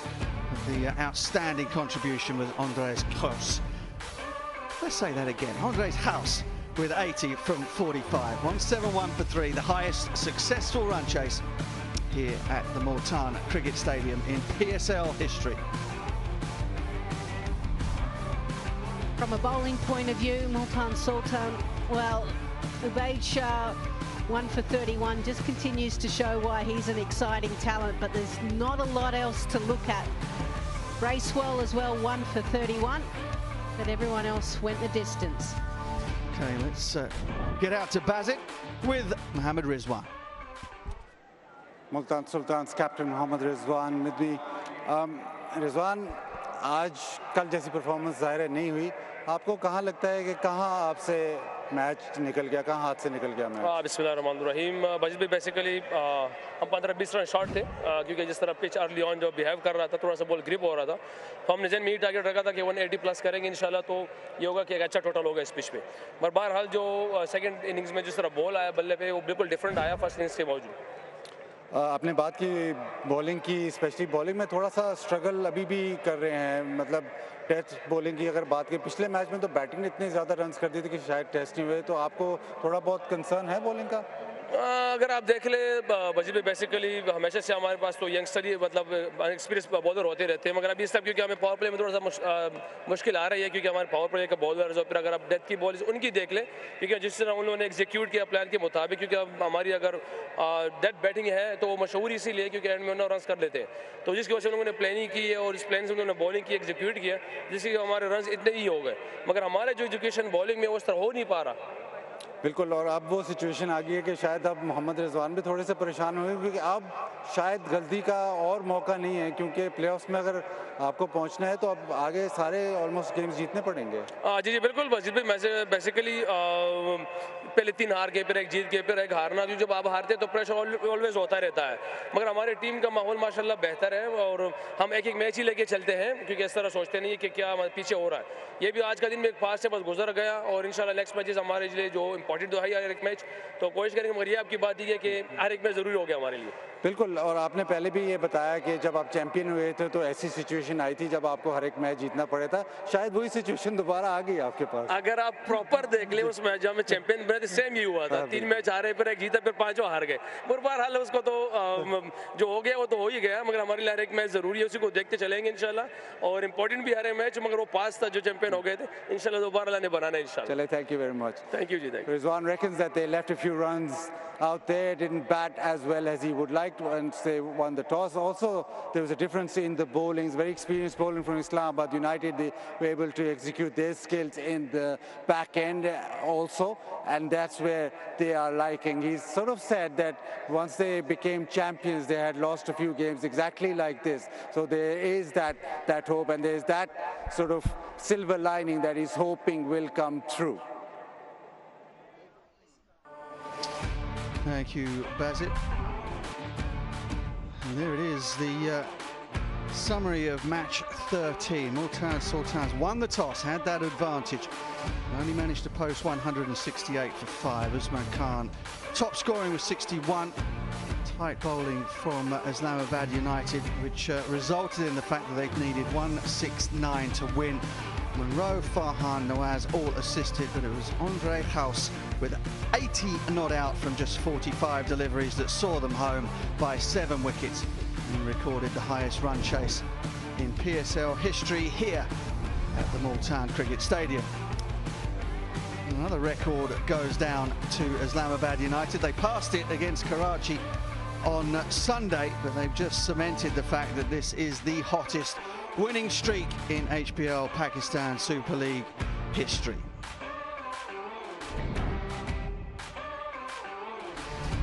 What does that mean for the standings?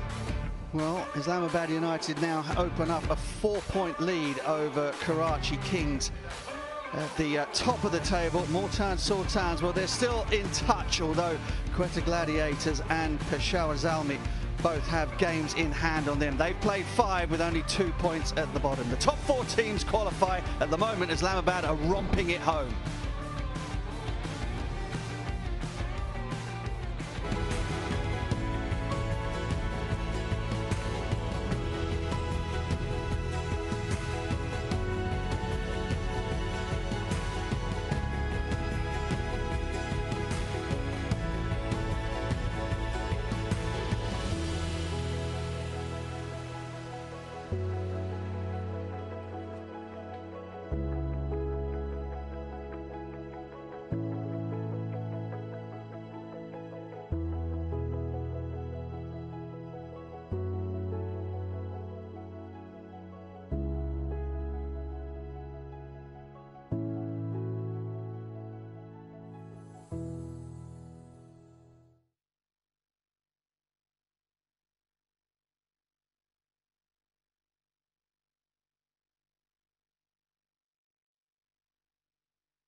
it's been yet another successful night in HBL PSL 10 for Islamabad United. Let's hear all about it with Bazit at the presentation. What a fabulous performance, Islamabad United winning this game by 7 wickets, dominating from the word go. Now, with me in the presentation ceremony are firstly Mr. Masood Ahmed, Stadium Manager, Multan Cricket Stadium, Mr. Anil Ahmed Khan, Deputy General Manager, Corporate Banking Group, HBL, Mr. Fahadul Hassan, Business Partner, Jazz, Mr. Syed Rizwan Ali, Authorized Dealer of Inverect Solar Energy, Mr. Imran Gulzar on behalf of Homage Appliances, Mr. Adil Latif on behalf of Go Lutlo, Mr. Syed Imran Naqvi on behalf of Exchange, Mr. Zishan Masood, MMA fighter. Now to the awards. Firstly, Mr. Adil Latif will present the Go Lutlo Scan Karoji Motorbike Award to Muhammad Shoaib. Congratulations to Muhammad Shoaib, a motorbike. That'll come in handy. Now, Zishan Masood is a mixed martial arts fighter from South Waziristan. He is a 2-time Guinness World Record holder. He's a top amateur MMA fighter of the country. He won many national and international MMA fights and grabbed gold medals for Pakistan. Mr. Imran Gulzar will present the Hamare Heroes powered by Homage Appliances cash award of rupees 2,40,000 to Zishan Masood. Definitely Hamara hero. Mr. Masood Ahmed will now present the PCB Moment of the Match trophy to Ubaid Shah. Ubaid Shah, when he got the dangerous Farhan out with a magnificent delivery. And now Mr. Syed Rizwan Ali will present the Inverect Solar Energy Energetic Batter of the Match, rupees 200,000 to Usman Khan for his 61 of 40, 4 fours and 4 sixes. And now Mr. Syed Imran Naqvi will present Exchange the Catch of the Match, rupees 200,000 to Iftikhar Ahmed. There was spice about that catch. He caught out Colin Munro. Mr. Fahadul Hassan will present Jazz Superpower of the Day cash award of rupees 300,000 to Andreas Gauss for his 80 runs. Top of the order, he smashed it about. HBL is celebrating a decade of HBL PSL with Zabardast Khel. Joining us today to present the Player of the Match award is Mr. Anil Ahmed Khan, Deputy General Manager, Team Leader, Corporate Banking Group HBL. Mr. Anil Ahmed Khan will present the HBL PSL Player of the Match trophy and cash award of rupees 500,000 to Andreas Gauss. Andreas for his 80 of 45, 6 fours and 5 sixes. Andreas, a word, please. And his fabulous innings up the order. It always seemed that you were in form throughout the HBL PSL. Today it came good. Yeah, it's a big relief, to be honest. Wasn't sure when that next round will come, but finally it happened today. I'm just thankful for the team to keep backing me. And yeah, just thankful for it. The way that you play, you're very aggressive up top. The pitch today, it was a little bit in it with the bowlers smashing it in back of the length, but you countered that beautifully. Yeah, it was a bit slow when it started, and then as the dew came, it just started skidding on nicely. So, and then once you were in, it was nice to bat. So we just had to make sure that we get in and get a nice partnership, and then it was easy going from there. As a batting group in Islamabad United, we know that everybody's ultra aggressive. So is there extra pressure of actually being more expressive when you bat? I think in the beginning there was pressure, and then I had a big chat with the coach and a few of the local boys just saying that this is the way they want to play, and doesn't matter if you get it on the day or not, the backing will still happen. And that was just a big relief, knowing that whether you're successful or not on the day, the team will still back you. and you kept wickets today. So is that an extra help with being in the game for all 40 overs? You're comfortable behind the stumps as well? Yeah, definitely it helped. Just made me see the wicket a little bit from the start, knowing it was a bit slow, so we just had to adjust a little bit. But yeah, it's always nice to keep. Thank you. It's fabulous innings. Thank you for the entertainment. Thank you very much. Now I'd like to invite Shadab Khan, Islamabad United on a roll. Shadab Khan on a roll. It's been magnificent all around. Shadab, आपकी team हर जगह perform कर रही है. कितना satisfying है कि आप 4 players को रेस्ट करते हो और 4 प्लेयर्स और को खिलाते हो, फिर भी इतनी डोमिनेट किया है इस परफॉर्मेंस को. बिस्मिल्लाहिर्रहमानिर्रहीम. देखिए, सबसे पहले तो अल्लाह ताला का शुक्र अदा करते हैं. ऑब्वियसली ऑन पेपर तो हमारी टीम बहुत अच्छी लग रही थी. ऑब्वियसली जब आप ऑन पेपर तो अच्छे होते हैं, लेकिन स्टिल आपको ग्राउंड में वो शो भी करना पड़ता है. और अल्हम्दुलिल्लाह हम जिसको भी जो प्लान्स दिए जाते हैं वो बहुत अच्छे तरीके से एग्जीक्यूट कर रहे हैं. और एज ए टीम मुझे लगता है कि हम बहुत अच्छी क्रिकेट खेल रहे हैं. आपको ये पता था कि आप पहले मुल्तान में मैच जीते नहीं थे. आज वो परफॉर्मेंस जो आपने की इस पिच के लिहाज से आपको कैसा लगा, कैसी पिच खेली? देखिए बाज़ी भाई, मैंने जिस तरह टॉस में बात किया था, थोड़ा ड्राई साइड थी. ऑब्वियसली हमने पहले बॉलिंग ही करनी थी क्योंकि थोड़ी सी ड्यू, और जब ऐसी पिच होती है लाइट्स में, अंडर लाइट्स थोड़ा अच्छा खेलना शुरू हो जाती है.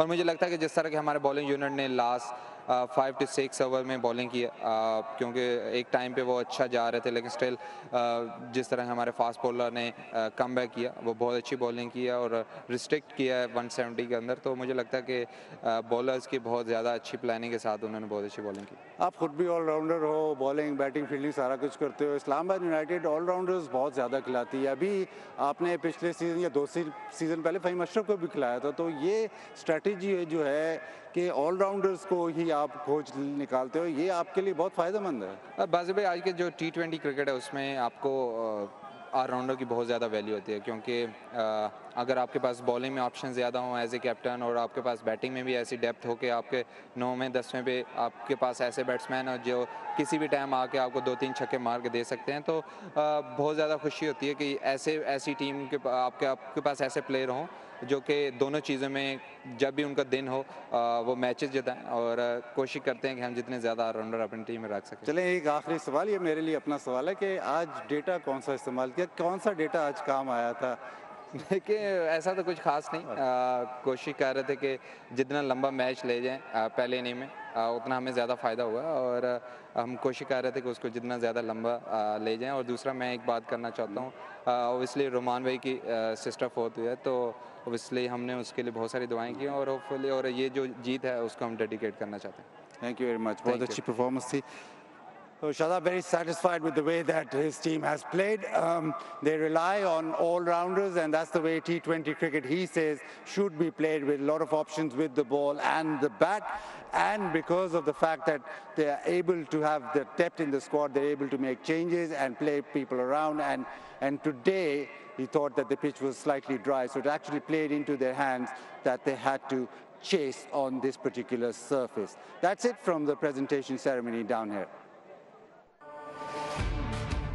Thank you very much, Bazid Khan. So just to reiterate the fact that Islamabad United have won 5 from 5 this season, stretched out to 10 in a row going back to HBL PSL 9. That's the way they did it. 168 for 5. Multan Sultans, having won the toss, weren't aggressive enough in the power play, weren't aggressive enough at the death, and Islamabad chased it down. 𝐄𝐍𝐆𝐋𝐈𝐒 with 80 not out, Monroe with 45, 171 for 3, a record here at Multan Cricket Stadium. Islamabad United now extend their lead to 4 points at the top of the table. Multan Sultans are still rooted to the bottom, but there is plenty of cricket yet to be played. The top 4 qualify for the playoffs. Well, as I mentioned, the cricket never stops in the HBL PSL, and tomorrow we head to Lahore as Shaheen Shah Afridi's Qalandars take on Peshawar Zalmi. The first time these two teams have met this year. It should be fireworks as both teams are in the running. Tomorrow live at 7:50, match 14 from Lahore.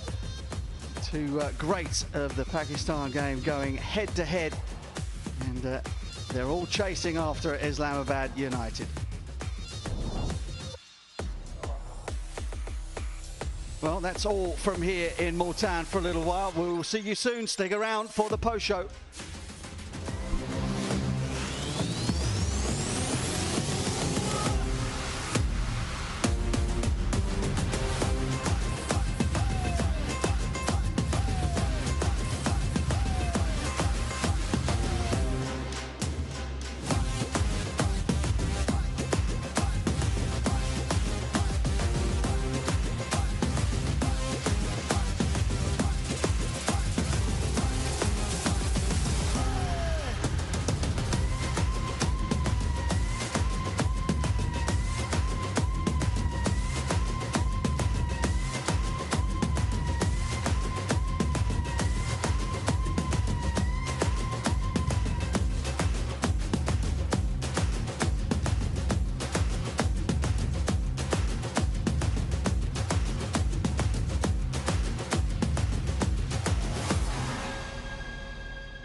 What a way to finish it off then for Islamabad United. Andreas Gauss, the really man of the moment for Islamabad United, and winning by 7 wickets in the end, making it look rather comfortable.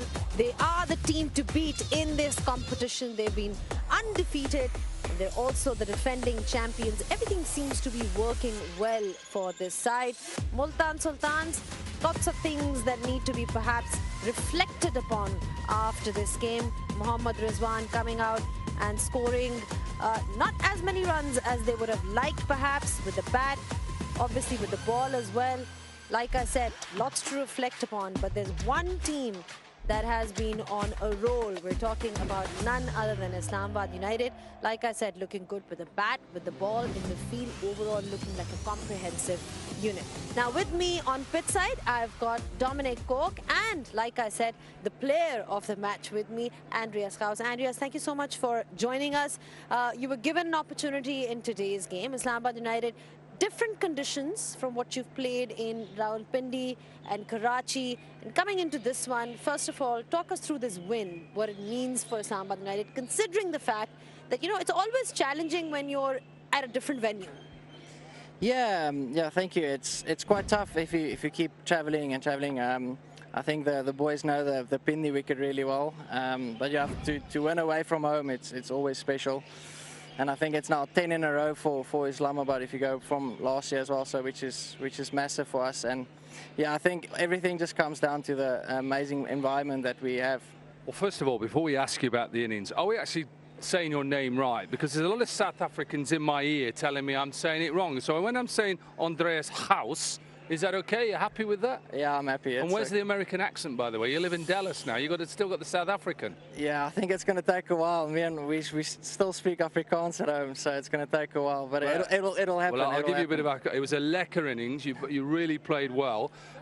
What is the key to you playing well? How do you actually get into that form? Yeah, for me, it's to really keep it simple. I think in the previous games, I tried a little bit too much too early. I was moving a little bit and just went a little bit back on footage as well. And today, I just really try to be as still as possible and then just really make sure I watch the ball. And I saw a little bit from Rizwan as well. He was runnable at a stage. Unfortunately, he got out at that stage. But if he kicked on, it could have been different. But yeah, so I just thought even if you runnable at a certain mark, it's okay. So yeah, that was just basically trying to be as still as possible. I mean, the kind of confidence and self-belief that is now prevalent within the Islamabad United unit, what is it down to? Is it the coach? Is it the leadership? Is it the management? Is it overall? What do you attribute that to? I think it comes from the local boys.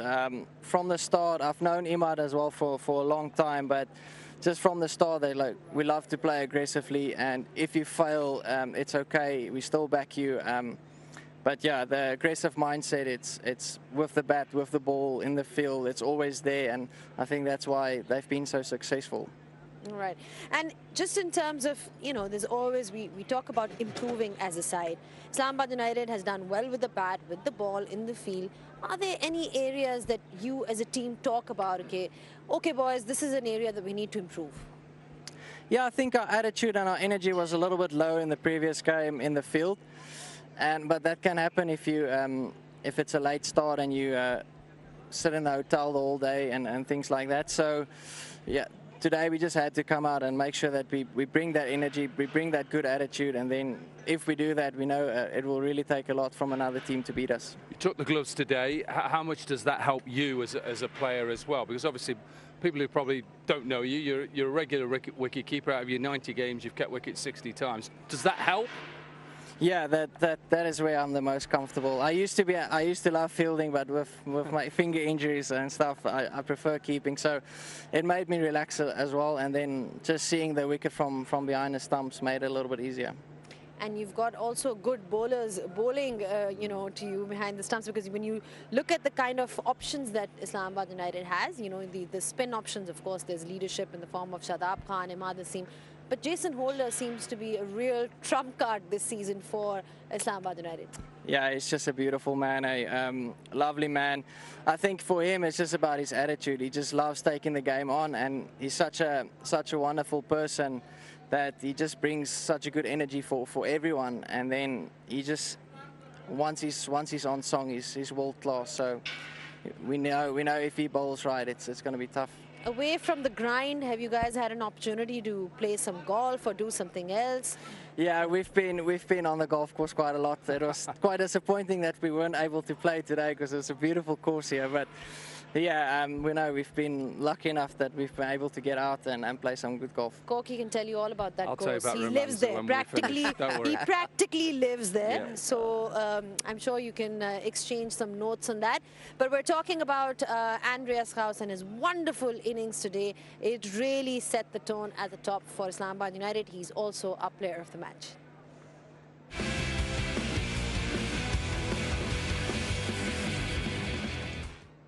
Well, the one thing that's impressive about Andreas Gauss is the way that he's aggressive. He likes to go at the bowlers, and you watch this package of him. He picks up length really quickly. He's not frightened of trying to hit the ball leg side, play some classic shots down the ground as well. He's a good player, and I'm pleased for him because I think he works hard, and that's why he is player of the match.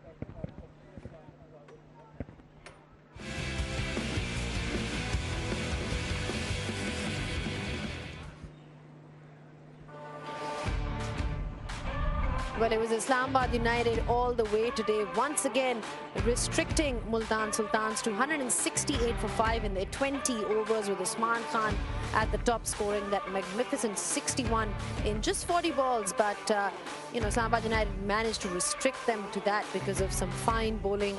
Jason Holder picking up a wicket, Shadab Khan picking up a wicket. It was a real team effort by Islamabad United, and then in response, runs at the top by House, 80 in 45 balls. Colin Munro once again amongst the runs. Everybody sort of chipping in, and Islamabad United winning comfortably by 7 wickets. Well, I know we asked this question. I think 𝐄𝐍𝐆 was with me in that previous post-match studio. I don't know who was there, but somebody was at Hessen, I think. I'm not sure. Is Islamabad United peaking too early? I know we've got to ask this because you know, you see that often with teams. They win consecutive games and come the, you know, crunch game, and then it all falls apart. Yeah, it's a tough question, right? But I think just the brand of cricket that we're trying to play, and the execution that the boys are giving it at the moment is just world class, and hopefully it can continue like that. But I think for us, it's just it's not just the fact that we're winning; it's the way we're winning and the fact that we're actually dominating as well. So I fully believe in we've got such a good balance in our team, and even the guys on the side is also world class. So yeah, it's 10 from 10, and we always ask the question to any player here. Mike Hesson is coach. He's heavily tipped to be perhaps Pakistan's next coach. What is he telling you? Can you keep this run up? Can you go all the way to the final undefeated? I think that's the plan. That is definitely the plan. Hopefully it happens. But yeah, I think for us, we're definitely not focused on anything ahead of time. It's just literally taking it day for day and game for game and see where we are. Tell us about Mike Hesson. Everybody sits there and says, well, what is so good about Mike Hesson? Yeah, it's a good question. I think for me, I had a long chat with him because I was struggling that first 3 games, and he just, the belief he gave me and just the backing that he gave me after I had a meeting with him, I think it's just that environment he creates. He creates such a amazing atmosphere where everybody's calm, everybody's allowed to make mistakes and won't be judged for it, and also be, I think once you're in that environment, you also thrive a lot. So that's probably it. But also, I think he really he wants high standards of everyone. If you don't, he's not scared to point things out as well. Even though he's a calm man, he's not scared to point out that this is where you went wrong. And he's extremely a detailed person, so he really goes into detail with all the scouting and everything. So I think he really loves his homework, and then you can see that happening. No wonder Islamabad United is doing so well. You know, it's been the ship is being basically captained or sort of led by somebody who has a very stable head. You know, that's important. But thank you so much for your time, Andreas. It's been a pleasure having you here. We wish you all the best. Hope that you can continue your form. 𝐄𝐍𝐆, You're sadly going to be here. I'm staying here. You're staying here. He's on a flight to Lahore. I'm staying here. You're not going to Romanza yet, so tomorrow. Tomorrow you'll be going there, but not going there yet because there's so much to talk about this game. What went wrong with Multan Sultans and so much more. So we'll catch you guys on the other side.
Back on pitch side, just discussing how fine a win it was for Islamabad United. Bazid Khan is sitting really happy with us on pitch side because he seemed to have called Islamabad United as the winning team on day one of the HBL PSL 10. Baz, huge smile on your face. The data seems to be working. The strategies are working for Islamabad United. Your prediction is working as well. Everything seems to be going well. Yeah, look, it seems like they've been terrific. They've ticked every box. Now they had a slight issue with the opener with Farhan. That box has also been ticked. The only problem I foresee is that it's almost like South Africa, isn't it? They're so good in the group stages. Once they get to the knockout, it's a problem. They are miles ahead of any other team. And the knockouts might just get them to slip up. I was just going to rewind a little bit.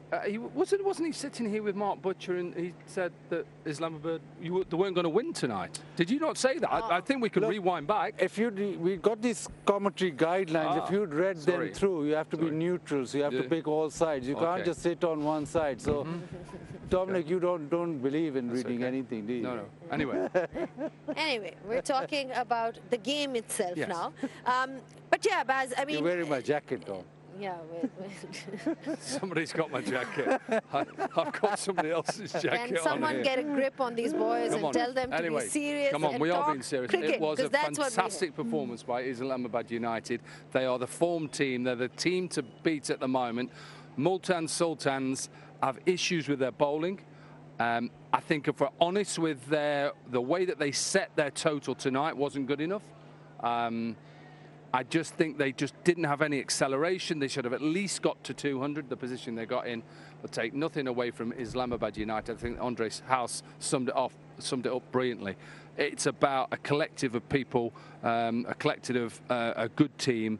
It's run by the Pakistani contingents in there, and I think they've got some. They got people that really just filled gaps from where they needed it from last year. Well, the key wicket for Islamabad United today was always going to be off Yasir Khan. Remember, he made that 87 of 44 balls yesterday. And even today, it seemed like he's getting some kind of momentum with that bat. But of course, that wicket was going to be crucial. It's also our turning point of the day.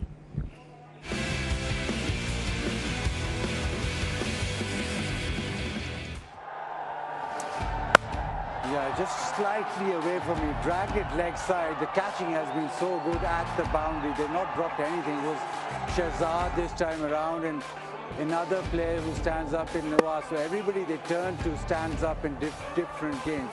This was actually bowled well because it's outside the off stump.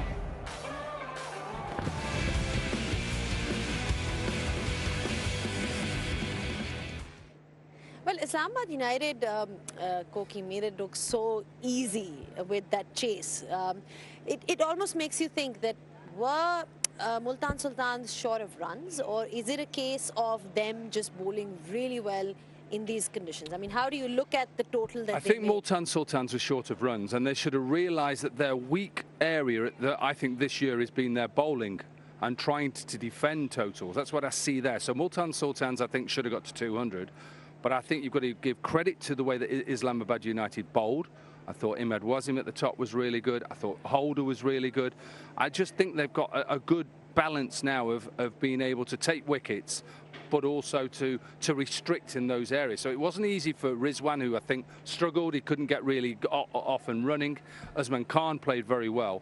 But I think you look at the balance of the side, and you know, they've left out 4 players, Islamabad United, and brought in 4 different players. So they're looking ahead to the future. You asked Andres House, are they peaking too early? I don't think you can peak too early. Not when you're playing like that. They are the form team, and they're the team to beat at the moment. Well, I'll tell you what, they were cruising altogether, Islamabad United. There was a bit of drama, though. We saw that with Colin Munro and Iftikhar as well. And then it was just quite ironic that Colin Munro got out. And the man who caught that ball was Iftikhar Ahmed. It's also our safe hands for today.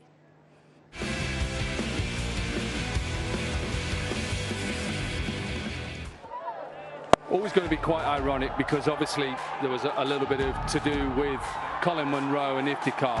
And just a word on that, I don't think Colin Munro should have anything to do with what he did.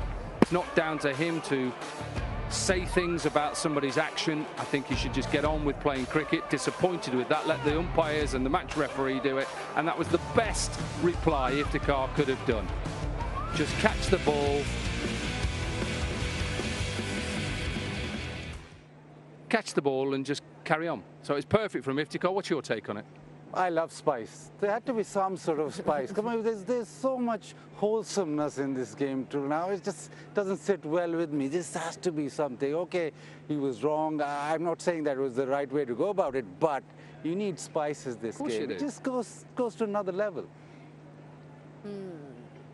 I'm just trying to think about what to say in this regard, because we've got completely like 2 contrasting opinions. There's one person who's absolutely loving the drama, and we've got 𝐄𝐍𝐆 who's saying well, no, I'm not saying I don't like. Look, of course, I was a big one when I was playing. Is you get into the opposition's face, and sometimes you have a little chat in here and there. I just don't like batters when they start calling bowlers. That's not his role to do that. So I didn't like it. Let's move on from it. I think they've probably made peace, and it was the best way for Iftikhar to just answer him.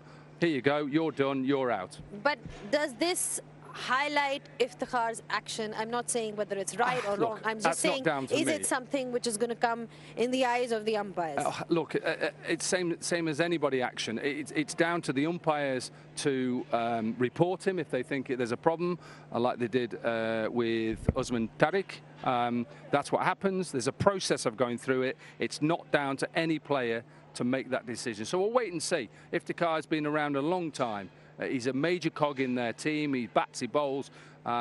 So for my sake as a bowler, hopefully it's okay, and he's able to carry on. Let's see what happens. Well, let's just leave it to the umpires then. You know, let them do their job. But yeah, a bit of drama then in this game between Islamabad United and Multan Sultans. You need to fix your wardrobe now. You go to a break, yeah? Koki, you need to get your jacket on. Well, the jacket is on the way as well. The correct jacket is on the way, Koki. We'll take a short breather on pitch side, and we'll be back with much more, so don't go anywhere.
Back on pitch side with a new set of guests. Lisa Sthalekar and Ramiz Raja join me on pitch side, just talking about how good Islamabad United has been before the break, Lisa, and also talking about where Multan Sultan needs to improve. Of course, the bowling has somewhat let them down, you know, if you just look at a consistent pattern.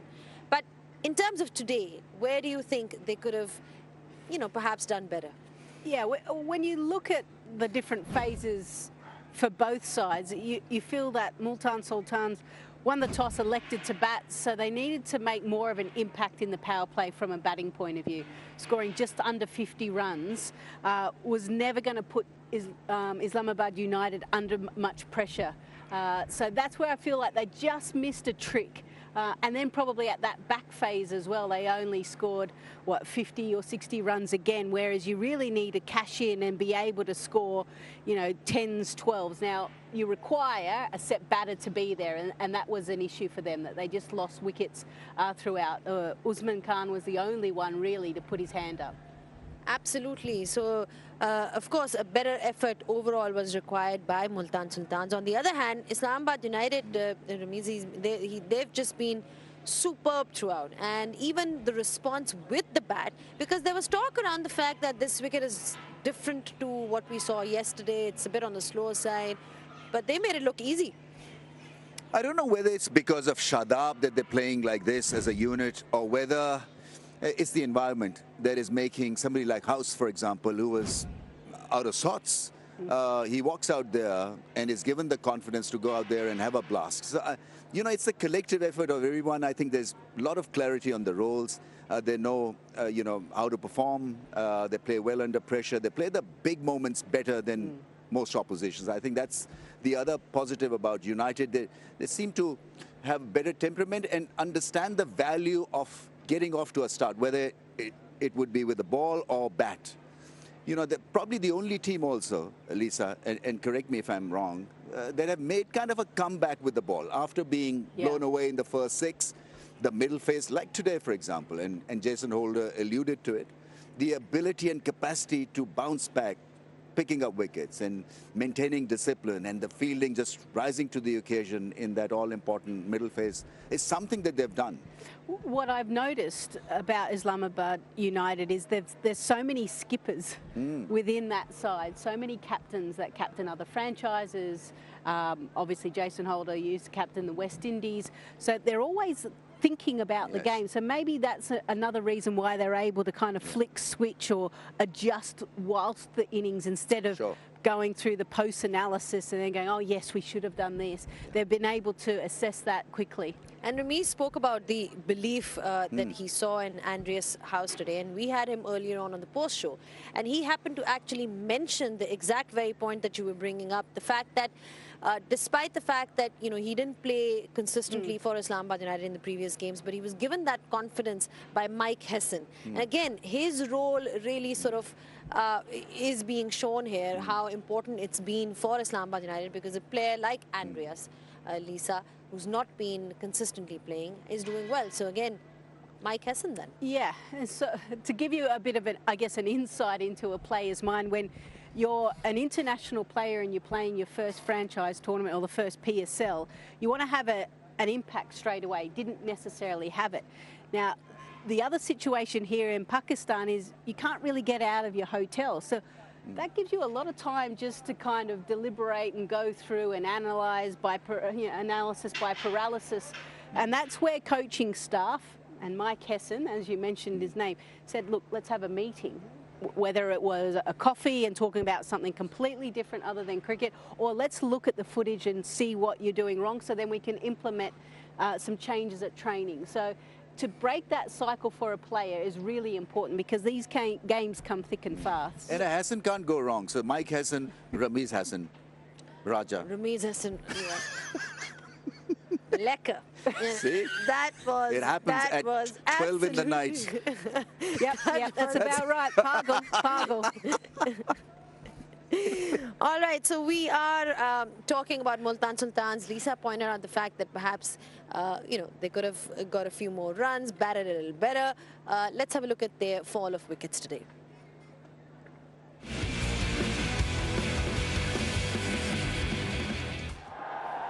Yeah, well, as I said, they needed to really get off to a big start, and Yasir Khan, who did so well previously, managed to pick up 29, and then Mohammad Rizwan, after kind of building a nice little partnership and finding the boundary, it was a very soft dismissal, couldn't get to the pitch of the ball. Bracewell absolutely smashed the ball straight to long on, and he couldn't believe it because he timed it to perfection. Iftikhar, he looks like he's a little bit troubled with that extra bounce, and that's something that what Jason Holder is able to do. And then from there, it was really opportunities were coming thick and fast, whether it be the run-outs, the fielding was smart by Islamabad United.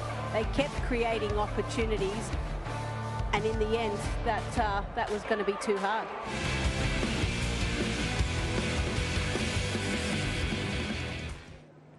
Well, problems for Mohammad Rizwan then, Ramiz, because they've lost a few games. They lost in Pindi, and now coming into Multan, it seemed like things were going great for them. And of course, you can't judge a team based on just one result at home. But it does tell you when they are pitched against a team like Islamabad United what the difference is.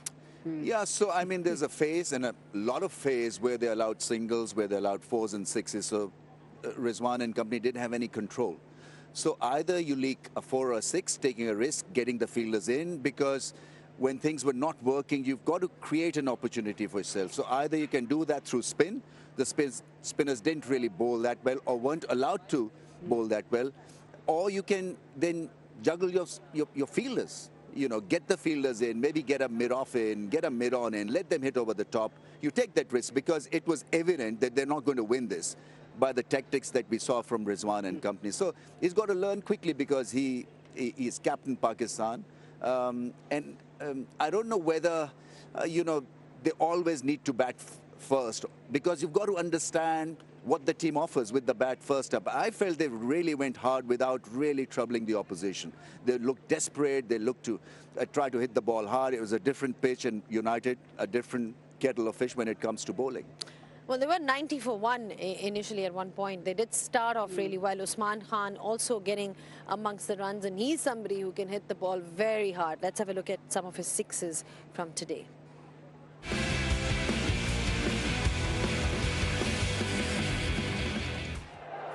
Yeah, one thing about Usman Khan is he does like to hit 6s. He moves around the crease really well. He did get some assistance there from the fielding side as well.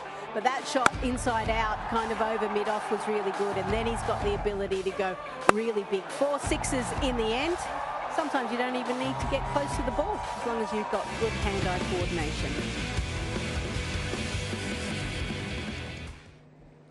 All right, so there's not much time. The one thing that we've seen, Lisa, in this tournament to turn things around, because you're literally playing back-to-back. How do they regroup and come back better? Yeah, I think for Multan Sultans, when you come up against, and I think for all teams now, if you come up against Islamabad United, that gives you a real status check of where you're at. So, okay, what do we need to improve? So they'll highlight a few things. I think there's some common themes. I think from a bowling point of view, we've certainly seen them leak too many runs at times, not hitting the mark, or the execution has been quite poor from Multan Sultans, so they'll need to improve on that. From a batting, it was just one of those days. They're up against a good bowling side. So I would probably look at and address the bowling as the first point of call, because that's been a common theme throughout their losses. Well, one thing that's been common has been the entertainment that the HBL PSL 10 keeps providing us. Now, we saw Ubaid Shah really going hard at Usman Khan in yesterday's game. Those celebrations got a bit carried away, but he wasn't allowed to do that today. Time to have a look at the refreshing moment of the day.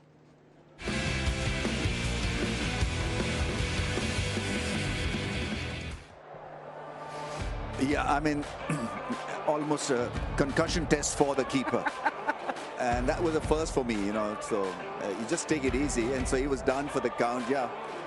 A lot of laughs for the gallery, yeah, but I'm sure there's a concussion timeout there needed. And this time, got behind, and I think follow through, and I'm sure that it'll be more restrained celebrations this time around. It comes in, asks him to keep away. Yeah, that's all in good humor. Lovely stuff.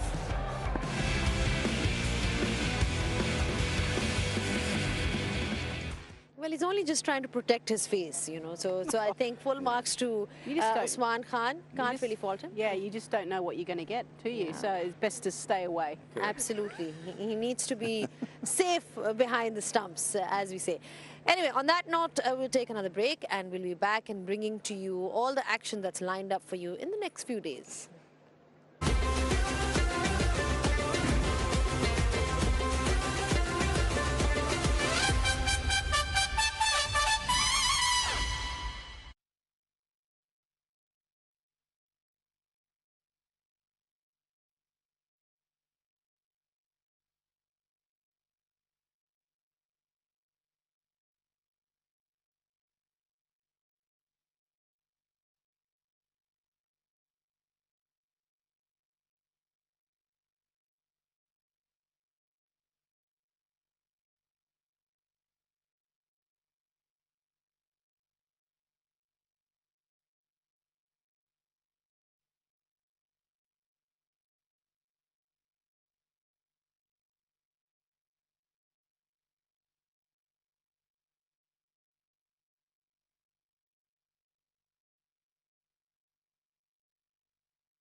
Well, back on pitch side, when it's been really busy on the field, but we've also been keeping busy off the field because my fellow Aussie friend, you know, Lisa Sthalekar. Oh, friend. I'm glad I got the friend in there. Lisa Sthalekar wanted a day off. She wanted a bit of Eastern flavor, and I took her to the streets of Multan.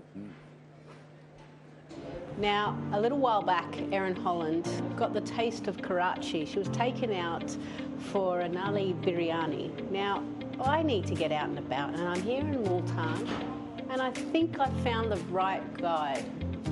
She's just popped up here. Zainab. Right, it's me once again to spoil your day. Oh, not spoiled. Make my day. Now, absolutely. What are we going to do? Because I need to get out of the hotel and I need to see Multan. But first things first, this attire needs to change. It's looking cool, I will admit that. Oh, okay. But we've got to make you look even more cooler. And that can only happen when we get a bit of Eastern flavor and make you wear something which is Eastern with some nice shoes and yeah, really blending in with the culture. Let's do it.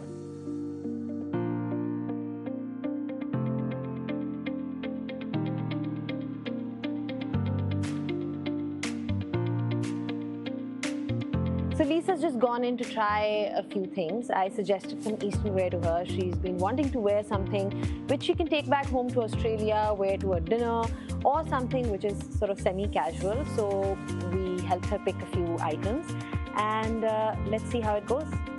Oh, wow! Look at you! So, thank you. Now, why are you thanking me? Well, because you picked and helped. But I feel like something's missing. Shoes.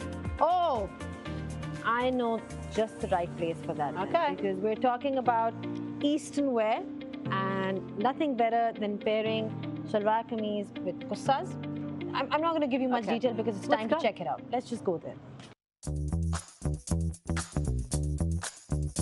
Oh, I'm tired. You're tired. Yeah. You just sat there. I had to put clothes on.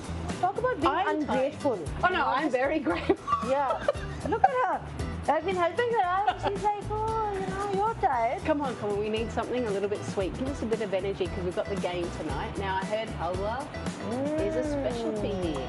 Speaking of halwa, actually, you hit the nail on the head because the iconic Sohan halwa of Multan is extremely special and it tastes absolutely fabulous. So let's head over there and find out what it's all about.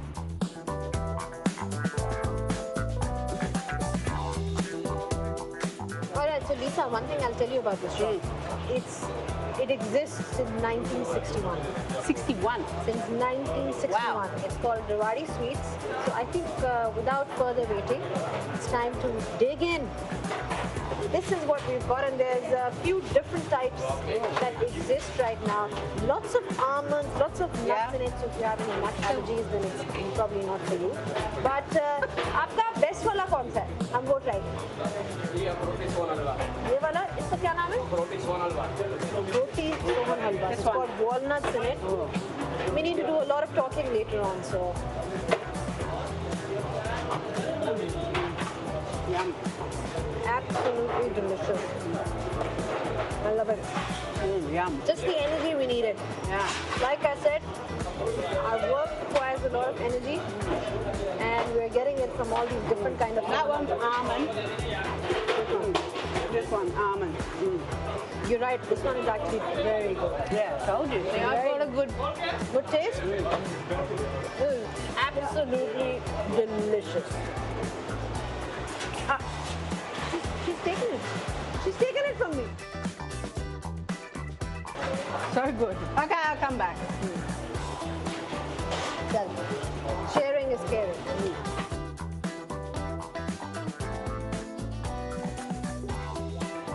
All right, now that we've loaded up on the calories, it's time to go and burn them at the ground. We just sit there and watch. We don't burn any calories. No, we do a lot of walking as well. That does count as part of the... And a lot of talking. Walking and talking. Talking requires a lot of calories as well. What are we waiting for? Let's go. Chale.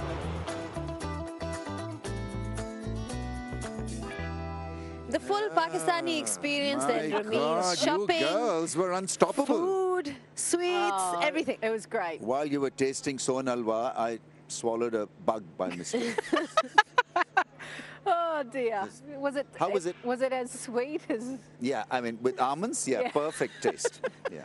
I mean, But honestly, I mean, wasn't actually that sweet from Rewari Sweets was actually out of this world. Yeah, and I did go buy a little bit extra as well for later on. So that'll keep me going as I come back down from this exciting game of cricket. And when can we see you in that attire that we... yes, that's a very important question. Well, it's up to Madam here who tells me exactly what I should do and when I should do it and how my hair should be. So when? Lahore. Lahore probably because that's where we're heading soon. We're talking about Multan Sultans taking on Islamabad United and then bringing to you the local flavor with Lisa Sthalekar. But for now, let's have a look at the boundaries of today by house.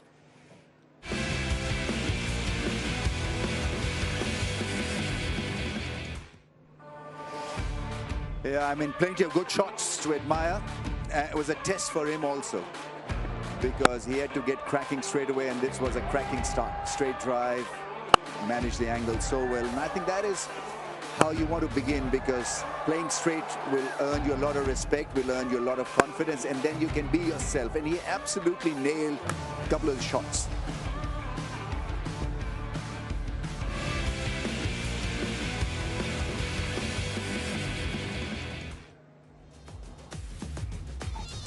Well, it's been non-stop action from Karachi, Pindi and Multan.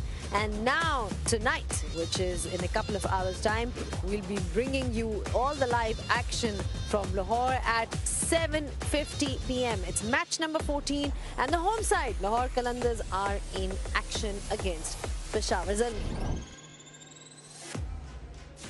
Well, Lahore Qalandars in Lahore means quite a spectacle. Yeah, I mean, obviously it's going to be a great game because Lahore Qalandars playing at home, but also from individual point of view, lot for the fans to come and cherish and enjoy, because there's Babar Azam versus Shaheen Shah Afridi, Haris Rauf, who can be lightning fast, versus Babar Azam again. So a lot of focus on the fast bowling of Qalandars versus Babar Azam. And Babar Azam's team also needs to perhaps get that win on and get those 2 points because we've seen them, they've been a bit inconsistent, Lisa. Yeah, they have. They haven't been able to kind of stitch together a proper performance throughout this tournament. So they don't want to be lagging too far down the bottom of the table. They want to be able to start to climb up that. And by beating the home side, it's the first time these two teams are meeting as well in the competition, you want to throw the first punch. Maybe not physically and literally, but they want to get that victory. All right. Thank you so much for your time, Lisa. And thank you so much. A very punchy end to the conversation. Well done. Thanks, Rambo. Well, thank you to both of you. But it's time to head home now. Really? After all the shopping and the cricket and the work and everything else and all the action that we've seen from Multan Sultans and Islamabad United, that's all that we have for you from here in Multan. Like I said, the action is now moving to Lahore. Of course, we'll be back in Multan as well with all the coverage. I hope you guys enjoyed today. Until next time, it's goodbye.